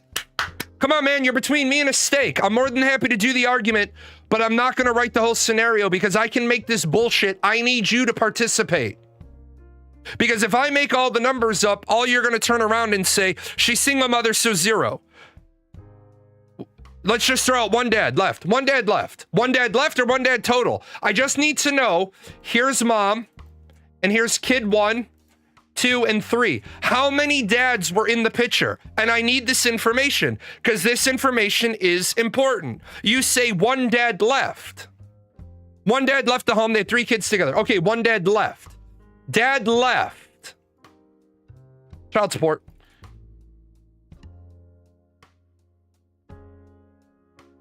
If it's 2 dads, 3 dads, I can run the scenario anyway. Dad died. That's a different scenario. So which scenario would you like to run? Why is dad not paying child support? Avon Zuzu, I'm not going to respond to you because you went off into Lululand. I'm not interested in engaging with you because you engaged in bad faith. I'm dealing with James with a Z now. Because James with a Z is creating a magical scenario where a mom is working 3 jobs to support 3 kids. And this scenario is a bullshit scenario because mom wouldn't have custody of her 3 kids there. Yeah, Yvonne, I'm ignoring you because you went down a line and you said something fool-ass that monkeys and people can have children together. You're beneath my desire to engage with. If dad's paying child support, it doesn't automatically mean enough to keep food on the table. Dad paying child support on 3 kids? Yeah, it does. Where's mom working 3 jobs without losing custody of her kids to CPS? Because that means mom is never home. See, James, you came into a channel not knowing anything about the streamer, and you want to make up these bullshit delusional stories. I've worked charity work. I've worked in financial centers. I ain't never seen people walking in with 80-hour a week of paychecks not being able to make things meet. Right? If you're working 80 hours a week with 3 kids, and you're getting child support, where the fuck is the money going? You can create these bullshit scenarios, but the problem with them is if dad dies, okay? If dad dies, the only thing I can fault the family for is mom and dad didn't have life insurance on dad, who was the primary breadwinner, and they chose not to have life insurance on dad because it was a bill that they couldn't pay. But as I tell people, when it comes to life insurance, it's a bill you can't afford not to pay. I don't have life insurance, but I have 7 figures in the bank for my family if I die. So my house is paid for, my cars are paid for. I don't view buying life insurance to be valuable because the VA pays for my death. Put me in a fucking cardboard box, chuck me in the incinerator. Life insurance isn't a scam. Ivan, you're a fucking moron. Go bother another streamer in the politics category. She's never home. Now she has to afford a babysitter or daycare, which isn't free. Rent is skyrocketing. Food costs are rising. The average single mother makes it work, but is struggling to do so. If she loses one of those 3 jobs she has, she's going to lose everything. Well, first of all, I've already discounted your scenario because she's not working 3 full-time jobs. Okay? She's working 3 part-time jobs. Why is she working 3 part-time jobs? Does she not have a high school diploma? Did she get knocked up at 16? If you're going to make up bullshit scenarios, make them up all the way so we can dissect it. How is mom working 3 jobs? Why did dad leave? In my state, mom would be getting like 35% of dad's income. I used to sell life insurance over the summer. I know it's a scam. Goodbye.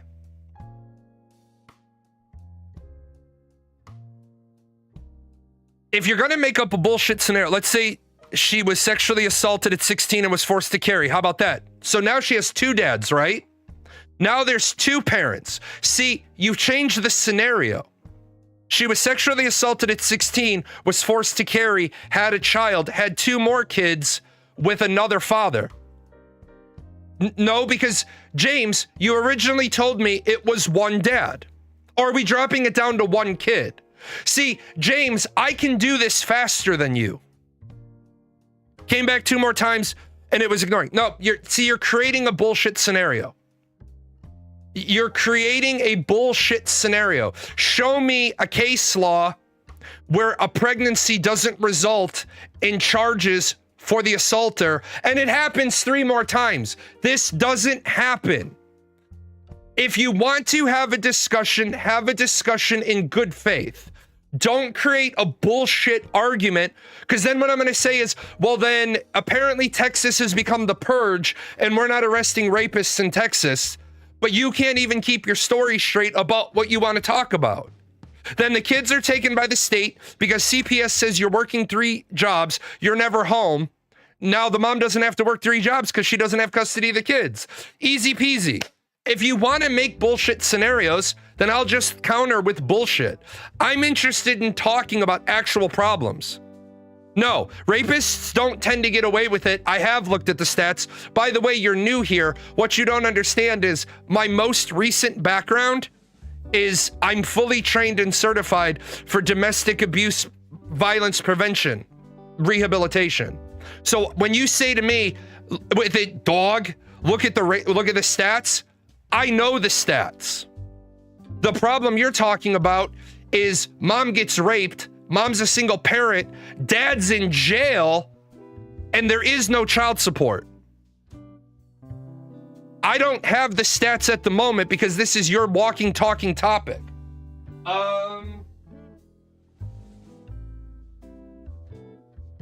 That, however, would be... There's the Alternative Behavior Choice Facilitators Manual. There would be the Alternative Behavior Choices Manual. Yeah, the stat I'm giving you is this. Ready? The scenario you're trying to paint is a single mother because she was sexually assaulted, which resulted in pregnancy. Father is convicted. Father is in jail. In jail means dad is making maybe 30 cents a day, which all has to go to the state for his care and feeding. The scenario you're trying to paint, okay, I'm going to give you this advice. If you want to talk about a problem, talk about the core of the problem, not these 3 standard deviations away from reality. You're talking about a scenario where, yeah, in this scenario is wild. 3 jobs, 3 kids, single mother, now is raped, which means 2 dads, which means the scenario changed. I absolutely agree with you. We have situations where mom and dad have 3 kids together. Dad goes to jail, therefore child support's not an option. Now mom is working 3 jobs to try to support 3 kids. Absolutely. Can that scenario exist? Absolutely. What? Yeah, when he came back and was raped 3 times by the same guy with no conviction, that's where it's just like, I'm not going to treat you like an adult because you're creating a childish scenario, so I'll treat it as a childish scenario. When you want to talk about the real shit of it, you almost hit the nail on the head. One thing you said was, which was actually a value. She's never home now. She must afford a babysitter. Food costs are rising. Rent is rising. The average single mother makes it work, but is struggling to do so. Yeah, you're absolutely right. That right there is the crux of the problem. But your statement started with seize the means of production. So you went from seize the means of production, and I showed you where that doesn't work. Now you went to a single mom with 3 jobs. Then you don't have this decided on. Yeah, well, I don't think this person's arguing in bad faith. I just don't think this person knows what's wrong with them.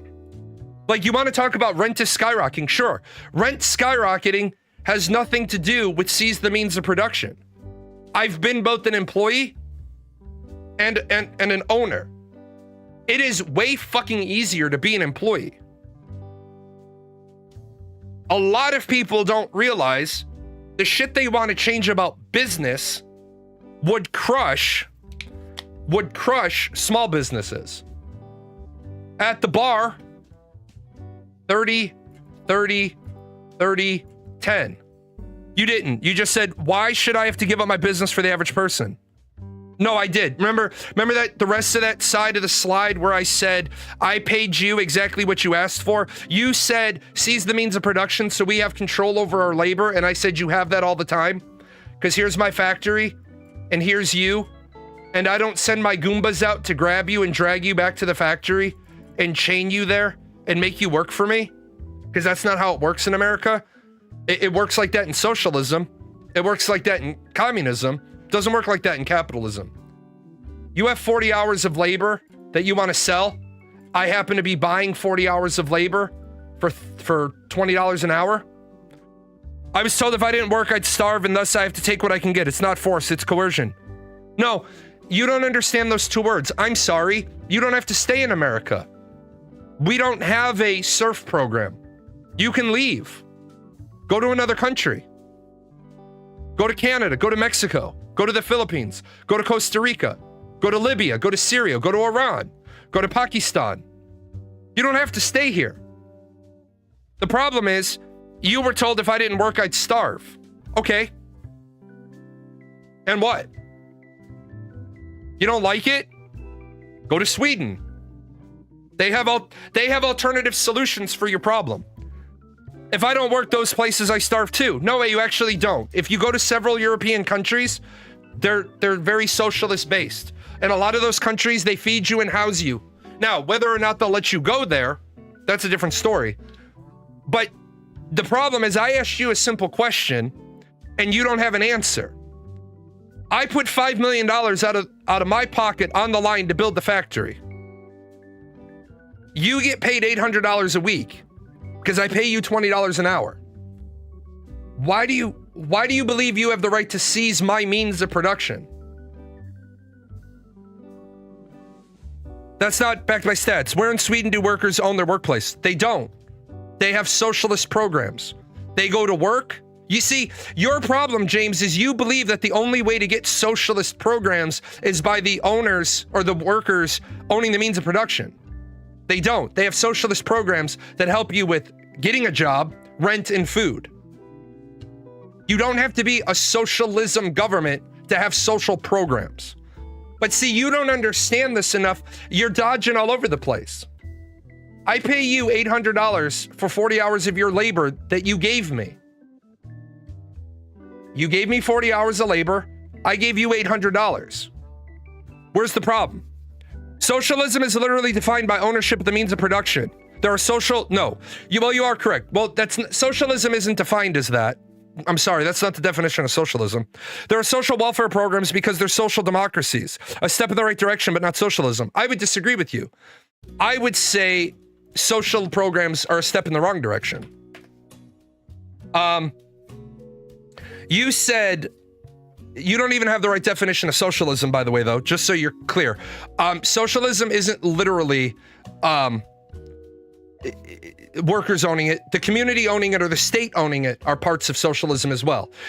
You're one of these people, no offense, James, but what I can see about you and what you've presented so far, you're one of these people who has read about 8 seconds of the volumes of socialism and no, the state ownership is communism. Okay, dumbass, you're absolutely 100% correct if you're going to say no outright, okay? I only teach this shit. I'm sorry. I don't know would you put salt on the fries for me? Holy fuck. Socialism is the start of the continuum that goes to communism.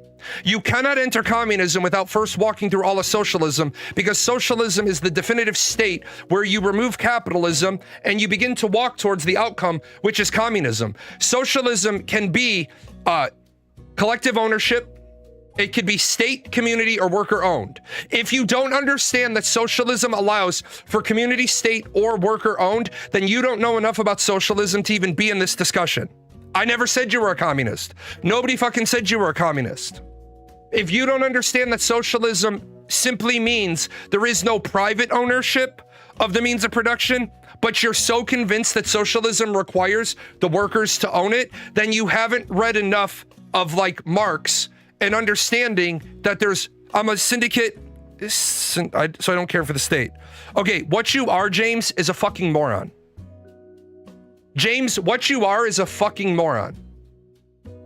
Period. Dot. It's my professional opinion.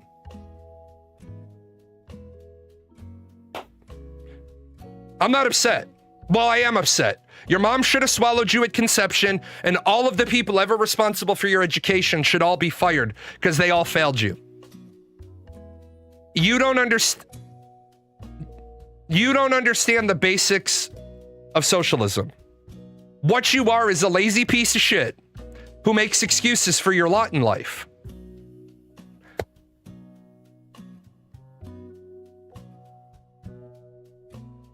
You live in a fucking you live in a capitalist society and you want to be communist or socialist. The problem is you walked up to the betting table with little boy money and you lost it. And then you look to your left and you look to your right and you saw people that had big boy money and you say, I want your big boy money. I don't want to go get it for myself. I want what you have. That's your whole argument. It's what you started off with. You fucked your way through. I want anarchy. I'm doing fine financially. Literally a union worker. Hey, James, you're doing fine financially and you're a union worker. Way to have socialist network programs in your job. Way to make sure that you have a safety net for your piss poor performance and the union protects you.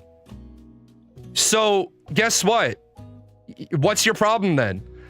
Don't go work for better opportunities. Stay in your safe union job. Then what's your bitch? What's your complaint? Your literal first statement, my problem is for those who can't work. Okay? So you're a member of an organization that makes it difficult for people to get jobs, complaining about those who don't have jobs. You do realize that unions are a part of the problem. Like, unions control the floor of wages, which is good for the people on the inside of the union, but bad for everybody else. Because unless you can get a job there, all the other jobs start to go away because they can't be competitive with union wages. Good job. Unions eliminate opportunity for small businesses. What's the issue with raised wages if rents are required by law not to raise as a result? Rents? Actually, rents are allowed to raise. Joe Biden was trying to pass legislation that landlords could only raise rents by 5% a year. Why do you assume that because I bring a fact up, I'm driving it to you? I'm bringing up the Democratic president who wanted to make it so that landlords could raise the rents by 5% a year. I don't give a fuck what your leanings are. I'm bringing up the party that is supposed to be the party of the people versus, I want to know the relevance. The relevance is the Democratic Party is commonly referred to as the party of the people, and the Republican Party is commonly referred to as the party of the rich and powerful. The president, the leader of the party of the people, told landlords they could raise rents by 5% a year, when the average raise is less than 3% a year, which means rents can be raised. You said if rents are required by law not to raise as a result, except that's not even a law. As a landlord, I was allowed to raise my rents to whatever the market could bear.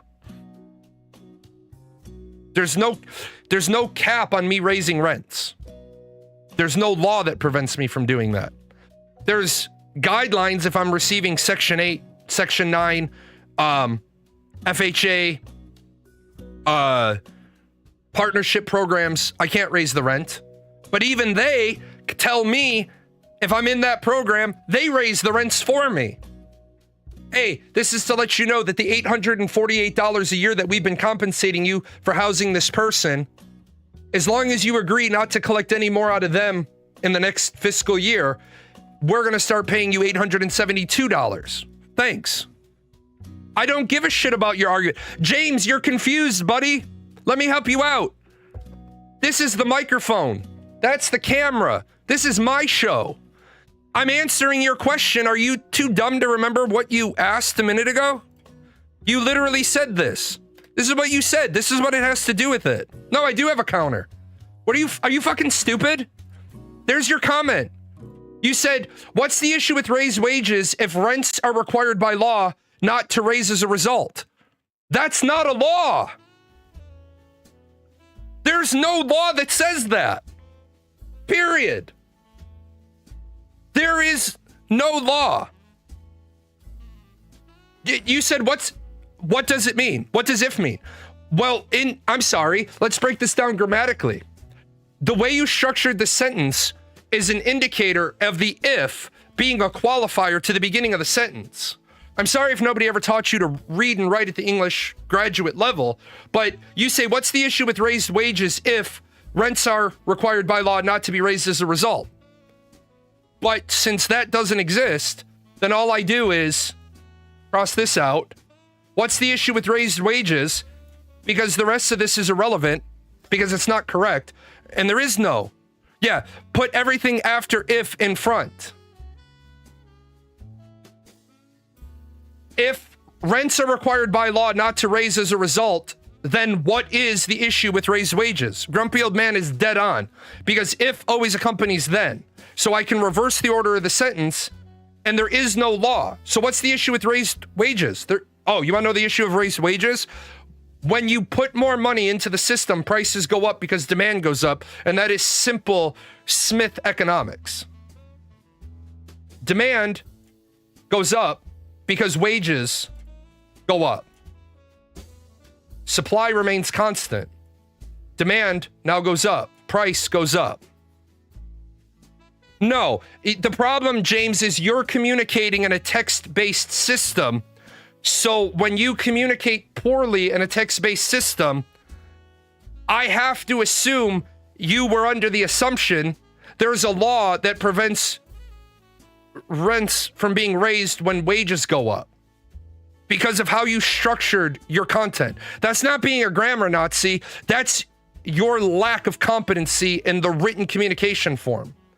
Because I have to assume that you wouldn't have said any of this if you didn't think it was relevant. Okay, how about this? What's the issue with raised wages? They cause inflation. The more money that you put into circulation, the higher prices go. If the worker wants more money, unfortunately, due to a 1917-ish ruling by the courts, publicly traded companies can only care about the shareholders, not the customers or the employees.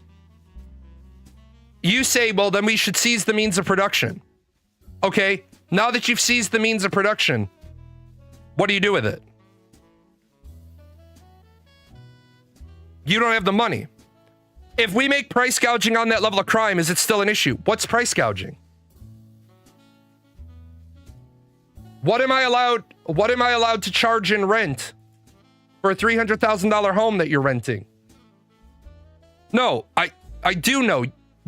I'm asking you a counter question. What's price gouging on a $300,000 home? What should the rent be? If I'm renting you a home in my neighborhood, which people do, what should the rent be on this?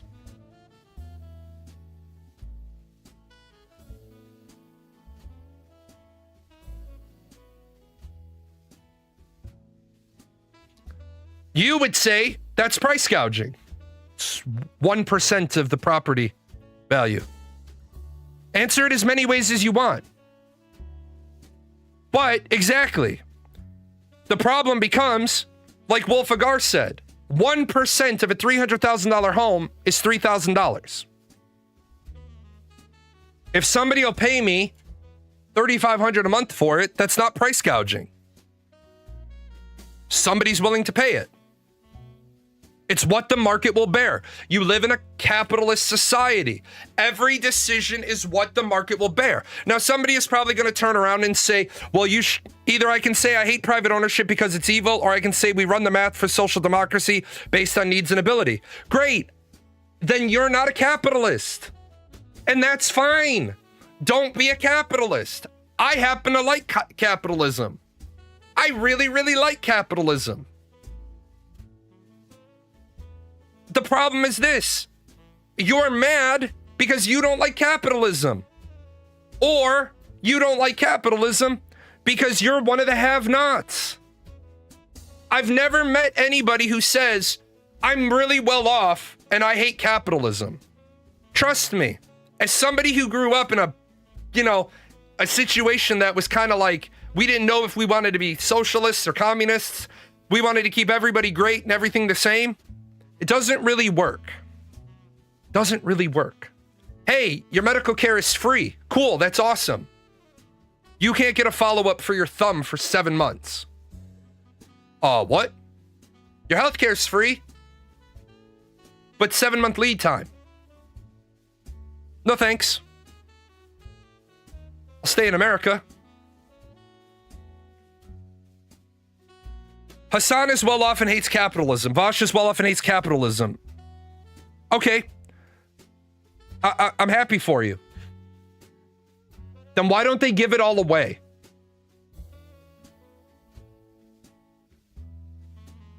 If they really hated capitalism, why are they parts of it? Hassan hates capitalism, but he takes people's money, right? That's not what socialism means, moron. If you're talking to me, socialism, you're done. I'm going to stop you right here, you fucking moron. Socialism doesn't mean no money. Socialism doesn't mean no money at all. Fucking moron.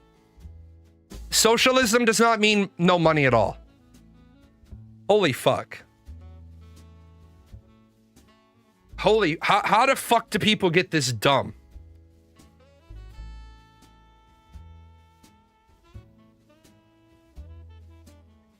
Holy fuck. Just so I'm gonna go get my steak. Just so everybody's aware, there is still prices, currency, in owner. There's still budgets, there's still trade, there's still wages. In socialism, you can't accumulate certain things. Holy fuck, people need to get educated. In socialism, you can't own the means of production.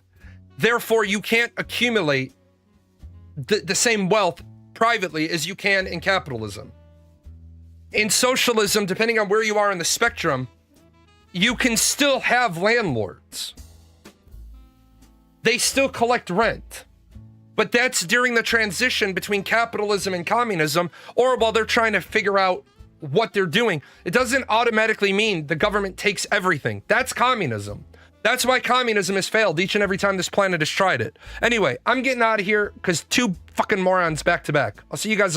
Actually, I won't, because Wednesday's a holiday and Friday is my anniversary. So I will see you guys next week. I wonder if I take that back. I might play some video games. I wonder if the organic meat sack that runs this channel knows a lot of these sponsors don't sponsor us anymore. They were longtime sponsors. The credits are fine. Do we get paid? Is any of this sponsorship money for Gail, Daisy,